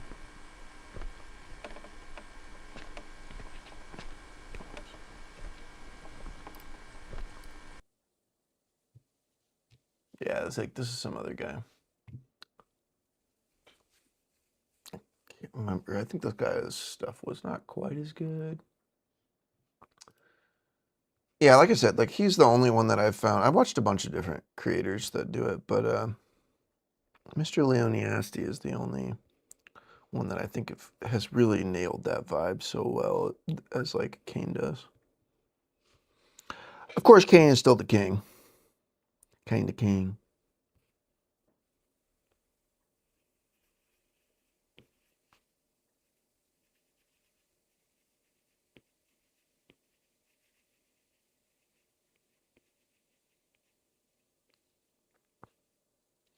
Yeah, when people say that nothing happens in the back rooms, videos and stuff, come on.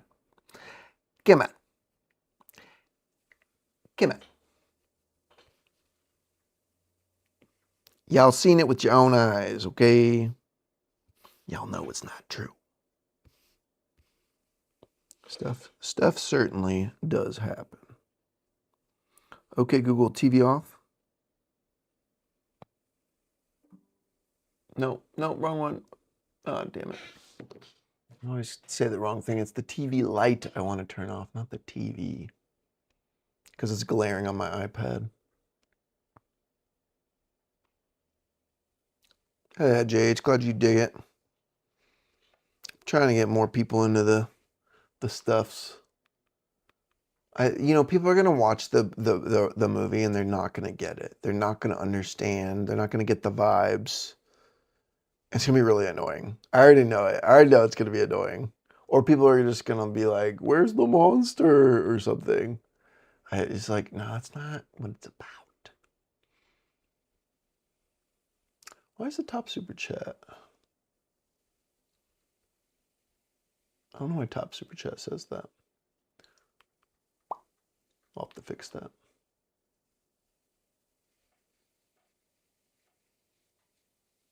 No, I haven't. The local 58.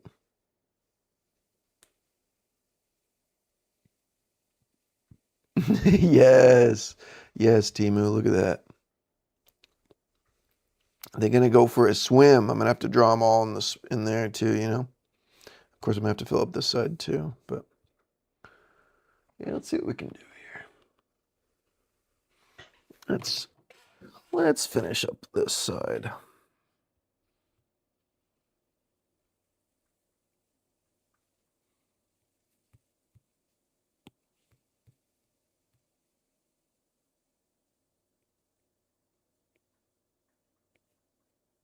If you guys are dealing with watching ads while you're watching the stream, if you go on Twitch and if you have Amazon Prime, you can do a free sub. You can subscribe to the channel and you won't get ads while watching my channel.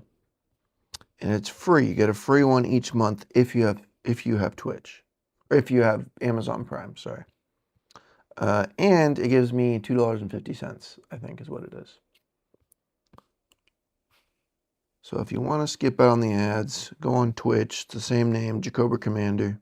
Or sorry, Jacobra Records.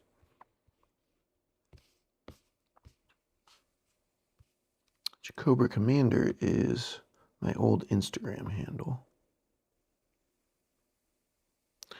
Although I've been thinking about switching. I was literally doing a poll today about switching my switching all my handles over to just Jacobra, or a rendition of that basically, so that because just Jacobra is already taken on YouTube, of course, somebody had to take it. Somebody just had to take it.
Yeah, it looks weird. That's not what I want to do.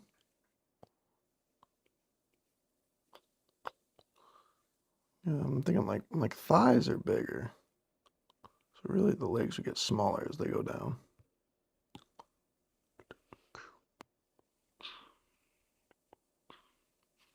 Maybe have them looking off to the left a little bit, so I'll just see the one eye.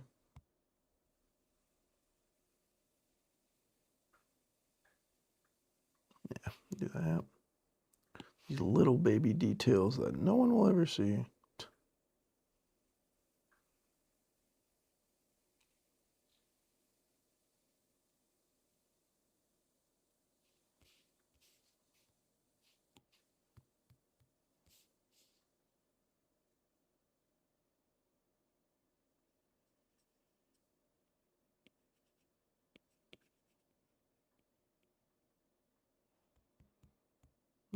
Body turned a little bit, maybe. Okay, Google, TV light off. There we go.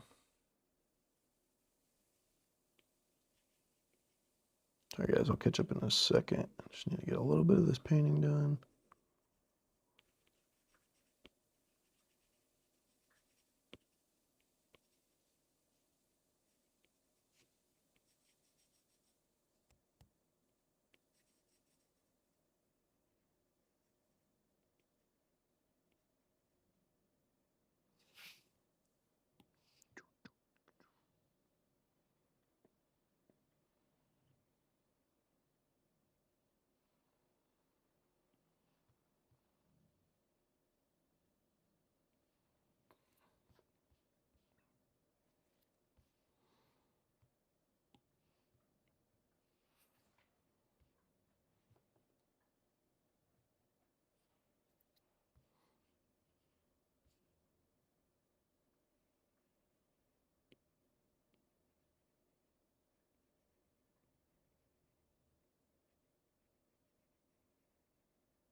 That one sucks.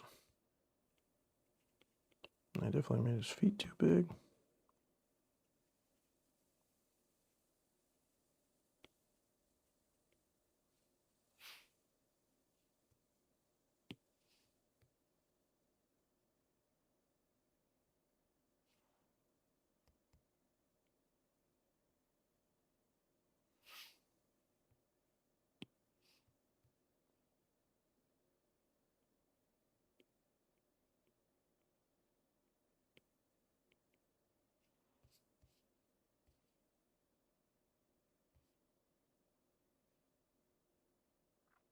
Cool.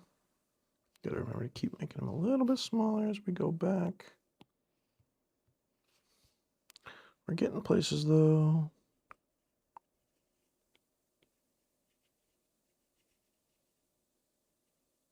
Of course, I'm gonna have to draw in all the shadows. But that shit's fun because it really makes it look 3D once I do that.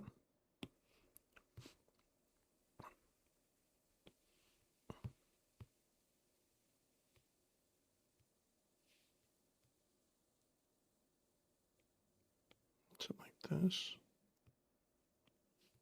Because that would be his arm over there, I think.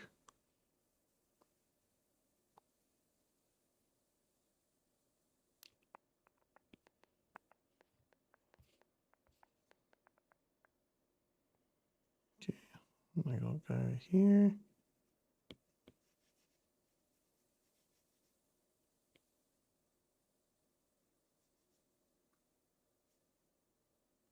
Something like that.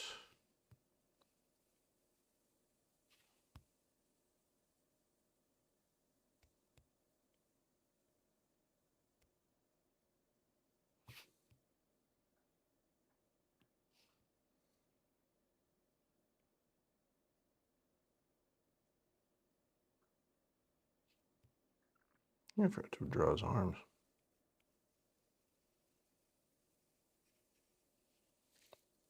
Yeah, you can't really see it too much. Slightly down here.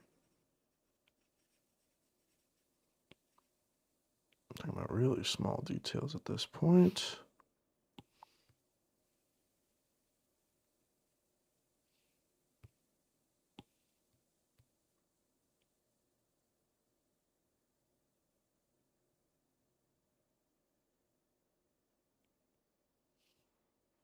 That doesn't make sense. Oh yeah, it does. I guess if his leg was bent. Cool. Nearly there. So close. Let me just finish this out. Small little section. Finally. We're finally there, guys. We're finally there. Oh my god. It took forever. But it's so cool because I've never done something like this before, you know? It's like I've barely ever painted in the past. And I've definitely never painted like a group of people like this. And I mean, I know it's not like people, it's like spirits, but it's cool to see it come together because I've just never done this. So.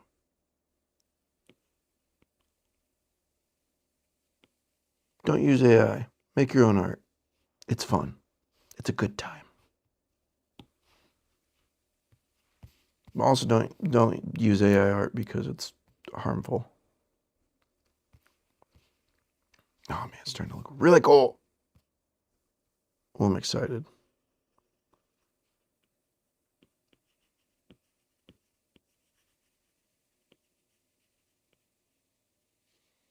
And once I draw in those shadows, it's going to look even cooler.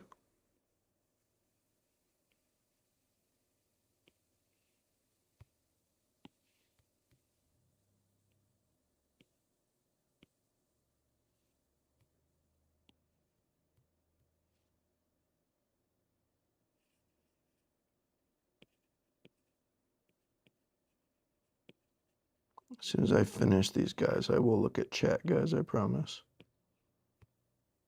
I'm like so close, so I'm just kind of going for the home run here, you know?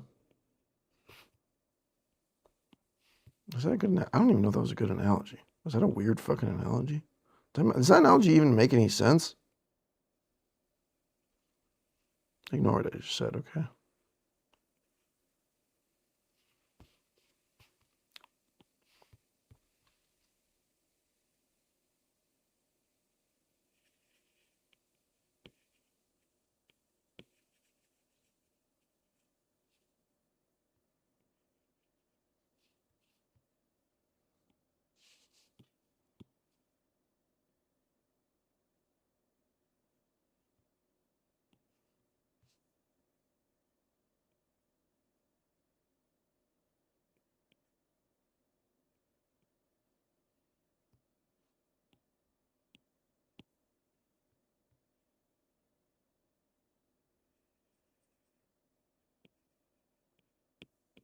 So close. So damn close. Oh wait, no, yeah, it would fill up that whole area. This is not supposed to be part of it, that's why. I see the problem. It's just like floor that I didn't finish, basically. So it would fill up that whole range there. Again, I will look at the chat in just a sec, guys. I see that it's going off.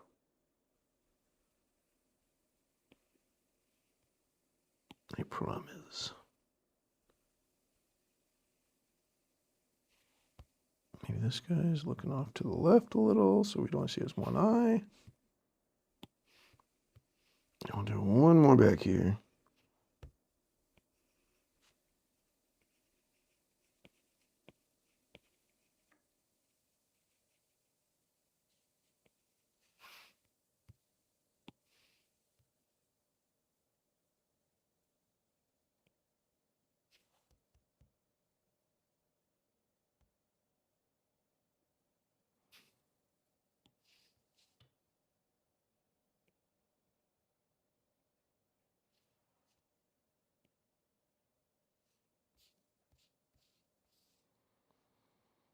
Ah!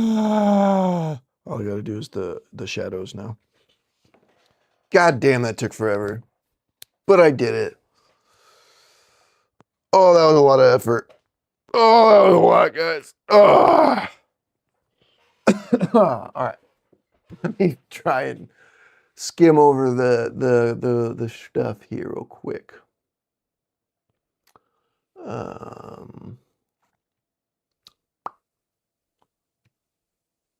Local 58. All right, JH, see you later. I don't know if you already dipped, but see you later. Big deal on YouTube. Yeah, I think just all the backroom stuff does pretty well, you know? Which could be fun if I start making that, you know? It'd be fun if it took off, but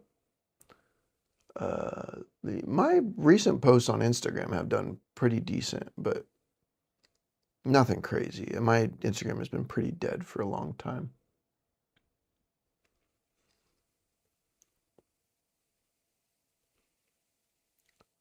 Skylar, I like girly girls, personally. I feel like I can be pretty feminine myself, and I need a girl to be more feminine than I am, for sure. So typically when a girl is very bro-y, it's a turn off to me. I don't have a problem with women being that way. Like, be whoever you want to be. I just can't control my, you know, what I'm subconsciously attracted to. I'm friends with plenty of girls that are like that, and I don't, you know, think negatively on that way. But, you know, I just am attracted to what I'm attracted to. Might start it tonight on my TV. Gonna have some kind of microwave cuisine like Jacob did. Yeah. Wait, what are you starting? The episode You Are on the Fastest Available Route. Local 58, that's what you're talking about? You ever get 98% of the way through a painting and then realize you hated it and deleted it? Not yet. Ideally, I mean, I would just like the sketch already. I would be like, no, I don't like the sketch, you know? Ideally. What kind of DAWs do you start out with? I'm just starting, so I'm going Reaper. Reaper is so not user-friendly. It is, everything in Reaper is difficult. You have to manually do everything. I don't recommend it for starting out, except for the fact that it's free. Even though people say Reaper's not free. Let's be real, it's free, okay? Easiest DAW to start out with, by far, Logic Pro. If you have a Mac, get Logic Pro. You can use GarageBand for free, and GarageBand is literally it's literally Logic Pro that they've taken the features away. Like, they're basically the same thing. So if you learn the basics of GarageBand and then eventually can afford Logic Pro, or you find a crack for Logic Pro, then you'll be fine. You know, you can just learn the basics on GarageBand. That is included with Mac and is free.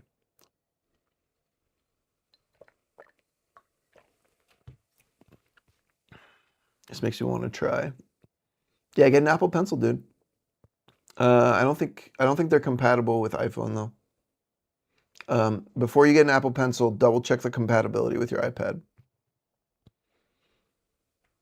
Certain ones are, like the Apple Pencil 2 is only compatible with certain iPads, versus the Apple Pencil 1 will be compatible with them all. The beauty of the Apple Pencil 2 is like the Apple Pencil 1, you take off a cap right here and it has a lightning adapter, and then you plug into the bottom like this, and it sticks out of your iPad, and it's kind of weird and definitely not good for travel. Versus this one, it is a magnet, and then it automatically charges via the magnet, which is very nice. I don't know if it has any other features. I just like that one, and the price difference is negligible. But you have to have a newer iPad that is compatible with the Pencil 2.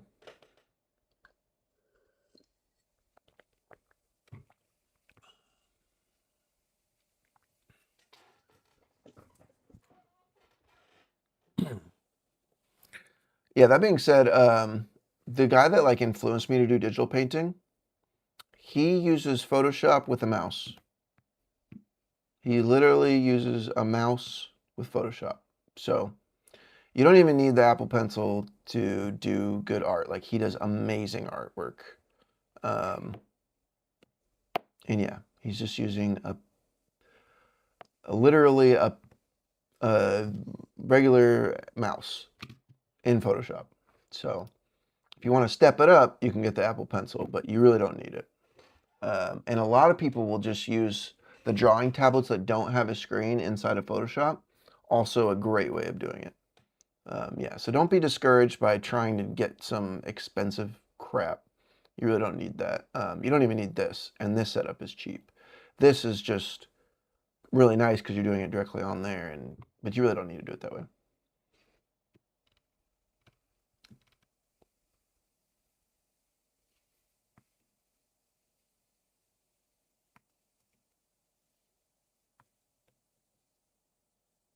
There's all kinds of award-winning tracks made in it.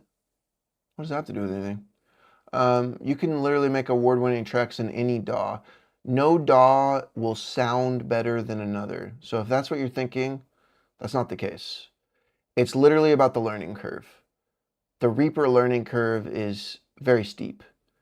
Everything you're going to have to look up just to do basic things that would be so easy in another DAW. So yeah, don't get caught up. I remember some kid in school was trying to say that, well, I'm going to mix my record in Pro Tools. It's going to sound way better. And it's like, that's not how that works, dude. Not at all.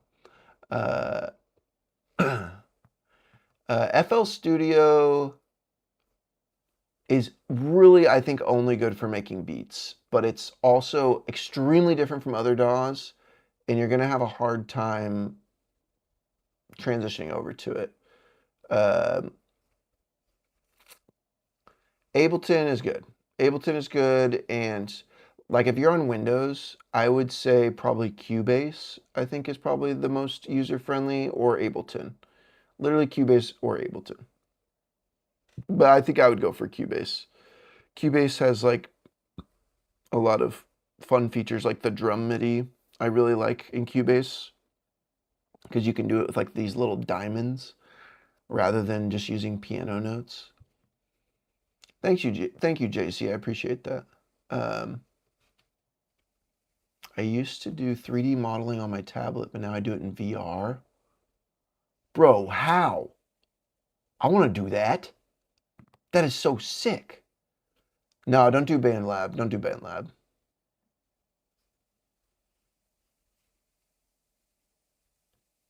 Mixcraft looked pretty cool. I think Mixcraft is Mixcraft the one that's like set up like an analog console? Damn, Pixel. Pixel, get hardened out of here, please.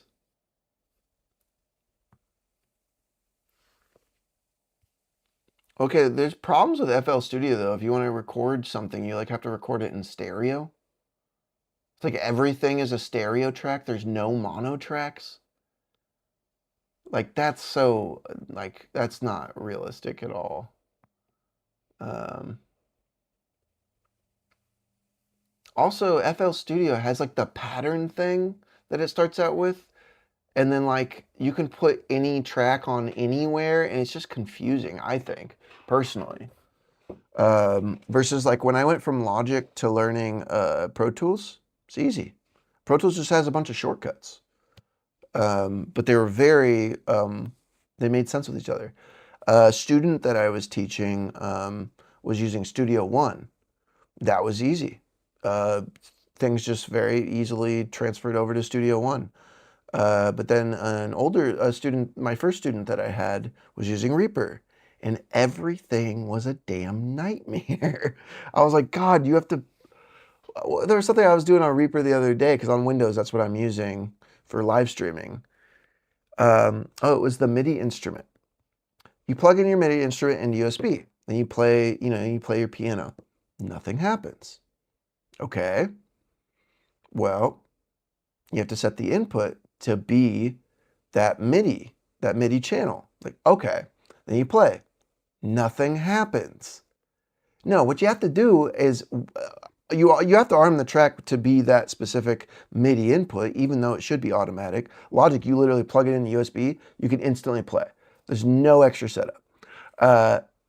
With Reaper, you have to arm the track to take in the MIDI specifically, and then you have to go into the MIDI properties and you have to enable it within the MIDI properties. You have to find, it doesn't even open that specific thing that you have plugged in. It has like everything, and you have to find it, and then you have to enable it in there. And it's just like, why is there so many steps to this? I already armed it on the channel. I want to use it. It's like everything is just a nightmare in that program. Yeah. Joji made it on GarageBand. That makes so much sense. It's by far the most user-friendly. I mean, FL Studio is fine. It's just the problem is you don't have mono tracks. And then you're just like sucking up CPU because you're doubling the amount of CPU power because everything's stereo. So every plugin has to use 2 channels instead of 1. It's just not, and then you're going to export and you're not going to be able to export mono files. It's like, what about stems? I don't want all my stems to be stereo for the same reason. I don't want every plugin to load in 2 channels. It's like, I hate that shit. Yeah, FL is annoying, but if you're making beats, I know it's good for making beats. It has a lot of great tools for making beats, a lot of built-in stuff that's great for that.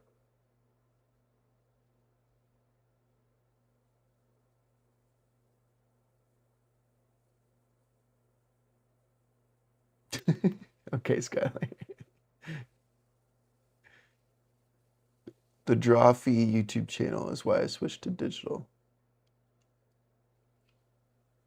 I've heard a lot of good things about Krita. I've heard a lot of good stuff about that. All right, let me catch up real quick, and then I'm gonna get back to working.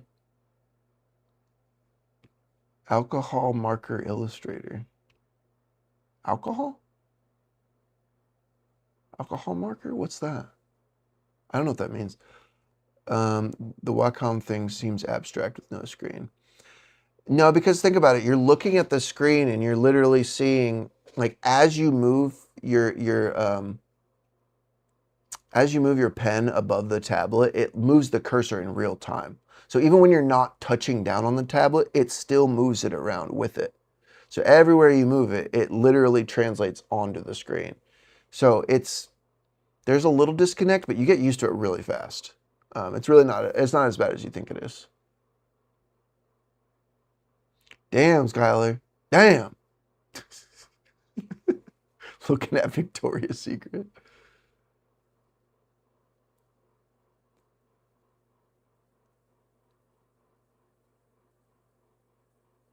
Yeah.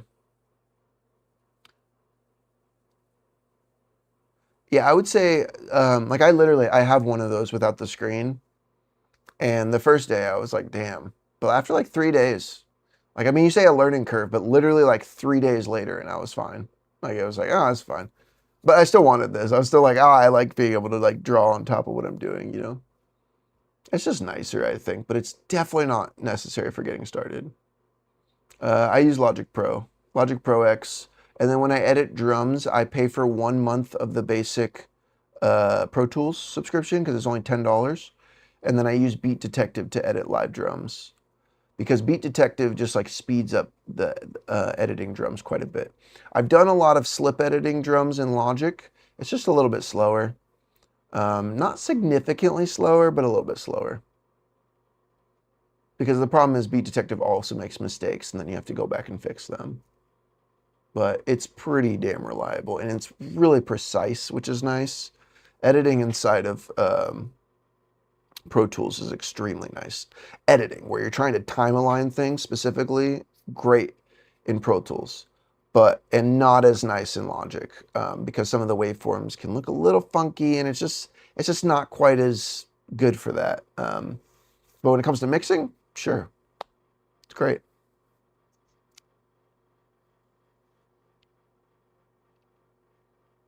Back then, some rapper guy told me that the mixes in Cubase are better. Yeah, no, that guy's full of shit. And it's funny because a rapper kid was also the kid that told me he was going to mix his beat inside of Pro Tools and it was going to sound better. It's like, dude, it's not how that works. Oh, Negative Harmony. If you're making music in FL, there's nothing wrong with that. That's fine. If it works for you, yeah, it doesn't matter. Like, my whole thing about efficiency and all that is like, if it's working, it doesn't matter about efficiency, you know? It's just like if somebody's starting out, I would not recommend doing that unless you're making hip hop. But even then, if you go to record vocals, I would recommend recording them in something else so that you're not dealing with stereo tracks. Oculus Medium. The app is called Oculus Medium? Because I've got a Quest 3 that I would love to do that in. That sounds really sick.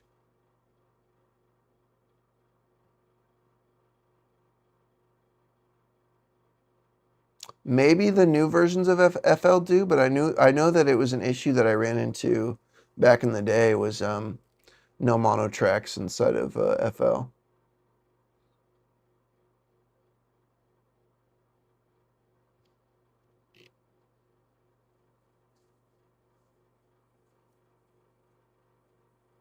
You can record in mono? Is it that you can't export in mono? Is that what it is? Or maybe that's just a newer thing.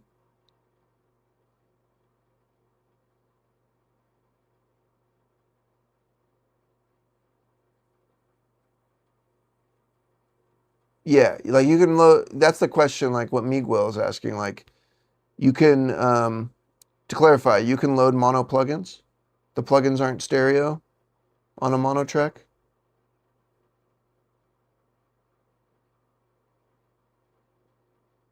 And that's why I feel like the FL Studio workflow did seem like it's not the greatest.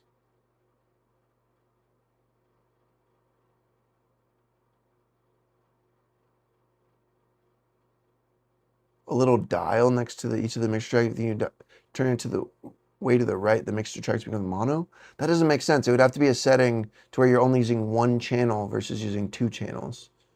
Because if it's just like folding it to mono, then it's still a stereo track that's folding it to mono. It's still using stereo processing. And the plugins that you put on it would still be stereo plugins.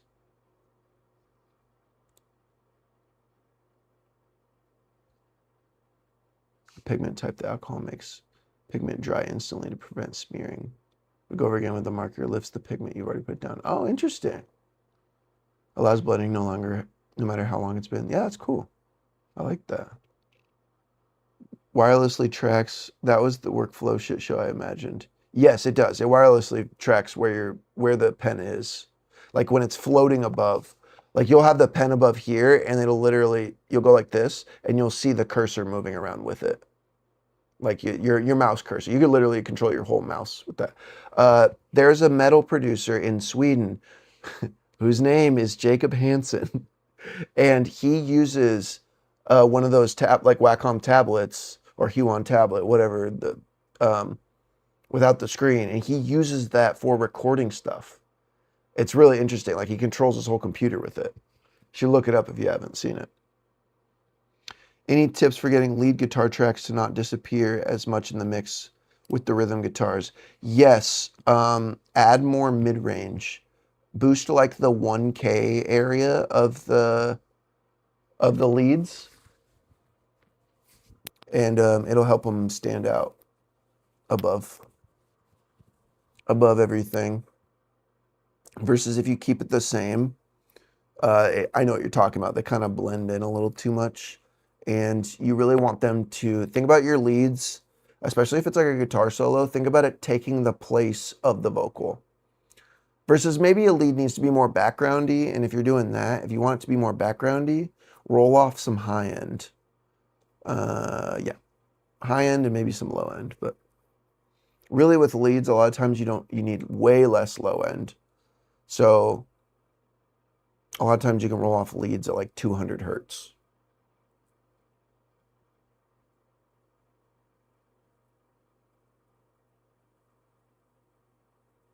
There's the option to load plugins in stereo and mono. Okay.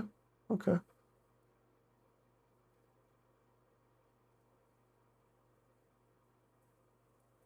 Nathan, no, that is the mixing. That's literally just mixing and how everything is mixed. Closeness to your ears a lot is that 1K region. If you boost a vocal at like 1K, it'll sound like it's like right here in your face kind of thing. Versus if you scoop that 1K, it's going to sound much less present in the back. Try messing around with 1K with like a wide Q.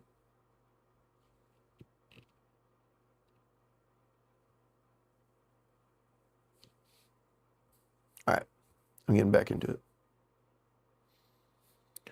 Ooh, baby, that was a lot. I'm going to add one more here.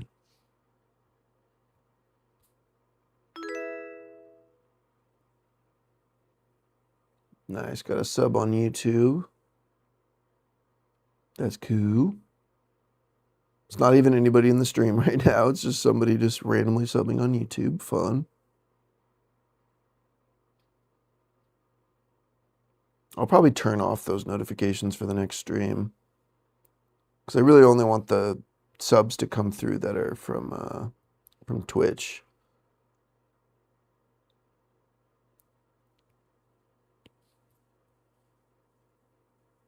As a notification, you know.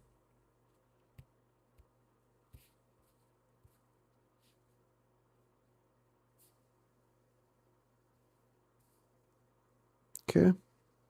Oh, I need to do the shadows.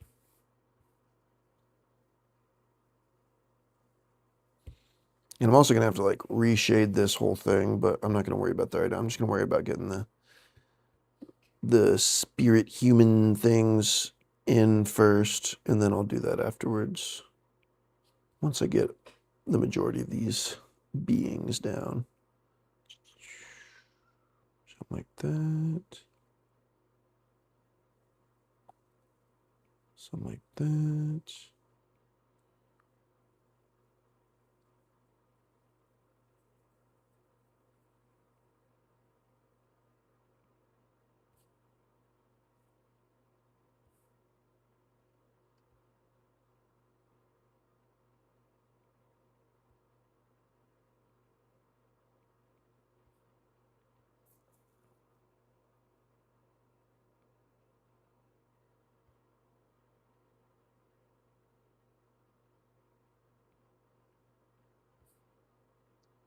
I have to redetail this this demon head here real quick, because it's got blurry edges from copying and pasting. Don't tell anybody I copied and pasted.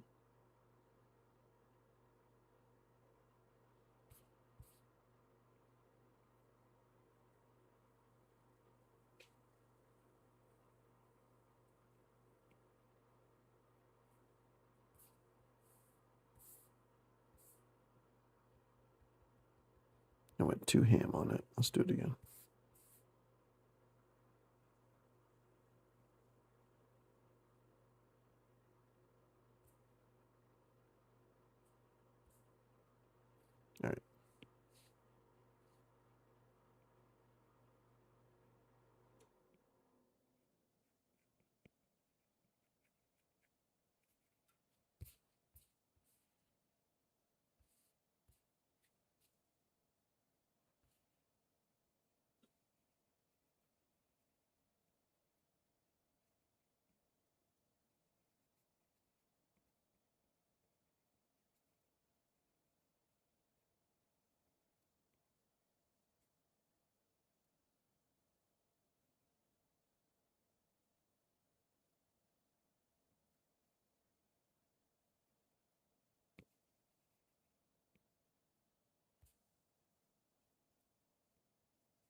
What's fun about this is like, since it's so far away, I don't have to be like super precise.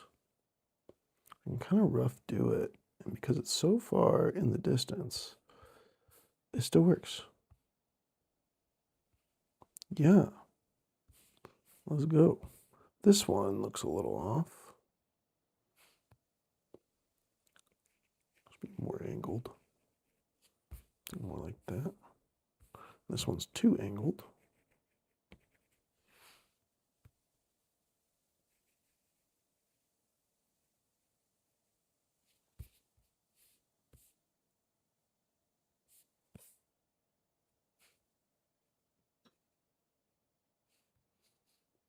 And then yeah, I'll have to fix all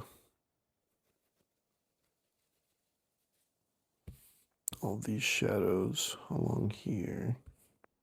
I could try right now, but I think I just want to work on more of the peeps.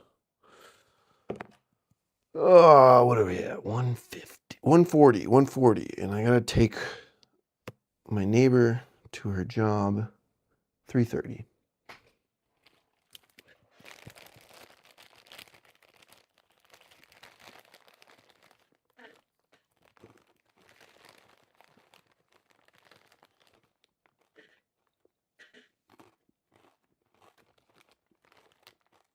Gain staging is way more complicated than that, dude. Hi, Pixel. Thanks for hanging out. You made one insane comment earlier, mentioning, what was that, 12 foot? I said 12 foot's as big as my, and then you were like, that's as big as my. Insane comment, Pixel. Good night. You're so funny. Thanks for being a goated mod. Gain staging. Geez, I could talk about that for a long time. Noise floor is determined by a few things, though. If you're compressing something to hell, you'll bring up the noise floor. If you didn't give something enough input gain, and then you try to bring it up in post, you're going to bring up that noise floor.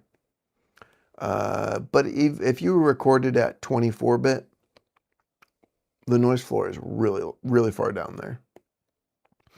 Like 24-bit has 144 decibels of dynamic range. That means that the noise floor is all the way down. Like if you sang something and it hit 0, which is extremely loud, you know, that's like literally right at the edge of clipping. You're probably not gonna do that. You're probably gonna record stuff at like -12, maybe -6 or something is like the very top of the peaks. But -6 is still a little, you're getting pretty close to that 0, and it's kind of scary because you never know if accidentally you're gonna hit that 0. So if you do like -12, that's usually where I do, where like the peaks are hitting -12, then that means that, you know, you're hitting -12, -144 dB is where noise is. So if you squash that vocal by a ton, let's say you're doing 40 decibels of compression, that's a lot, but sometimes to get a really aggressive vocal, that's what you want to do, just to get it to sound really aggressive, to hear all the mouth noises and make it super consistent. You're still only bringing it down to like here. And so the noise floor is still way down here. Now 16-bit, you know, the noise floor is like way up here, and all of a sudden you're hearing noise in the background. But we don't record at 16-bit anymore. When we export stuff for CDs, it's at 16-bit, but you've already recorded at 24-bit. So if you export at 16-bit, it's not like it suddenly brings up that noise floor. It's like, no, your noise was already down here, so it's not going to be in the 16-bit export.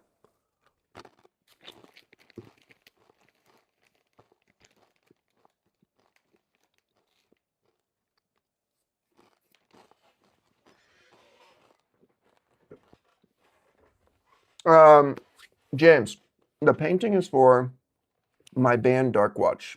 It's for our next EP. It's hopefully coming out in a couple weeks. I'm just waiting on the vocalist to record one line. I think I've been waiting for him to record literally one 5-second line for 2 weeks now. He literally just needs people to kick him in the pants. He's been so busy with Dickie Dine stuff. I'm like, dude, just set 10 minutes aside to work on that. You know, so, not really. It's probably, you know, to get a good take, you'd probably need like 20 minutes. But it's like, dude, set 20 minutes aside to do this really quick. So if I finish this and he still hasn't sent me that, I'm literally going to make a social media post and be like, guys, hit his DMs and say that you want Dark Watch now. You know, tell him to record new Dark Watch, because he just needs a kick in the pants. That's really all it is.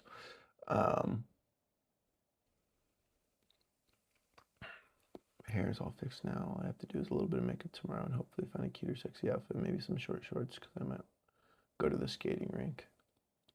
Skylar, you're just sucking up to me now.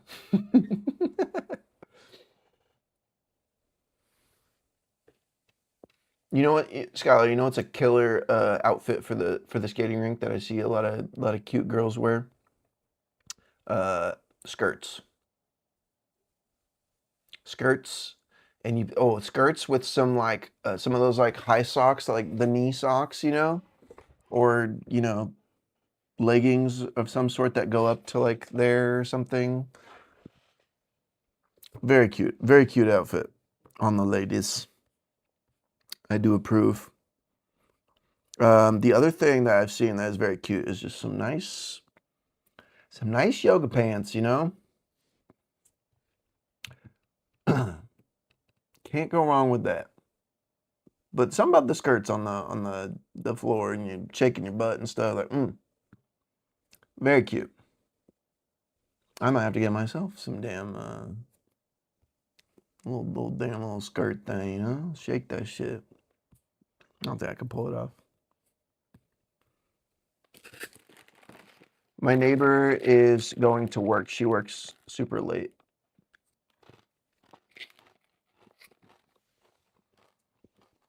Super late, super early, whatever you want to. Probably super early.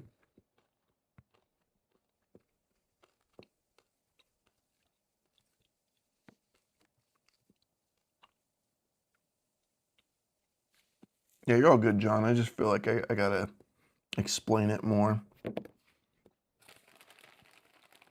You all good.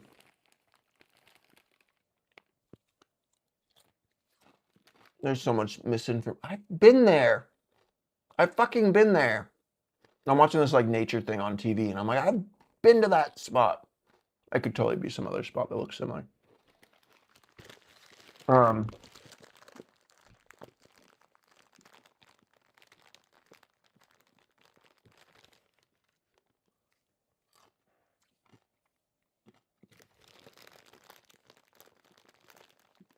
Artifacts. Have you heard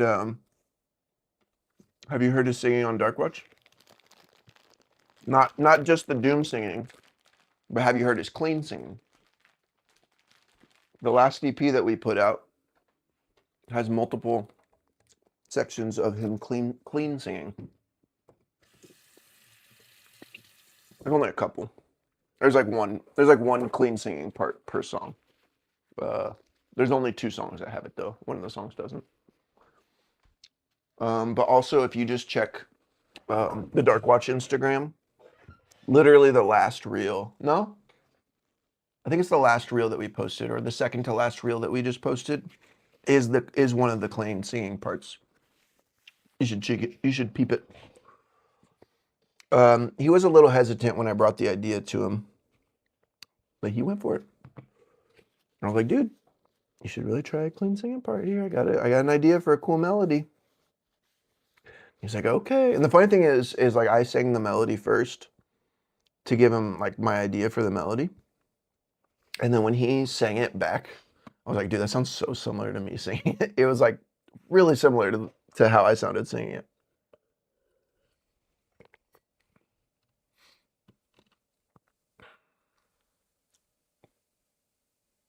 Yes, Skylar, yes. That's the move. That's the move. Hell yeah, Artifacts. No, I really think that it's just really hard to sing on pitch live without like a really good reference to what the pitch is. Like it's specifically the bass that you need to hear. So the bass guitar is what helps keep you in tune when singing live. If you can't hear the bass, you don't have the note, the pitch of the note to correctly sing in pitch. And so what I think, he actually told me this. He said that like the monitoring was like shit when they were listening to it, like he could barely hear the track. And I'm sure that it was like through like just a wedge, and they didn't have a ton of bass coming through it. So I don't think that's I just think that's normal.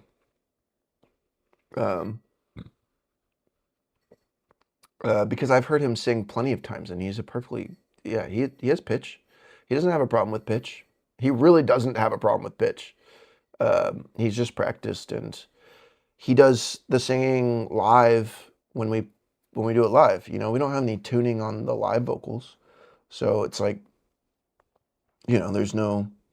And there's been a couple times where I watched some videos and he's a little pitchy, but then other videos where I've seen him just nail it. We did a tour last year where we did 21 shows, I think. And yeah, the vast majority of them, his pitch was great. So, it's just everybody just has those moments, and unfortunately that moment was caught on camera.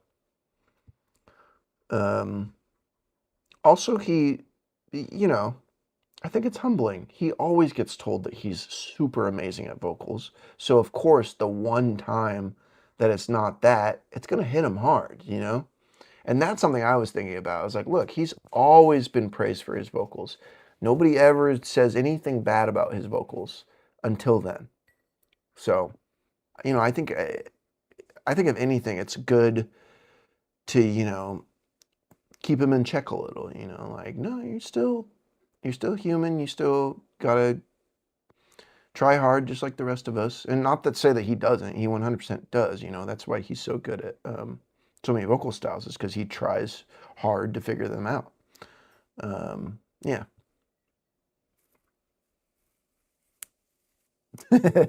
Yeah, John. Yes. Yes, sir. But he's not like quite as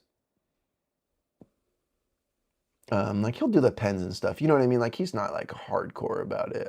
He'll do it hardcore when when it's around. Like when we're at practice, our other guitar player like chiefs very hard, always, and our drummer does too.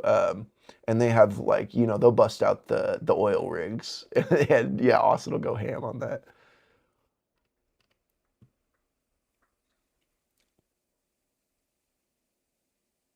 Yes, big time. Yeah, a lot of pressure too.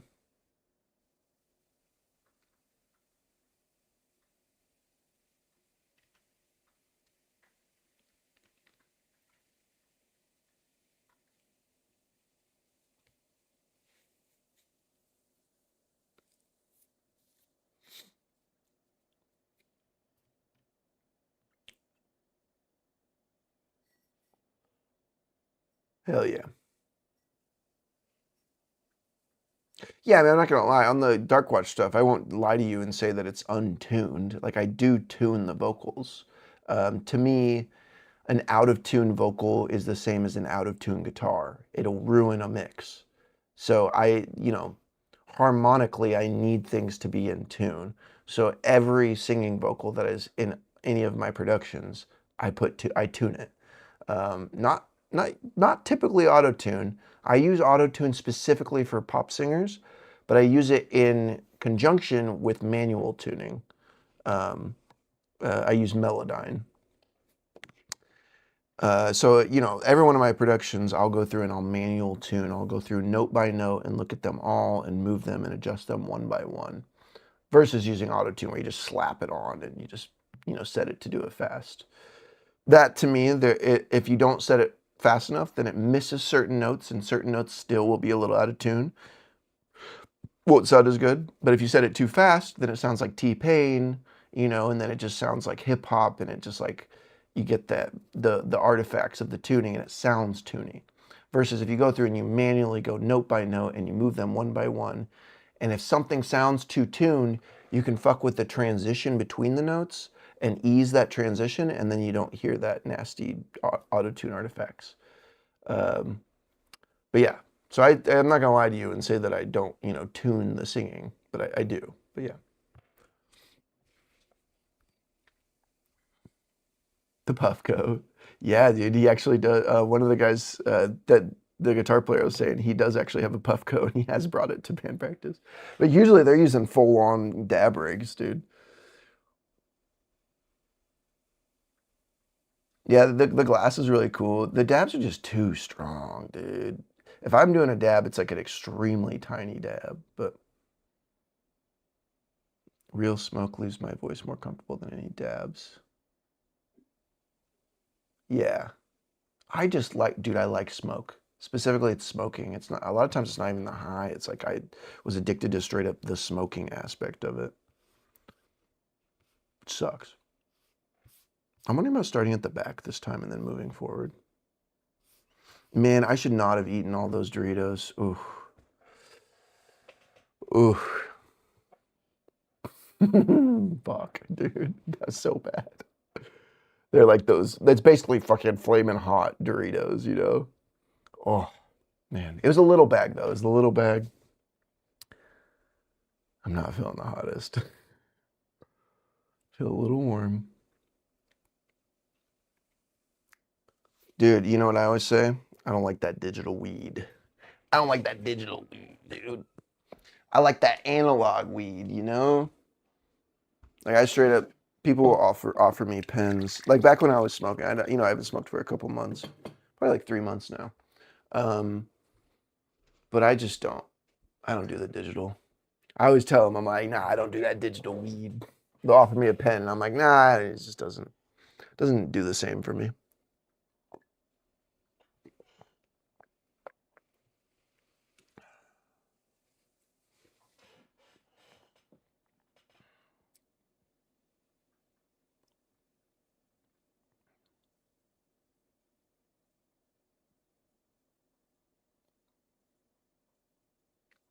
Gotta keep the natural sound when pitch correcting. Yeah. Yeah, and if you do it right in Melodyne, you like won't even be able to tell that it's tuned. And I personally pride myself in it. I think I'm pretty damn good at it. Sometimes when I'm recording a pop singer, though, I don't want it to quite sound natural. I want it to have a little bit of that auto-tune sound, and so I'll follow Melodyne with auto-tune and get it to just the right speed to where it just gets a little bit of that artifacting in there, so that it sounds more like Ariana Grande or something that uses it like fairly heavily. Yeah.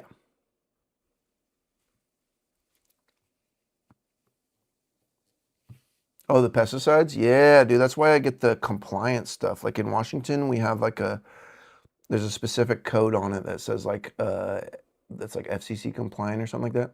I don't think it's FCC. I don't think so, but it's like Washington compliant or whatever.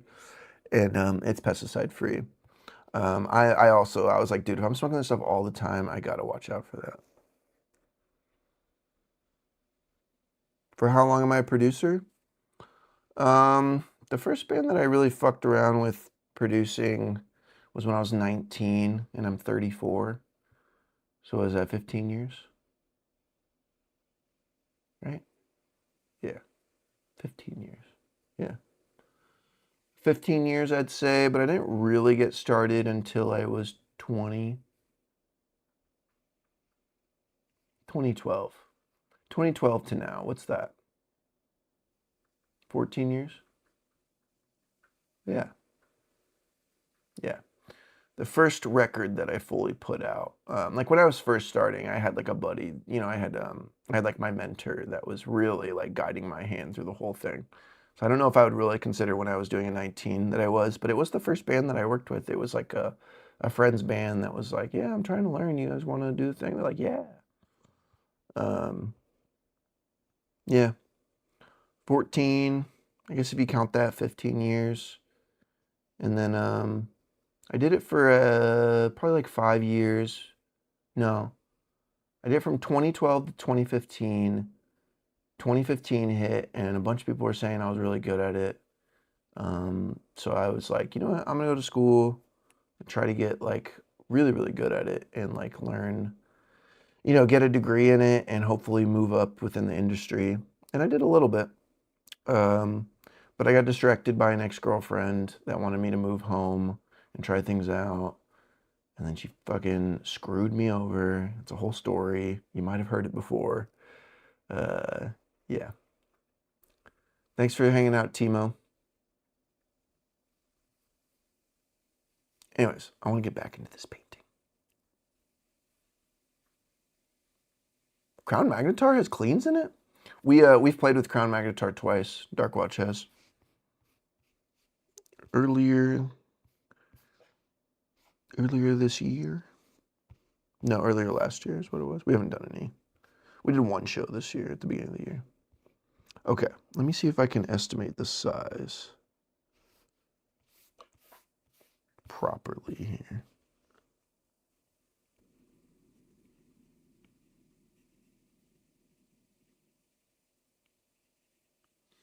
And then I'll draw the eyes and then zoom out and see. That was bad. Let me do that again.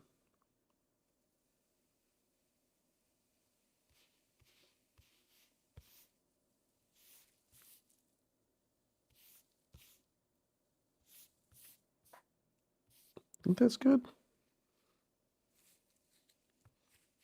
I think that's good.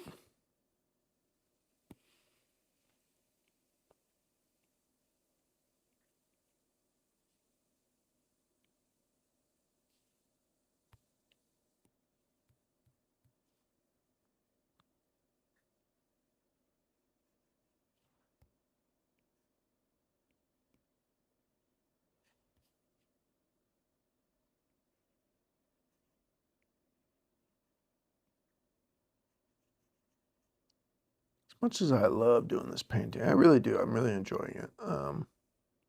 There's so many other things I want to stream. I've got so many ideas that I think would get, a lot more views. Because I understand this is pretty niche, a very chill thing, so I could see people getting bored, you know what I mean?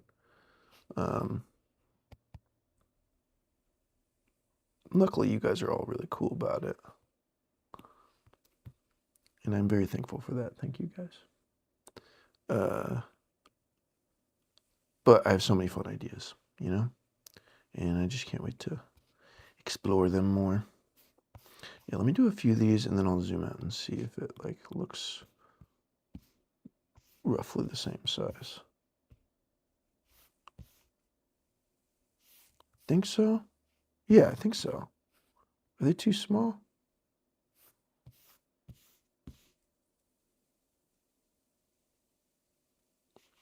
Okay, their heads are slightly smaller than the demon heads. That looks about right. I think so. I think I'm nailing it.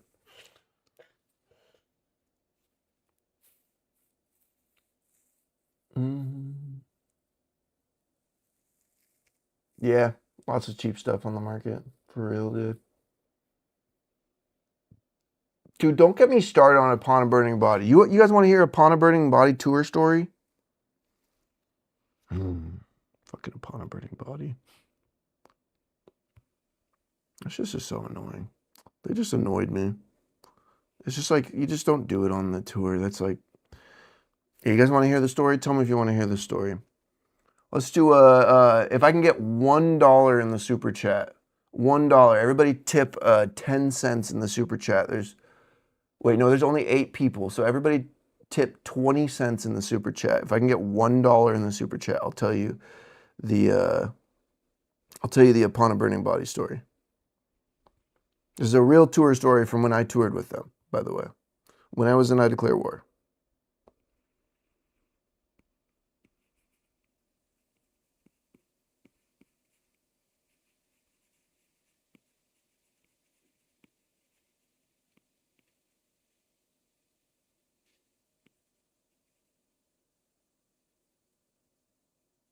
Will it let you tip 10 cents? I don't even know if it'll let you do that.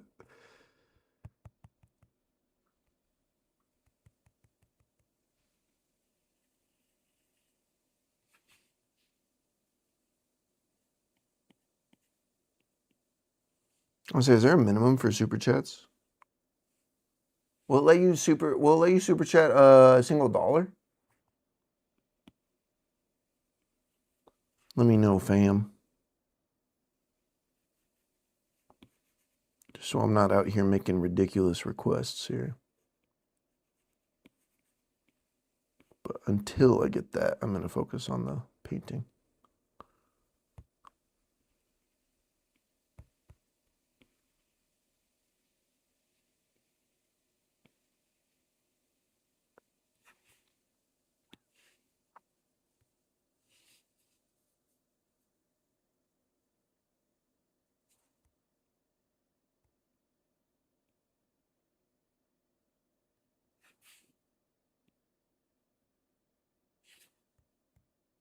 Hey, there we go. Thanks, James. All right. Okay. So, let's see what the tour was. I can't even remember what the tour was. Let's look it up real quick. Actually, I think I remember Upon This Dawning was on it.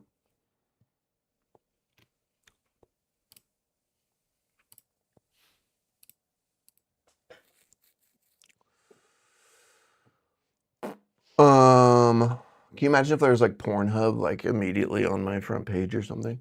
Okay, so it was Upon a Burning Body, I Declare War, Upon This Dawning. I'm not sure if they were on it. I think I'm just confusing that because Upon Burning Body. Who else was on that tour? I can't remember. But if I just do that and I do like, I think it was 2013 or 2014. I'm doing one of those. Maybe it was 2014. Let's see.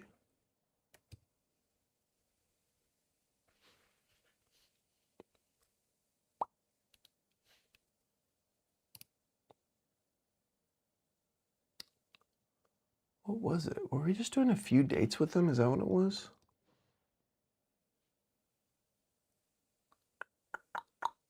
Yeah, I don't see the tour.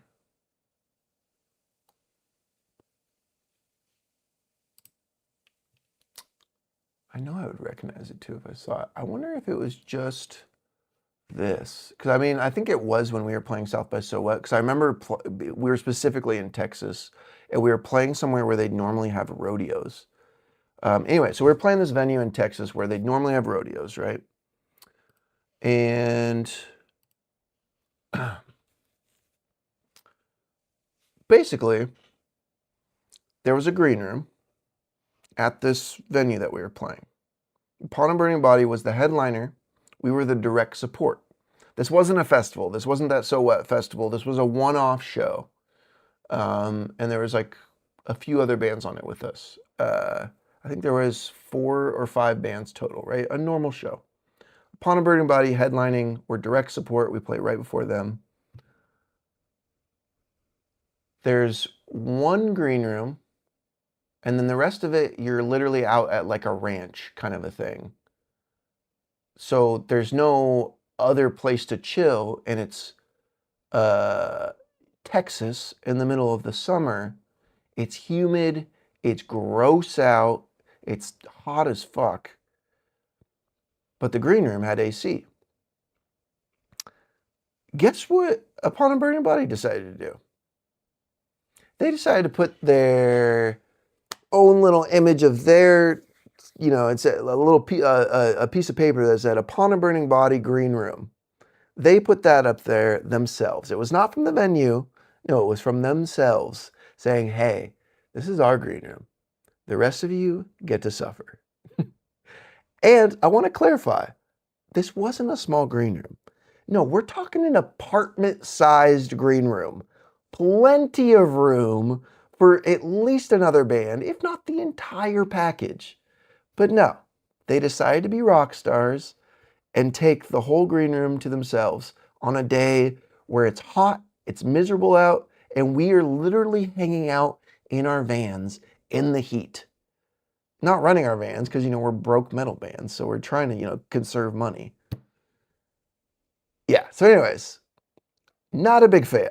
They also cool guide us the whole time, and just acted like, they were so much cooler than us and just didn't try to, bro down with us at all. And yeah, so I got a little sour spot for them.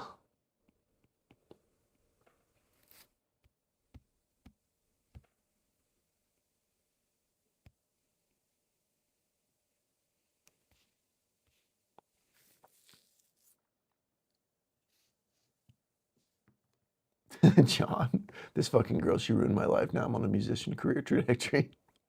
I was already there, bro. I've always been fucking grinding music shit. Always. Always and forever.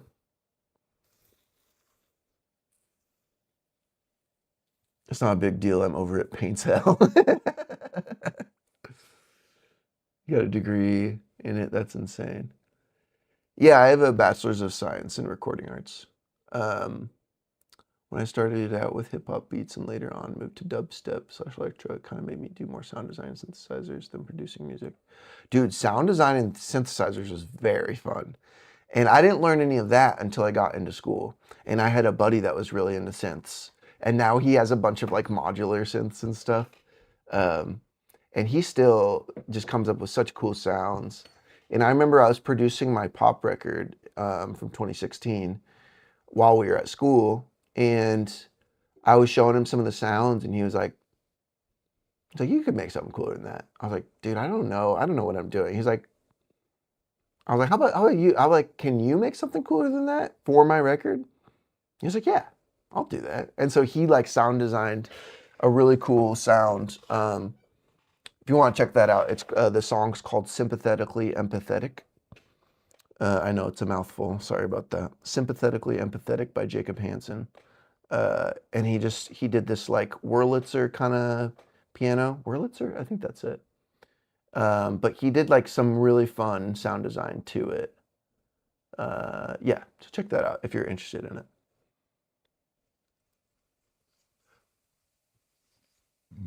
Miguel, what a deep, like early like one of my first streams references.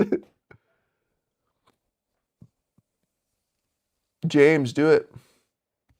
How I'm getting the painting here, I'm using an app on Windows called what is it called?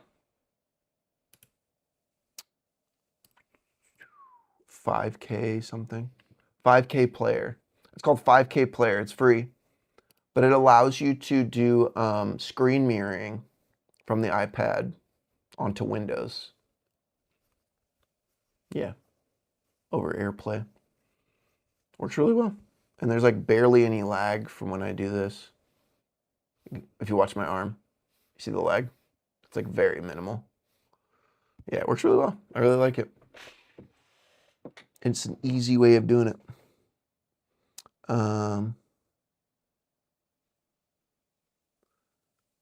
10-minute chat interaction delay for an art stream is rough. I mean, yeah, I mean, I can't watch chat the whole time, you know what I mean? It is a very like, I have to focus on chat and then I have to paint and then I have to focus on chat. So it is distracting, don't get me wrong. But yeah, exactly. You get it, John. Yeah. But I try and catch up. But then again, I think about people like Queso, that the chat is just going, and that's like, he's like barely paying attention to chat. So I've considered doing that, but I like being personal with you guys, First Upon a Burning Body record. Yeah, that one's dope. And then like right after that, it just gets kind of shitty. Early-ish in Putney's career. I think the mix is still dope, but it's not up to the level of like as soon as he did like Molotov Solution and Structures. Even though I know the Structured record gets a lot of shit for being clipped to all hell, I still think it sounds incredible. I don't mind the clipping. I think it sounds really aggressive and cool personally. Yeah, they started really going downhill after that. Anyways, Hometown Heroes. Oh, cool. Hell yeah, dude. I wonder if you know the venue that we played at back then with them. It was like it was like where they did like rodeos and shit.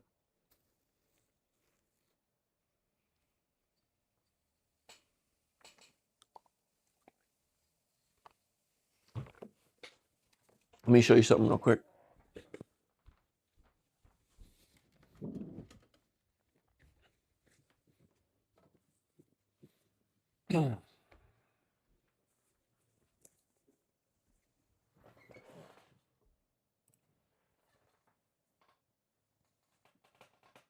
You see it? Also, a really cool note about this, my buddy Ben Hoagland made this design. And Ben Hoagland, wait for it. Oh, shit. Oh, yeah, I don't even know if you'll be able to see it on here, but I should bring up the t-shirt instead. I've got a t-shirt of theirs. It's also really dark. Ben Hoagland is in that band. I need to clip my nails. Fuck. Extortionist. You ever heard of Extortionist? Yeah, Ben Hoagland is the vocalist of Extortionist, and he's done merch for a bunch of bands for years, including that Bermuda design. And this tour, this Attila, Born of Osiris, Traitors, Extortionist, Not Enough Space. I was mixing Traitors, Extortionist, and Not Enough Space. And it was last year. And it was really fun. It was a good time. Playing, dude, we were doing huge venues, so I was getting to mix huge PAs and shit, and it was so sick being able to, like, dude, having all that power while mixing, so sick.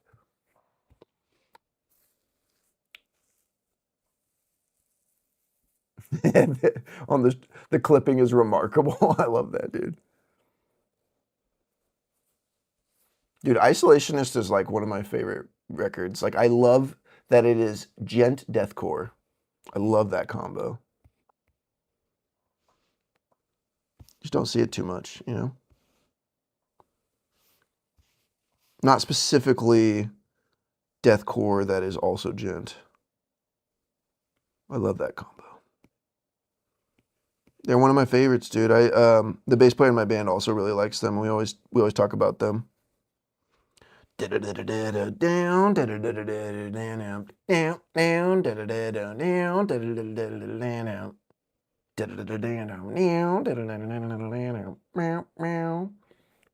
record fucking slaps, dude.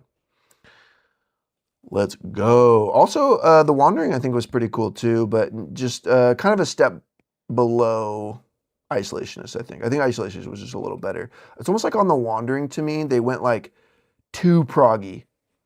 They were trying to do something a little too mathy, too Meshuggah without like understanding how to make it groovy. Like it almost felt like random to me. And maybe that's just a skill issue on my part. I don't know. How'd you feel about it? Oh, now I want to listen to Bounce, dude. Bounce slaps. John, we have the same music tastes. You can just assume that any band you're going to bring up, I'm going to know. That's just how it works now.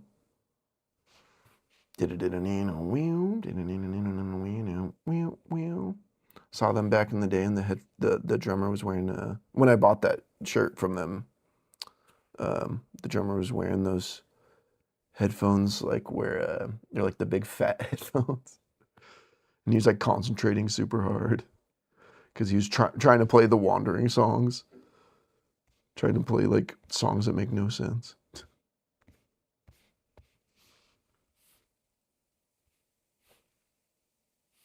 Is the size making sense? I think so. Also, John, I don't know if you know, but that record was recorded by the same dude that did Volumes. And the same dude that recorded Volumes, like it was Diego and the other dude that I can't think of his name right now. He was the guitar player in Volumes at the time, actually. And now he's the same one that does Spirit Box. Same producer that did that Bermuda record. Also, John, if you want, I can send you the actual drum samples from that Bermuda record because I have them. Because the drummer for Volumes, filled in for I Declare War.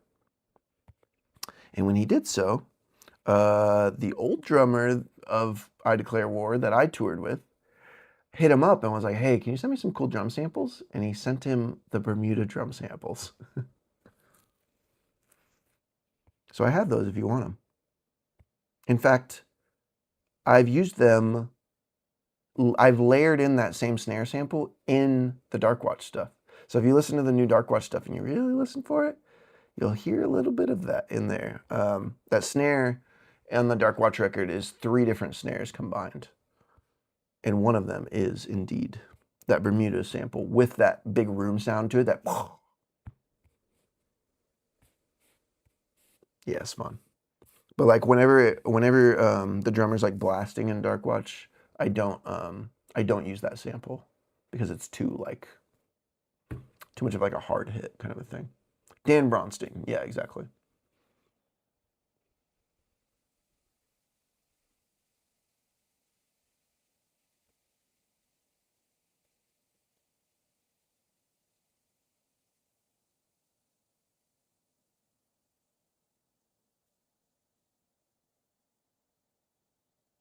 That's cool, Nathan, that you know them. For real, a lot of people don't know Bermuda.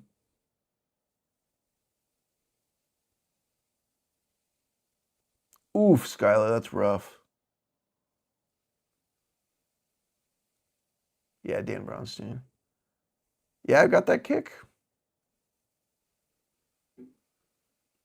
No, it was Dan Bronstein that produced it.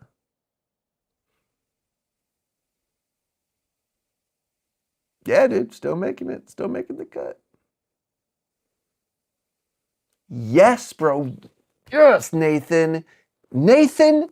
Yes, Nathan. Yes. Oh my God, so much yes. I've been saying that ever since I heard Via. I was like, dude, the concept of dreaming sounds so much better. So much better. There's something about the Via mix that I just really don't like. I'm so there with you. I'm so glad you said that. You just made my day, dude. Made my night. Whatever it is now. All right, I gotta paint. It's time. 2:23. Okay, yeah, we got some time.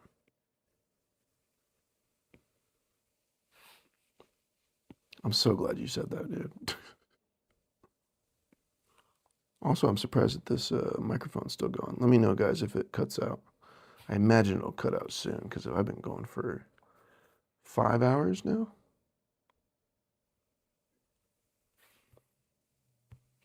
And that's what I'm saying. I can stream for so long and not get burnt out.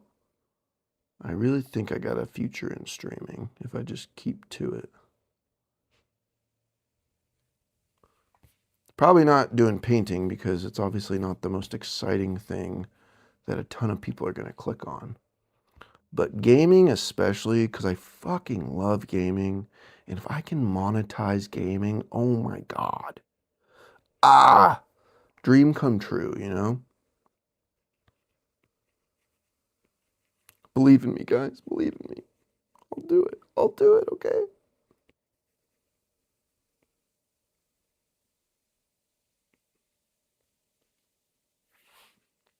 But I was playing drums earlier, and I almost hopped on the stream when I was playing drums. And when I say earlier, I mean like when I first woke up, basically. Not when I first woke up. Maybe like 3 p.m. or something. What am I? I'm doing the wrong thing. Hang on. What the fuck? What am I doing here? The head is there. It's because I'm drawing like blindly, basically.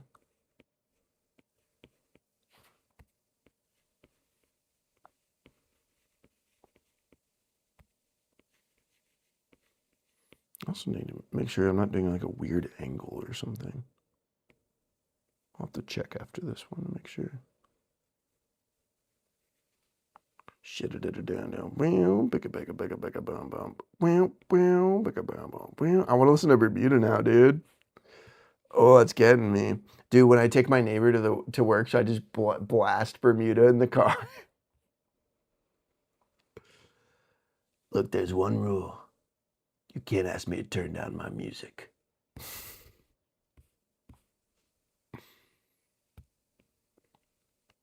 I think I was subconsciously referencing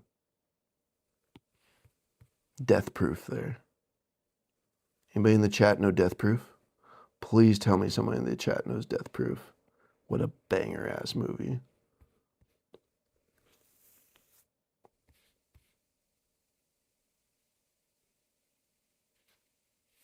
All right, is this working?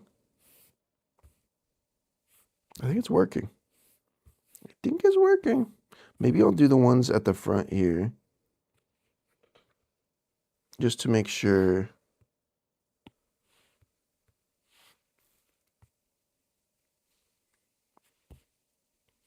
I think I want to do somebody like right at the edge, looking over. I mean, I gotta like. Oh, sorry, you guys can't even see what I'm doing. My bad. My bad. This is what I was working on. I got like a good little chunk of them. I want to do somebody at the edge, like looking over like this, and so I'm just trying to visualize. I'm looking at the camera here. Okay, their head would be hanging, their back would be slightly arched, one leg would be forward, and their arms would be at their sides. Okay, let me try that. One leg forward, the other leg slightly back, like this. And then the back arched over, and the head looking down like this. And then the hands at the sides.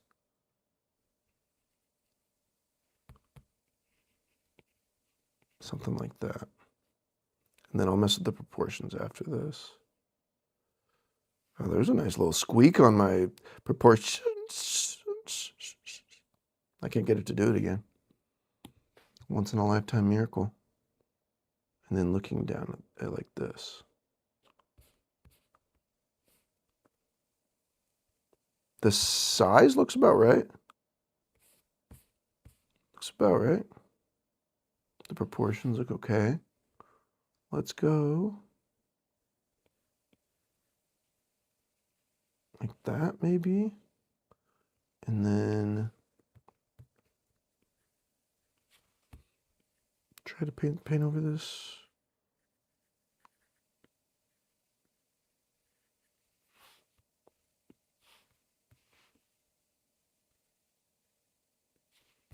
Like that. That looks good. And then let me do the highlight.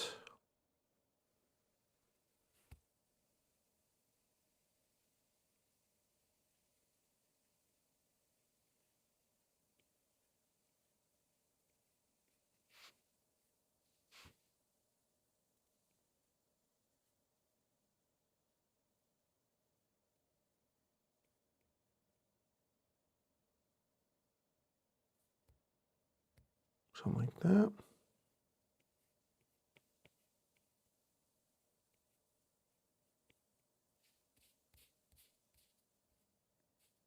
Something like that. Ooh, that's fun. I'll blow it up a little bit for you guys so you can see it. Oh, what a long stream. Right around this mark. I think it's mostly just that I've been doing this for so long. Through the Trees is so good.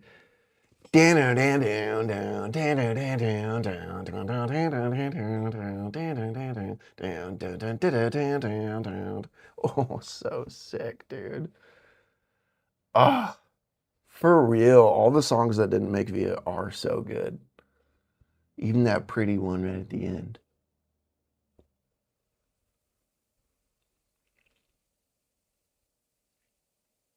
Yes.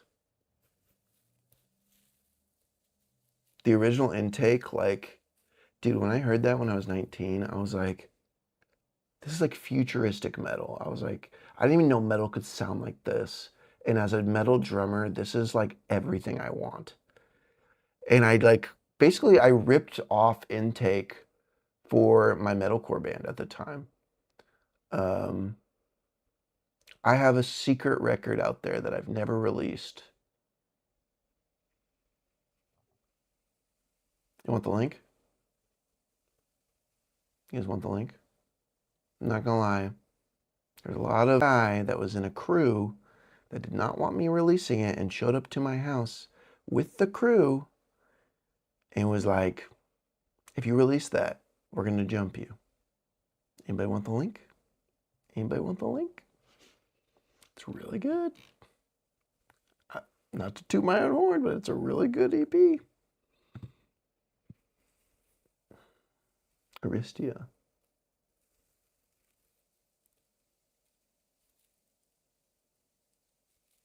Wait, hang on. What, John? You don't like the Intrinsic album mix? Is that what we're talking about? I think I love the Intrinsic album mix.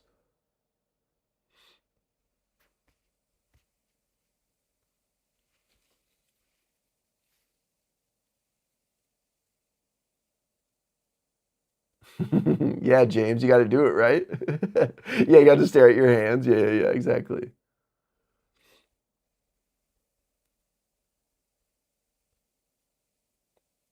Oh yeah, what the beginning of the Through the Trees? I think it's just like isn't it just that?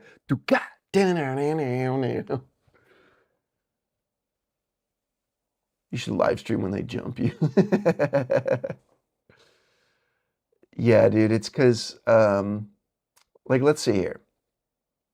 Let's say two people are in a band together and an album is written, and then an album is finally like okay, an album is written with demos, okay, and then it's re-recorded by somebody who is learning to record, and then they say, hey, I'm gonna put out the album on Facebook, okay.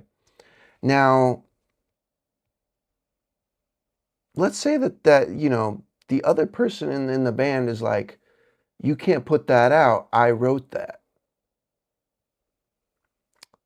Now, if that person goes on to play in literally one more small band, no, I guess he was in like one more like medium-sized local band after that. But it wasn't like something he founded or anything like that.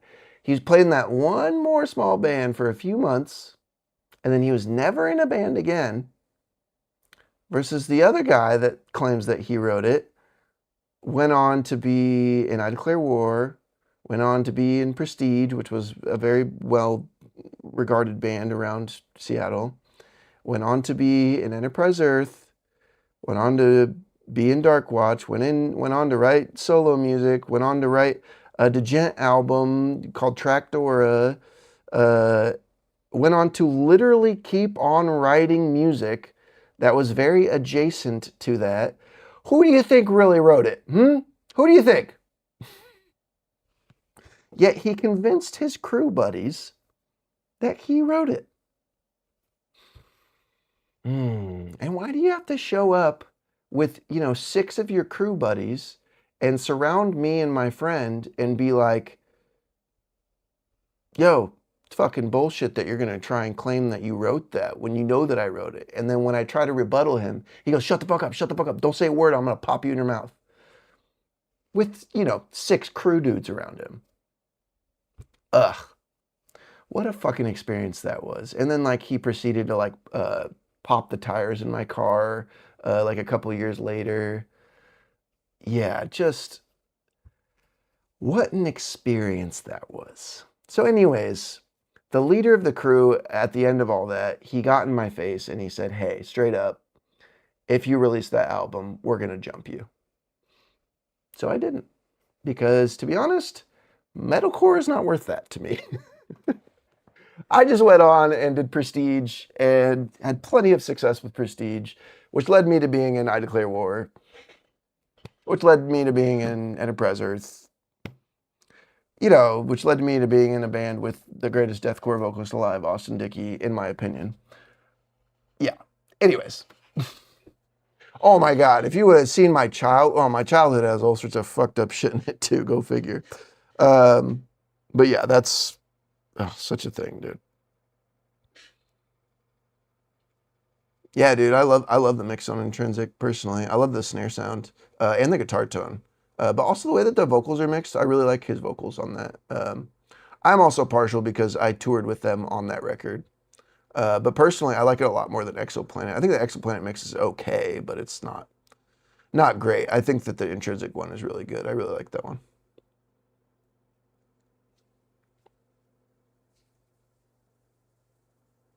Life Forms. Oh, I never listened to that one.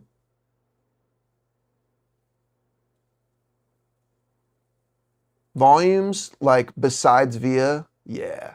Like the record right after that, the one with, is it called No Sleep? That record, whew, I love the mix on that record. So sick. Remastered Via? I didn't know that was a thing.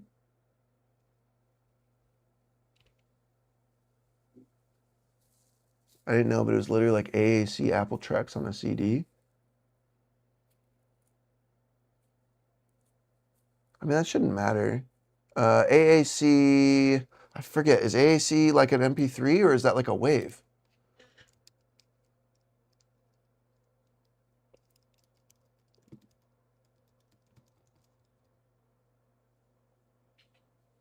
Oh, it is more like an MP3. Yeah, it doesn't really matter, dude. Once you finish the mix, it doesn't matter. Like the reason that you need a wave file is because when you're moving things around, like if you're mixing it, and you're pushing things, then it doesn't sound good. Because you don't have all that detail there. It's the same as like having a picture that's a JPEG versus a picture that's raw. If that's the way you're delivering it, it doesn't matter. You don't need the raw. But if you're pushing things, then you need the raw. That's why you need the wave file. If you're not pushing things and you're just delivering it in an MP3 format, yeah, you're not going to hear the difference between an MP3 and a wave. I actually really wanted to do a video about that. It's one of the long list of video ideas I've had because I got into it with a guy on Reddit about that you know swore that he could tell the difference between an MP3 and a wave file, and I'm like, bro, you cannot. They've literally what was it? There was a big company, a big paper. It might have been Berkeley, rest in peace. But it was a big company did this test. No, I think it was BBC. BBC, I believe, has a test on their website where you can test your hearing against an MP3 versus a wave, and people can't tell the difference. People get it wrong, like, consistently. So if you want to, you can test that out. But yeah, so there's not really a problem with putting, you know, an MP3 or AAC onto a CD. You would have to convert it back to a WAV file, a 16-bit WAV file to put it onto a CD, but it doesn't matter. Again, that's like I'm saying, like, you know, to put something on a CD, it has to be 16-bit, not 24-bit. But it doesn't matter as long as you recorded in 24-bit and you did all your mixing in 24-bit. If you deliver it in 16-bit, the noise floor is still non-existent, like it's not there, because you're not going to squash it after the fact and bring up that noise floor. So, anyways, I hope that makes sense.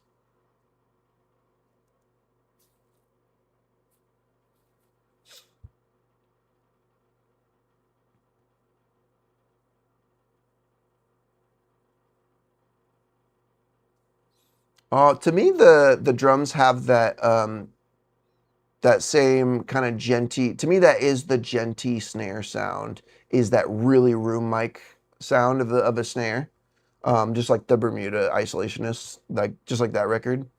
To me, that is that sound, which I like for djent, specifically for djent.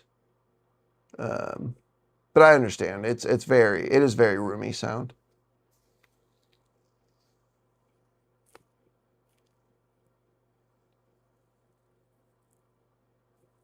There was a Volumes record that I actually liked right after Diego. I don't think Diego was a part of it. I think it was right after he passed. That blue one? You know what I'm talking about? It's from years ago, though. I think it might have been self-titled.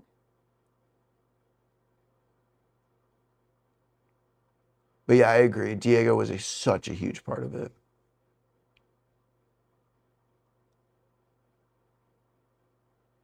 Yeah, dude. There's a crew that used to just go to our shows and they would just fuck everything up because they would just beat people up. If you talk smack about them on the internet, they would ask to talk to you outside and then they would jump you outside. And then in the pit, everybody was just scared because if one of them like hate moshed on you and you like hate moshed on them back, their whole crew would come after you. It's like the most pussy move to have fucking 8 people beat somebody up. It's like, fight your own fight. And there was one dude that would constantly like antagonize people and get into fights. And then it would just, at one point at the venue, they said, hey, you're not allowed to wear your shirts here anymore. Like, you can't wear that stuff here.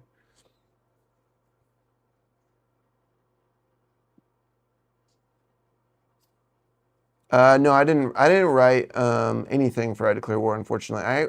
If you look at the videos when I was in it, 2012 to 2014, there's an intro that I wrote that we played live. So an intro that we played live. I still probably have the demo somewhere. Actually, I know I have the demo on my SoundCloud. Speaking of SoundCloud. But that's it. That's all I wrote. I ghost wrote a song for them after I quit. And then the other guitar player was like, I don't want to use, somebody, our ex-guitar player's song. So, okay. It's a pretty cool song, I think, though. If you want to look up that song, it's called Cerebral Corrosion Ghost. My buddy did vocals on it, and he has very interesting vocals, I will say that. But here, if you want to look that up, this is the song that I ghost wrote for I Declare War. Oh, whoops. It's not even the right spelling. Hang on, I'm going to do that one more time. Sorry, guys.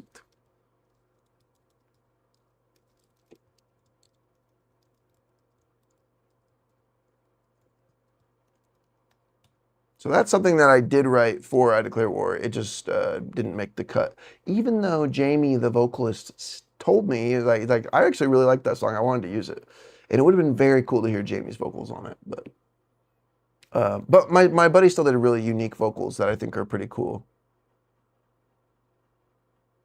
My favorite, I actually really like the stuff with Huber, because I really like Huber's vocals. I also like Jamie's vocals, don't get me wrong, but I liked Huber's vocals.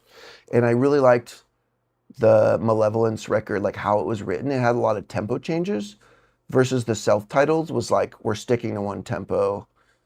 It's like a formula, like a pop song. And I'm like, to me, that just loses that kind of fun edge that makes deathcore fun.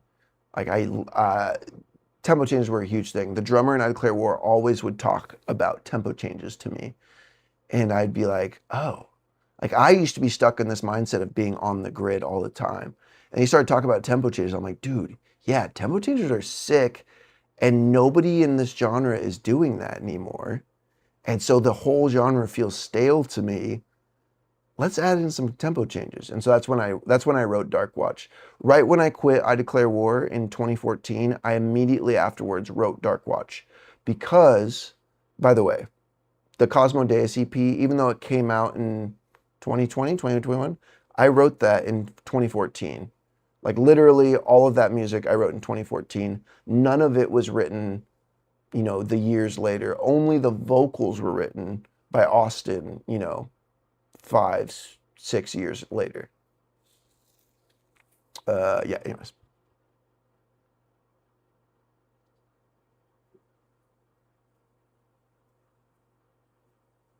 Nathan, I promise you cannot tell the difference between a WAV and an MP3 that is 256 kilobytes or more.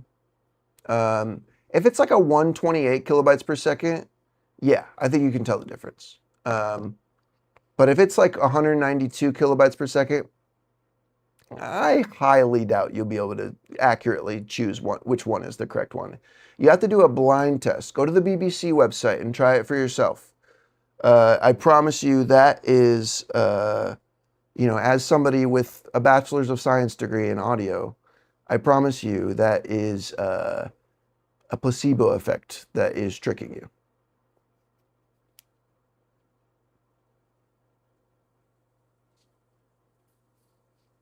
Anyways, I gotta paint, guys. I'm like so distracted here.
That is on YouTube, which is still cool.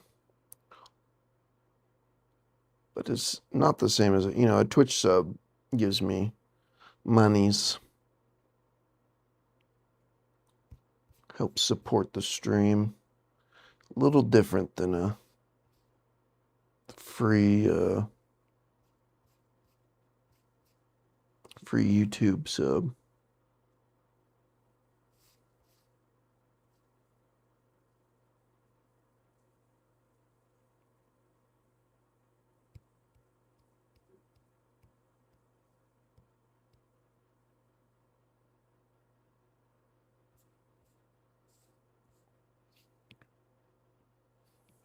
Warm?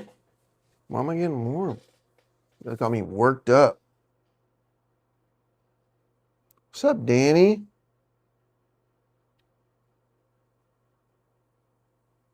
You gonna send me the snare from God, what is that record? I can't think of what the fucking. You know what record I'm talking about. Oh, you gonna send me the Saint Anger snare?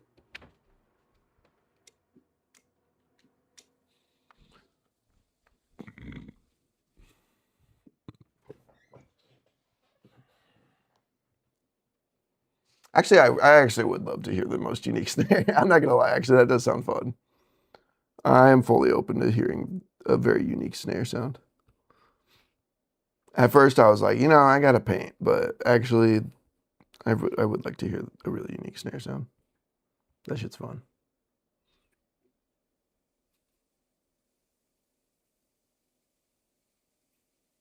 Okay.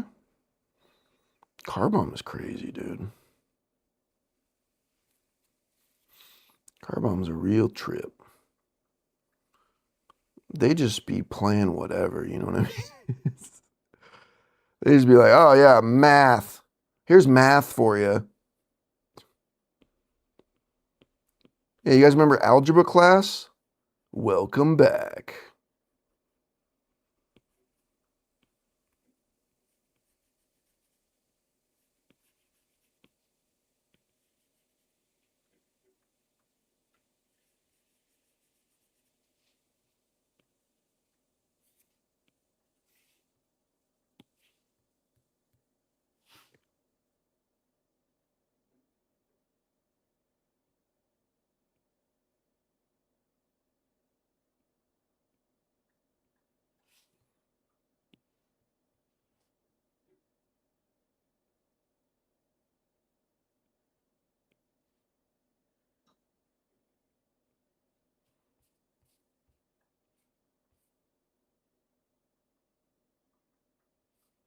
Make them slightly smaller as I go back here. This is called Procreate. Is the name of the app. It's really cheap too. I'm using an iPad with a Apple Pencil. It's basically Photoshop for an app, but it's only $10, and it's not per month. It's just like one time. I think it's 20, or no, I think it's 10.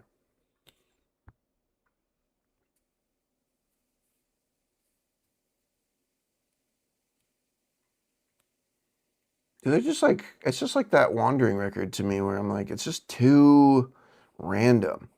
Meshuggah isn't random. Meshuggah, you literally, the snare is always playing 4 basically. So it gives you something to lock into. And then if you listen to it, you can hear it repeat. And it's like the Wandering and Car Bomb, I feel like, they don't do that. And it just makes it, personally for me, a little hard to listen to after a while. It makes you go, whoa. And then after a little bit, you're like, okay, I don't.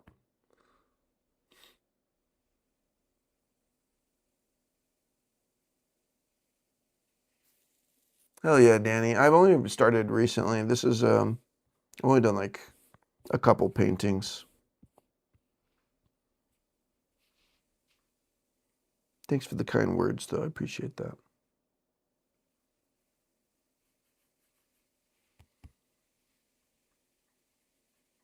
Let's do one where they're like kind of turned away.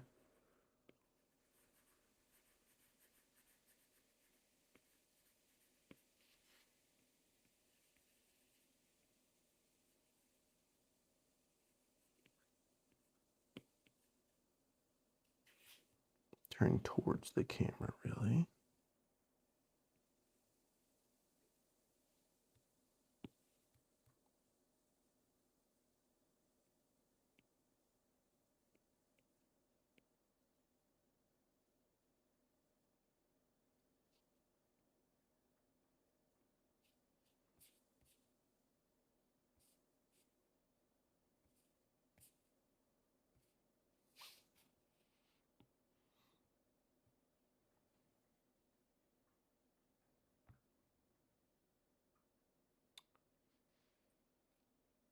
You know what it is for me with Meshuggah? Do Not Look Down. That song, fucking so sick. I'm trying to learn bleed on drums because I feel like that's just like a rite of passage to being a good drummer. So, trying to get it down. Obviously a bitch. Obviously.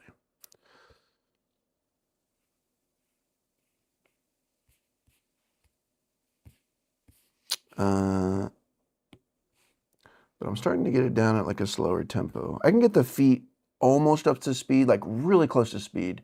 But as soon as I bring in the hands, it's my feet get messy. But really, that's the biggest thing with me learning drumming again. Not learning drumming. I know drumming, but getting my chops back is my feet are definitely the Achilles heel there. No pun intended. Go figure, though. It's the feet, right? It's exactly what you figured it would be. My hands are like immediately back to what they were. Like I don't even think they're any worse than they used to be. If anything, they're better than they used to be already. They probably are better than they used to be, actually. And that's really nice. I'm so glad to have my hands back. My feet are not quite there, but they're getting there. I need some more time. I'm stoked on the progress I've been making, though.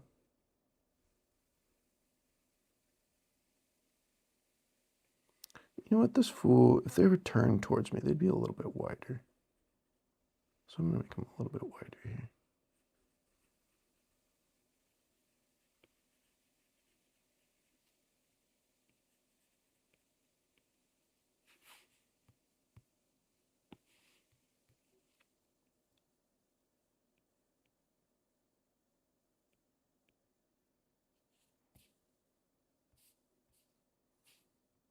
And instead, let's have the arm go out.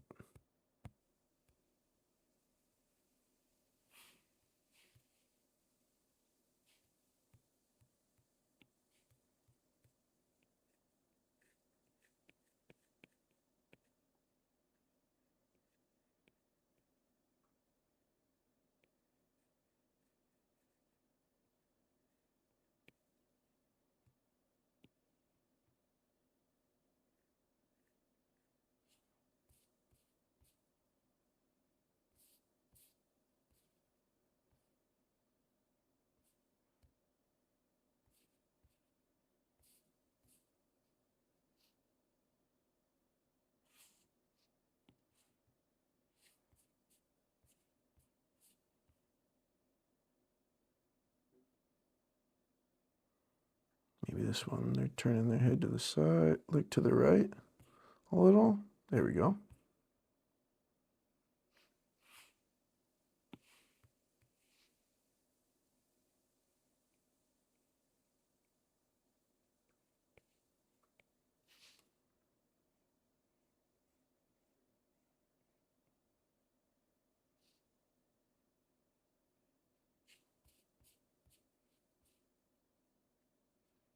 Gotta remember to keep making them a little bit smaller as I go back.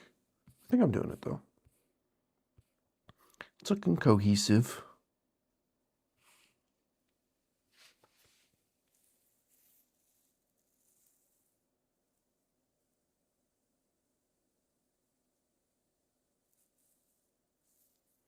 I mean, Rings of Saturn is like, it's not like weird time signatures, right? I've never heard of weird time signature in Rings of Saturn. It's just flashy.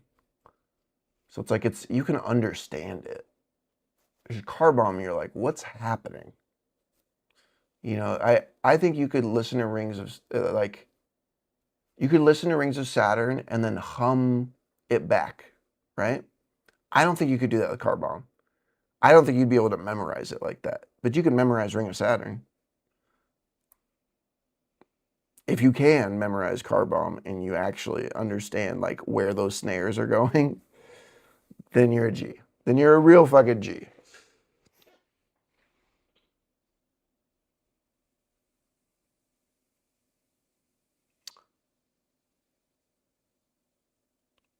That's interesting what you're saying. I don't think it actually takes very much leg strength to do bleed personally. I mean, I'm doing it. You know what I mean? It's a little fast. I guess what it is it's the stamina to do it for so long. But you know, you're doing Herthas, so you're going. I mean, I'm left-handed, so I do it backwards. But I'll explain it the right-handed way. You're going right, left, left, right, left, left. Now, normally that would feel weird, and you would go right, left, right, left, right, right, left, right. But instead, you're literally on the offbeat, you're using your non-dominant foot. So you're hitting this like, not the offbeat, the downbeat. So on that, you're doing a normal triple the normal way that you would, right, left, right, because your right foot is your dominant one, right? Right, left, right. And then your dominant foot would also play the single stroke. Right, left, right, left, right, left, right. That would be an absolute nightmare to play at that speed. Basically impossible. So instead, they do Herthas. They're called Herthas. And that's right, left. So your non-dominant foot hits that downbeat, which feels extremely weird at first. That is where you have to separate your normal way of thinking about drumming. And I can do it like really fast with my hands. Probably faster. You know, it's like with your hands, it's like you can get it down pretty quick, but with your feet, you know, your feet are always going to be trickier than your hands. And I can do it pretty damn fast with my feet. I would show you right now, but my neighbors would be very pissed. Not the one that's sleeping over there that I'm going to give a ride. Or not the one that's not sleeping over there, but the ones that are connected to the wall that my drum kit's connected to. So it's not like a crazy big workout on your feet, like doing like swivel technique and doing like really high BPMs. Like that's really hard on your feet, or on your legs rather.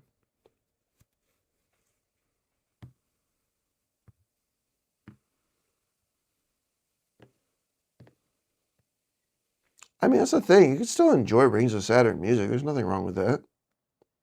Just acknowledge that he's an asshole. You know, acknowledge that, you know, he's not an honest person and he's just an asshole. Straight up.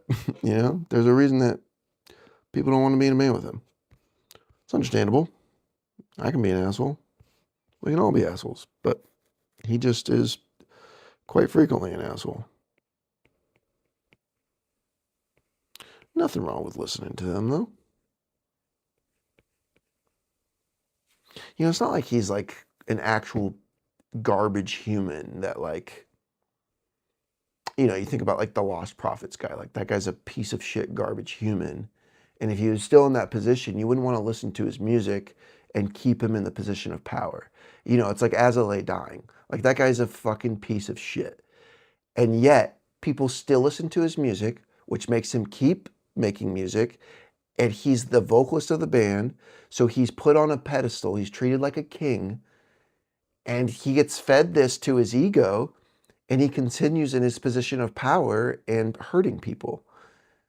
You know, it's like, that is somebody that you should not listen to, because then you're literally supporting, you know, his position of power. That's a different thing. No matter what, Rings of Saturn is going to be a thing.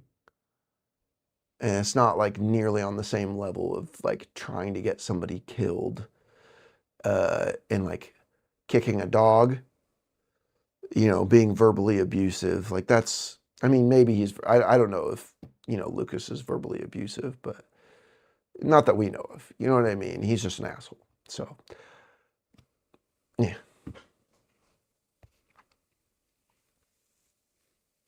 Yeah, Joel is dope for sure.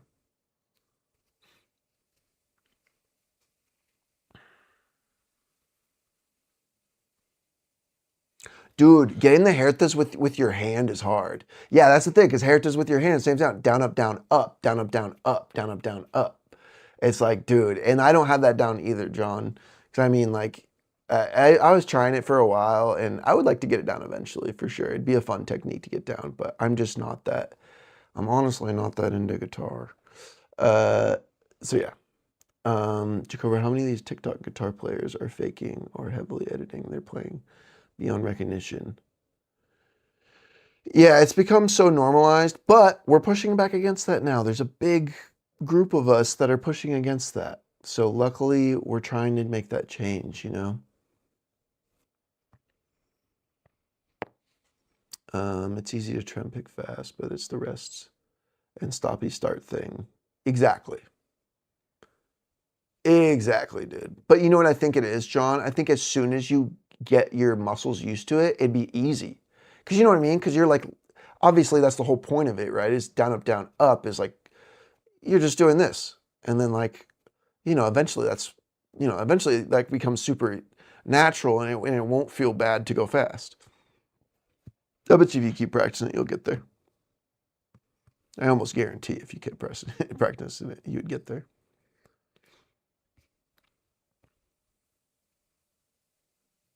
Yeah, but I think it's just practice and practice with the relaxation thing. I think it's just practice and practice, bro. I think eventually one day it'll just click.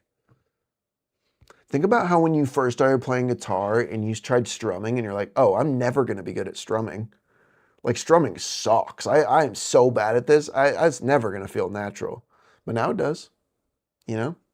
I think it's the same thing with the Hertas. Same thing with the picking of the Hertas. Same thing with the feet of the Hertas. Eventually it's going to be super easy.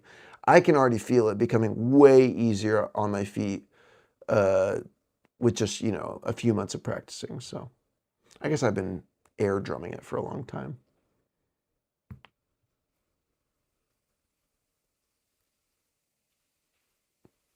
Yeah, Tim pretty much works with random producer guys, yeah. He was working with somebody that I know, Hiram Martinez. He was that judge on Musician Mansion that nobody liked. I also have a story about him. Let me know if anybody knows who I'm talking about, because I'll tell you the story about him.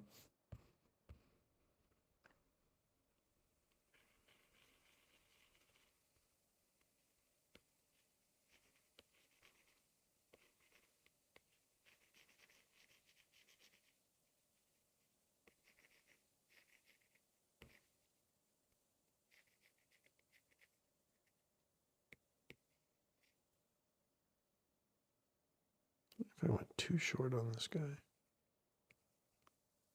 it should be fine.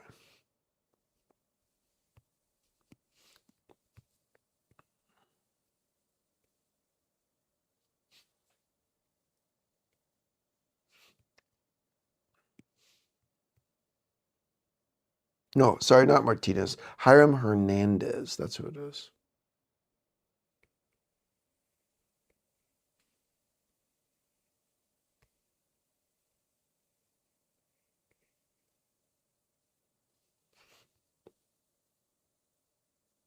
All right. One more dollar in the super chat, and I'll tell you the Hiram story. John. That's hilarious. One more dollar in the super chat, and I'll tell you the Hiram story. I'll tell you a juicy story that I probably shouldn't be telling. Yeah, it's not that big, but it is kind of talking shit a little bit. One more dollar in the super chat. One more, and I'll tell you a fun story. Yeah, I don't know Heart Machine actually. I remember hearing about them, but I never actually checked them out. Pretty cool though, huh? Not bad the music. Yeah, that guy looks mini. I gotta fix him. He looks too mini. It's his legs. His legs look tiny. Also, this just looks weird. Let me fix this.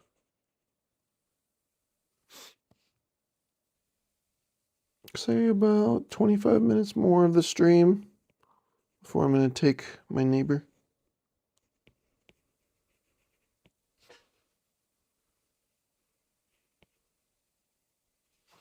I swear to God, if she starts asking me for rides all the time.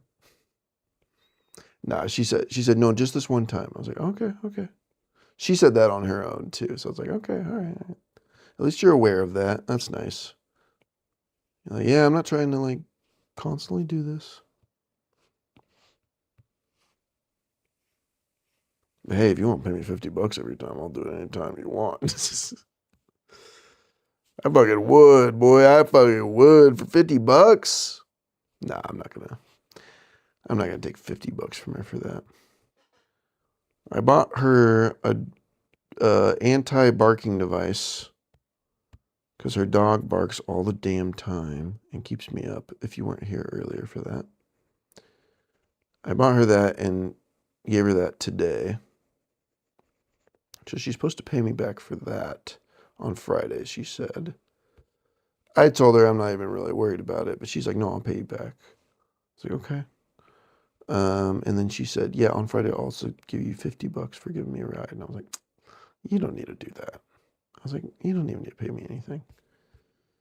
Maybe $5 for gas. You know what I mean? Maybe $5. That's literally all the gas that I'm going to use is $5. I'm taking her downtown, so it's 15, maybe 20 minutes from here. And then, of course, I have to come back. Not a big deal.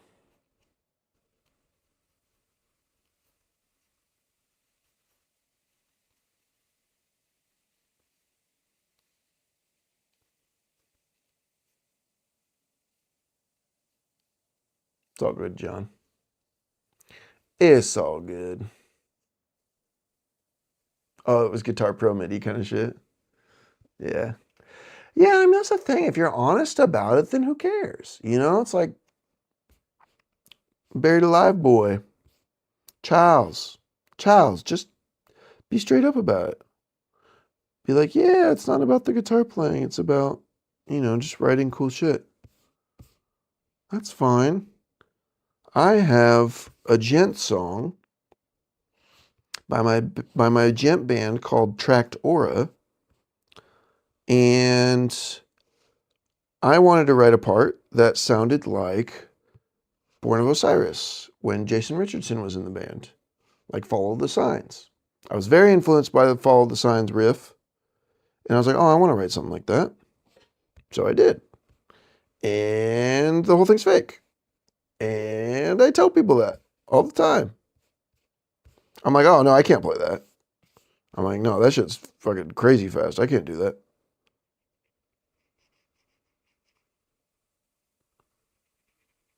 That's how you do it. You just be honest about it. It's okay. Just tell people. If they ask, tell them. If they say it's fake, be like, yeah, but hey, man, I just like writing music. Yes, it is fake.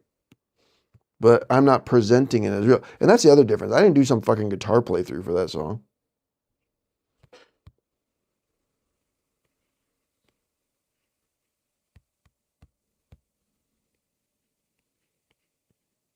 But what was cool is another guitar player was like, yo, this song's sick. Can you send me tabs? And I was like, yes, I can send you tabs, because I think I had to tab it out actually for him. I can't remember if I actually had tabs, because I didn't use Guitar Pro. I just recorded everything at half speed. For that, specifically for that like crazy fast guitar solo section that I'm referring to. And yeah, he did like a sick cover of it. And it was still a little sloppy, but like, dude, I can't fucking play that shit. It was just like really cool that somebody actually, you know, tried to play it. So it ended up being cool.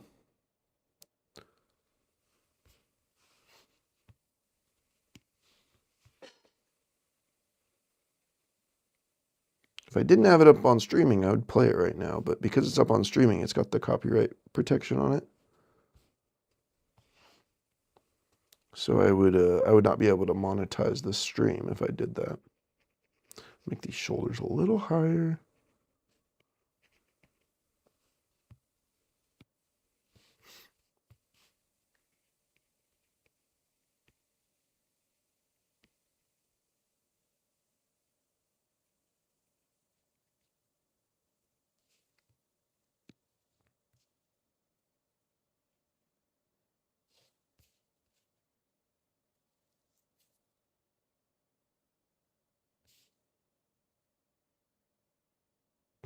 She's got giant feet. All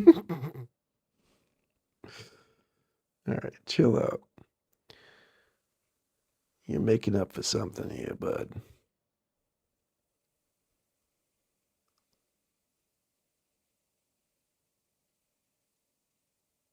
He feels too small. He feels like a miniature dude. I don't like it. Let me go like this. That helps a little. I just still need to make him taller. That's all it is. Wish I was taller. Wish I was a baller. What was that song? I forgot about that song. Longest stream I've ever done. 6 hours is where we're at, guys. 6 hours. Let's fucking go. Has anybody been here the entire time? Skylar, you're not still here, are you? John, I feel like you got in pretty early. Who's been here since the beginning? Who can I give a shout out?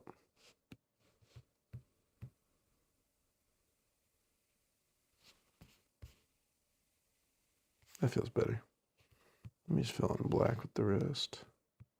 Fill in the rest with black. I said that so backwards. I am like so dyslexic. It has got to be. I've never been diagnosed, but it's like, come on. It's clear. I'm fucking dyslexic. I'm dyslexic. I just said I'm dyslexic. If that ain't fucking proof.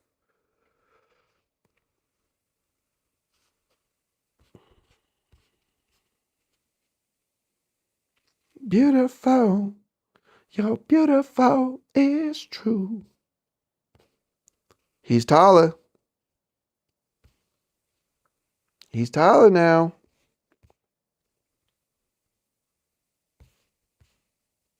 All right, moving on. Skilo.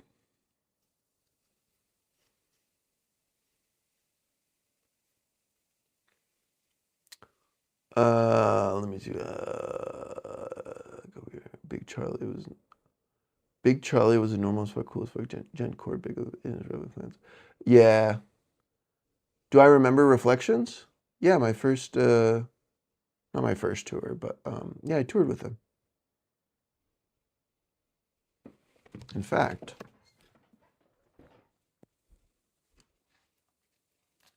I'm not sure. I'm not sure if I have one that has Reflections on it. So, let's do this. Let me see if you guys can see this. I'll just go to just chatting for a minute.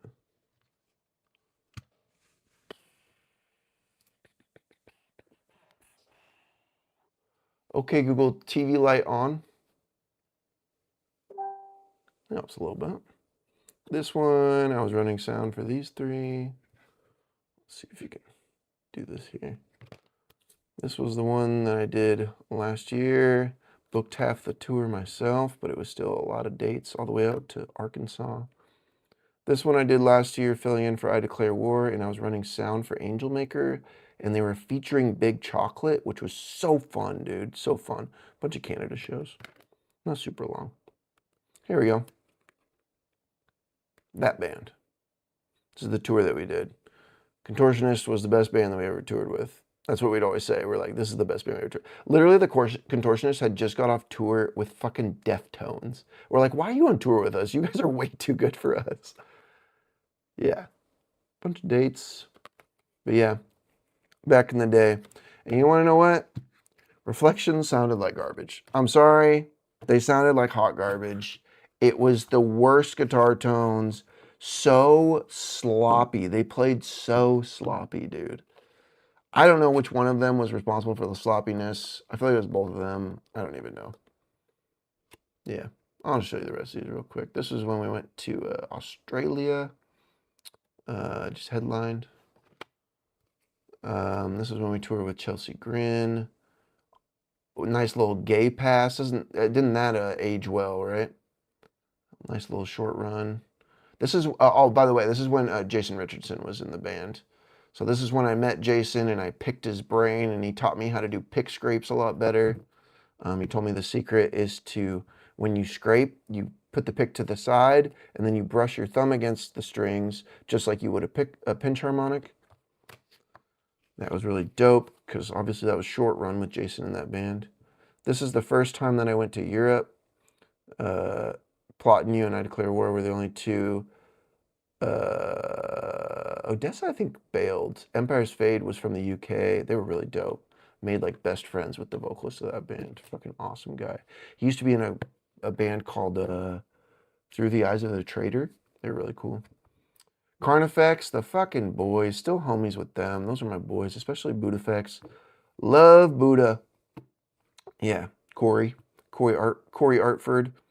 And the bassist, Fred. Fred's so awesome, dude.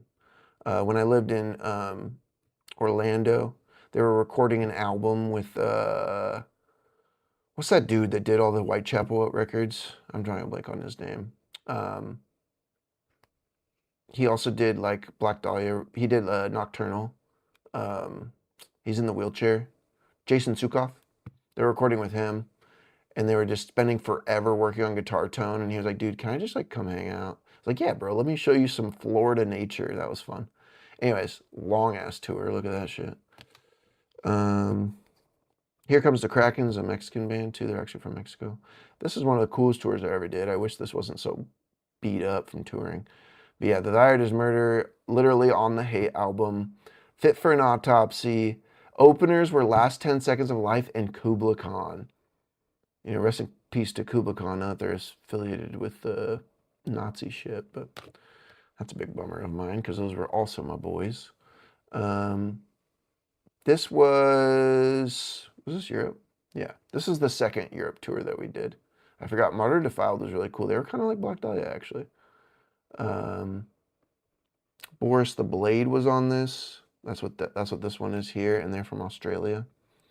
Okay, I don't remember much about My Autumn. Yeah, a bunch of dates in Europe. I have another one of these for some reason. It's the same from earlier. I should stick it with the other one. It's cool that I have two of them. Where the fuck? There we go.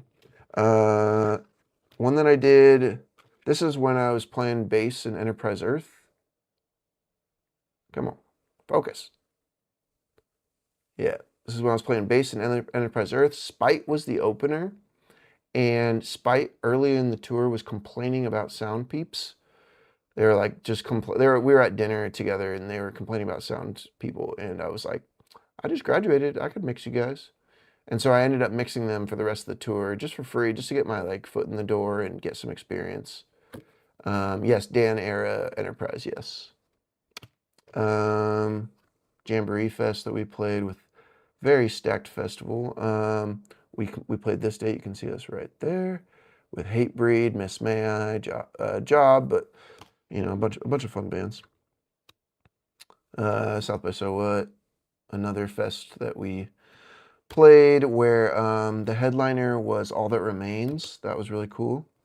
And then the first tour that I ever did with I Declare War, Job for a Cowboy, Cephalic Carnage, a Legion, and Legion, a band that was actually really cool, that is like no longer. They recorded with DL from the Acacia Strain. Really sick guitar tone on that record. If you've never listened to Legion, go listen to the Wake record by Legion. It's actually really tight.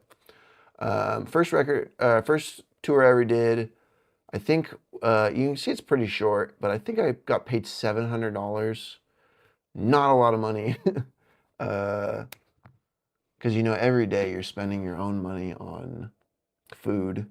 It's so expensive. I think we might have had $5 per diems, but it was rough, dude. It was rough. Not making very much money. Job for a Cowboy apologized to us at the end of the tour because their attendance was so little. They were touring on the Demonocracy album.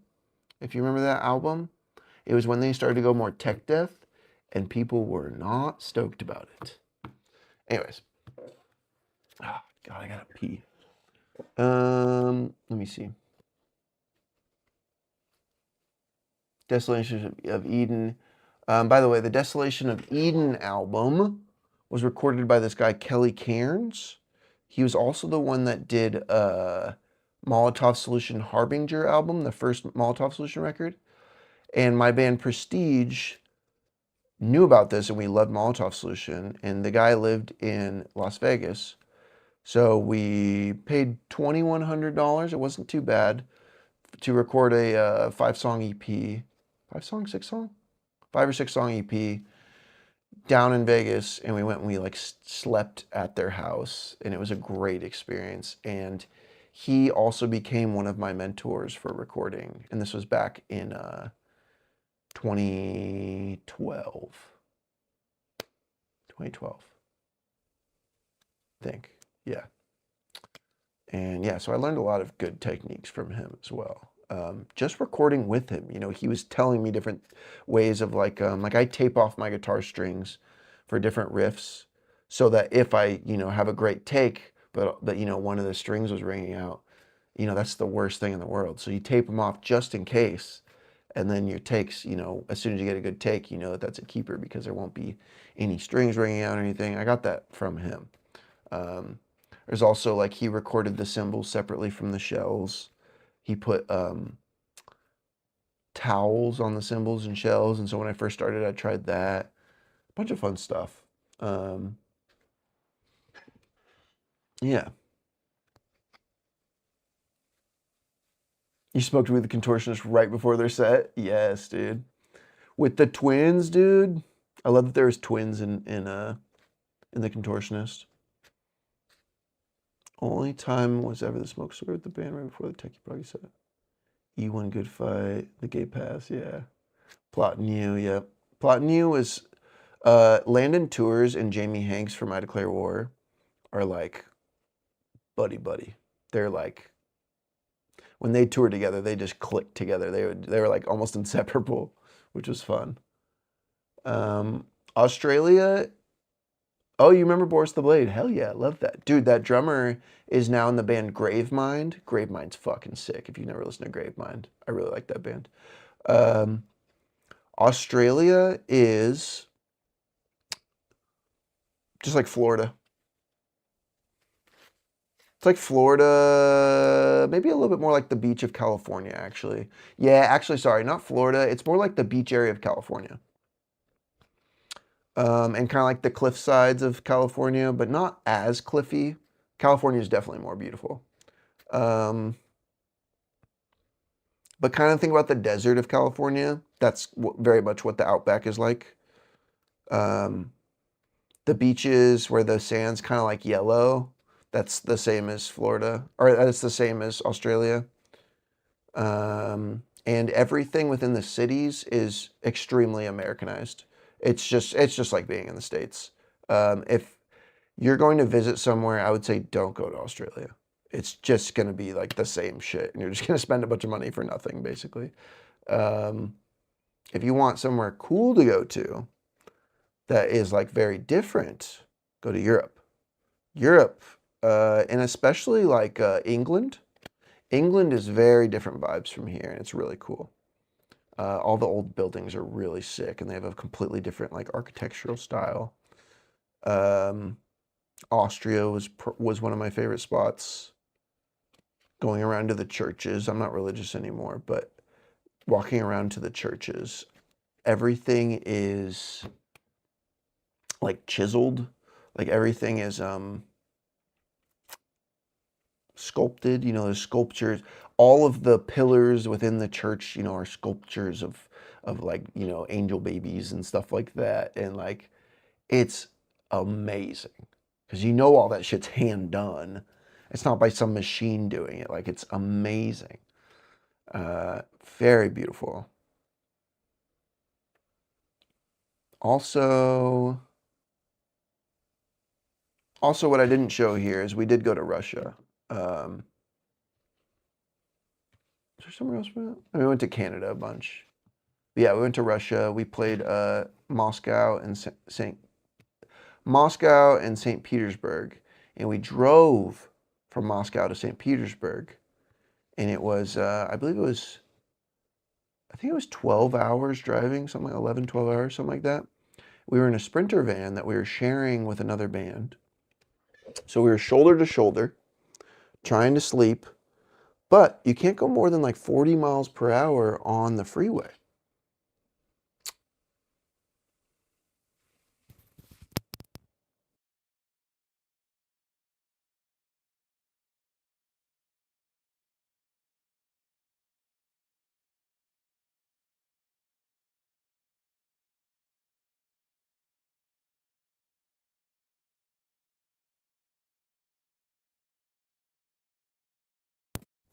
Tell me that it just died, right? It like just died, right? Tell me what did you miss out on? Anyways, I was saying we went to Russia. We played Moscow and like a few other dates. I can't remember, but we played Moscow and then we played directly in Red Square in a venue that was probably like 2,000 capacity. We had like 300 people there just at the very front, and it felt so empty. And then we played St. Petersburg, and we drove from Moscow to St. Petersburg, and it was something like 12 hours ish, something like that. And we were in a Sprinter van, but we were sharing it with one of the other bands we were on tour with, and we were shoulder to shoulder like this, trying to sleep like this on this drive because we're driving overnight. And the freeways we could only go 40 miles per hour on the freeway, like somewhere around there, right? Because the freeways are so messed up. The roads going between Moscow to Russia, as soon as you get out of the main city, you're this. So you're trying to sleep with a guy shoulder to shoulder to you for 12 hours. Fucking worst shit, dude. Yeah. Yeah, good luck going to Russia now. I'm glad that we got to go to Russia when we did. Good luck doing it now, you know. Really cool that we got to play there. Yeah, those are good memories. One day I want to make a video about why I quit I Declare War. Because that is a loaded story. It'd be fun to really break down. I think I just think it'd be entertaining, but I also think it would provide some insight to touring life and the struggles of touring life. What it can do to your mental health, how important it is to be with people that you connect with, stuff like that. Yeah, I think that'd be good. Good memories, though. 2012 to 2014 is when I did all this. 2012, let's see, I was born 91, so I was 21 years old. In fact, I think when I very first joined the band, I was still only 20, and I had to wait like a few months before, I was 21. Yeah. I grew up I was a Pentecostal. I say that, but Foursquare. Foursquare was the denomination. My best friend went to a non-denomination church, and I liked that a lot better. But the one that I went to, that was my main, that I played in worship team and everything, was Pentecostal. The Spite guys are fucking awesome, dude. Those guys are really cool dudes. Don't worry about that.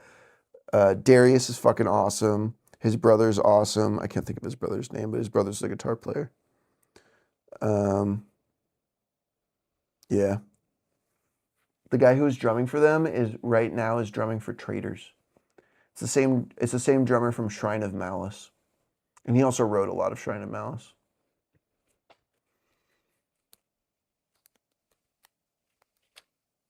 Matt from Kublai Khan. Oh, it's 3:30. Let me see if she's hit me up real quick.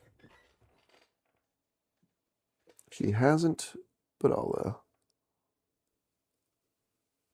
let me see. She text me? No. Ooh, I gotta go pee, and then I gotta take her. Let me finish chatting with you guys for a sec. She doesn't have to be there till 4:30, you guys. Matt from Kublai was rocking wife beaters. That's funny, Nathan. I see the fucked up autocorrect.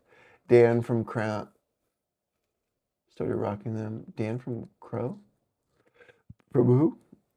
Started rocking them to put the trucker hat. I didn't know if you was making fun of him or something. What is that in reference to? I don't know what you're saying here. Sorry.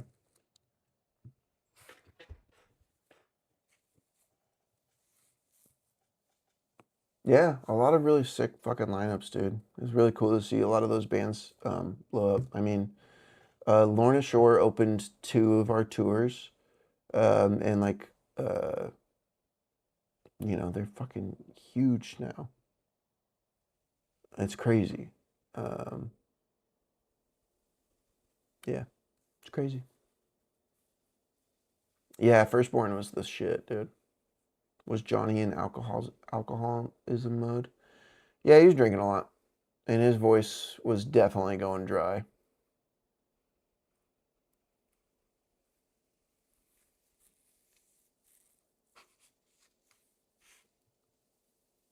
JFX shows looking like Pantera with Bro drunk as fuck for a while. Yeah.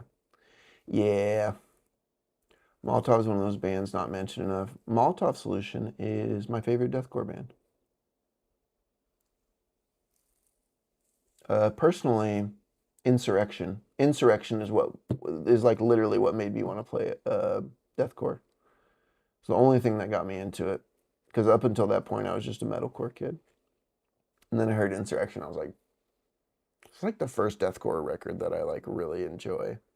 And then I started listening to like Whitechapel, A New Era of Corruption, and I was like, I fuck with this too. I actually didn't like the old deathcore sound. Like I was never into Suicide Silence. I didn't like the This Is Exile. It wasn't really about, except I heard Possession, and I liked that it was like a genty intro. But for the most part, I wasn't into it. But then I heard New Era of Corruption. I was like, oh, now this I can fuck with.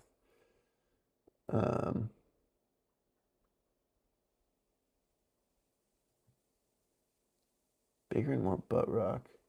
Yeah, I don't know if butt rock's the right word, but they did more like the plot, or more like the Bring Me the Horizon kind of thing, where they went like, I'm gonna say it like this. You know, the fucking Fry singing. Yeah, basically Australia is just huge California land, exactly.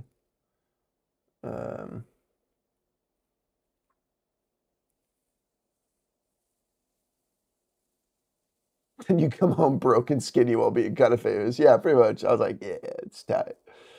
But imagine how long before that starts to wear on you. Some people are built for it. I'm not built for it. Shrine of Malice. Yeah, I never listened to him really. I know that there was questionable stuff happening with the vocalist, and I don't want to get into it. But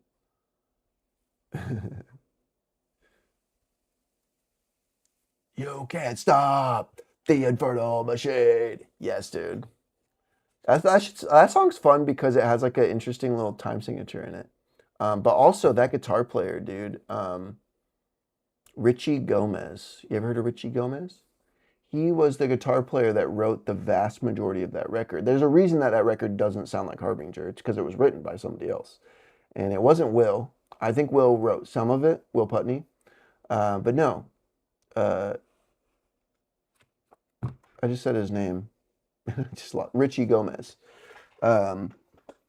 Richie Gomez got an offer to join the Acacia Strain. And so that Green album, the one where they first got rid of DL, was half written by Richie Gomez, and the other half was written by Devin Shadiker, their current guitar player. You know, the one that always posts stuff from, you know, Acacia Strain riffs and stuff like that. And he like loves Crowbar, and that's why they kind of sound like Crowbar now and have all the doom riffs and stuff. That's Devin. But what it used to be is that Green album, I can't think of what it's called, Coma Witch. That Coma Witch album and Above Below, those were written, I forget which one. I think Below, I think, was written by Richie, and Above was written by Devin. And then Coma Witch is like 50-50 between the two of them. But Richie is the one who wrote all the sick fucking leads on Insurrection. That's all Richie, dude. You can literally look up those videos on YouTube and you will see Richie from his personal account playing through those songs. And it's raw. It's real. It's so nice. That guy's such a G. I've chatted with him quite a bit, and he is a huge stoner. He also lives in California, down by you, John. Anyways, I gotta take the neighbor. That's a weird sentence. I gotta take the neighbor to work. Let me clarify. Yeah, John, so you get it. No, I never listened to Design the Skyline. Pretty sick though. I was never about it. But I never even checked it out really. Anyways, there's barely anybody on here. Go figure, it's almost 4 a.m. Unless my stream like ended or something. My stream end on YouTube. No, it still says it's live. Oh, it says that there's 3 on here, but then, yeah, I don't know. It doesn't matter. Anyways, guys, I gotta pee, and then I'm gonna take coworker to work. Coworker? My neighbor to work? I can't even, my brain ain't working. Hopefully I don't fall asleep on the way back. Bass player on Insurrection was, yeah. Shane. Shane was fucking sick, dude. Shane also played bass for Fit for an Autopsy when we toured with him, when we did that Die Artist Murder tour. And I was like, dude, you're the bass player from Molotov Solution. He was like, yeah, you know that? I was like, yeah. I was like, oh. So that was tight. Me and Shane became homies on that tour. And then he dated one of my friends here in Washington, actually. Yeah, Shane's a really nice dude. He's cool. Yeah, anyways. Good hanging with y'all. Miguel, thanks for hanging around. John, have you been here the whole time? Have you been here for 6.5 hours, John? Thank you for hanging out, though. Anyways, I'm calling it. This stream will be available on YouTube if you want to look back at anything. Not that anything crazy exciting happened, but it was a good time, guys. Thanks for hanging out. Got a decent amount of the painting done, and I'll be at it again tomorrow. Peace out, guys.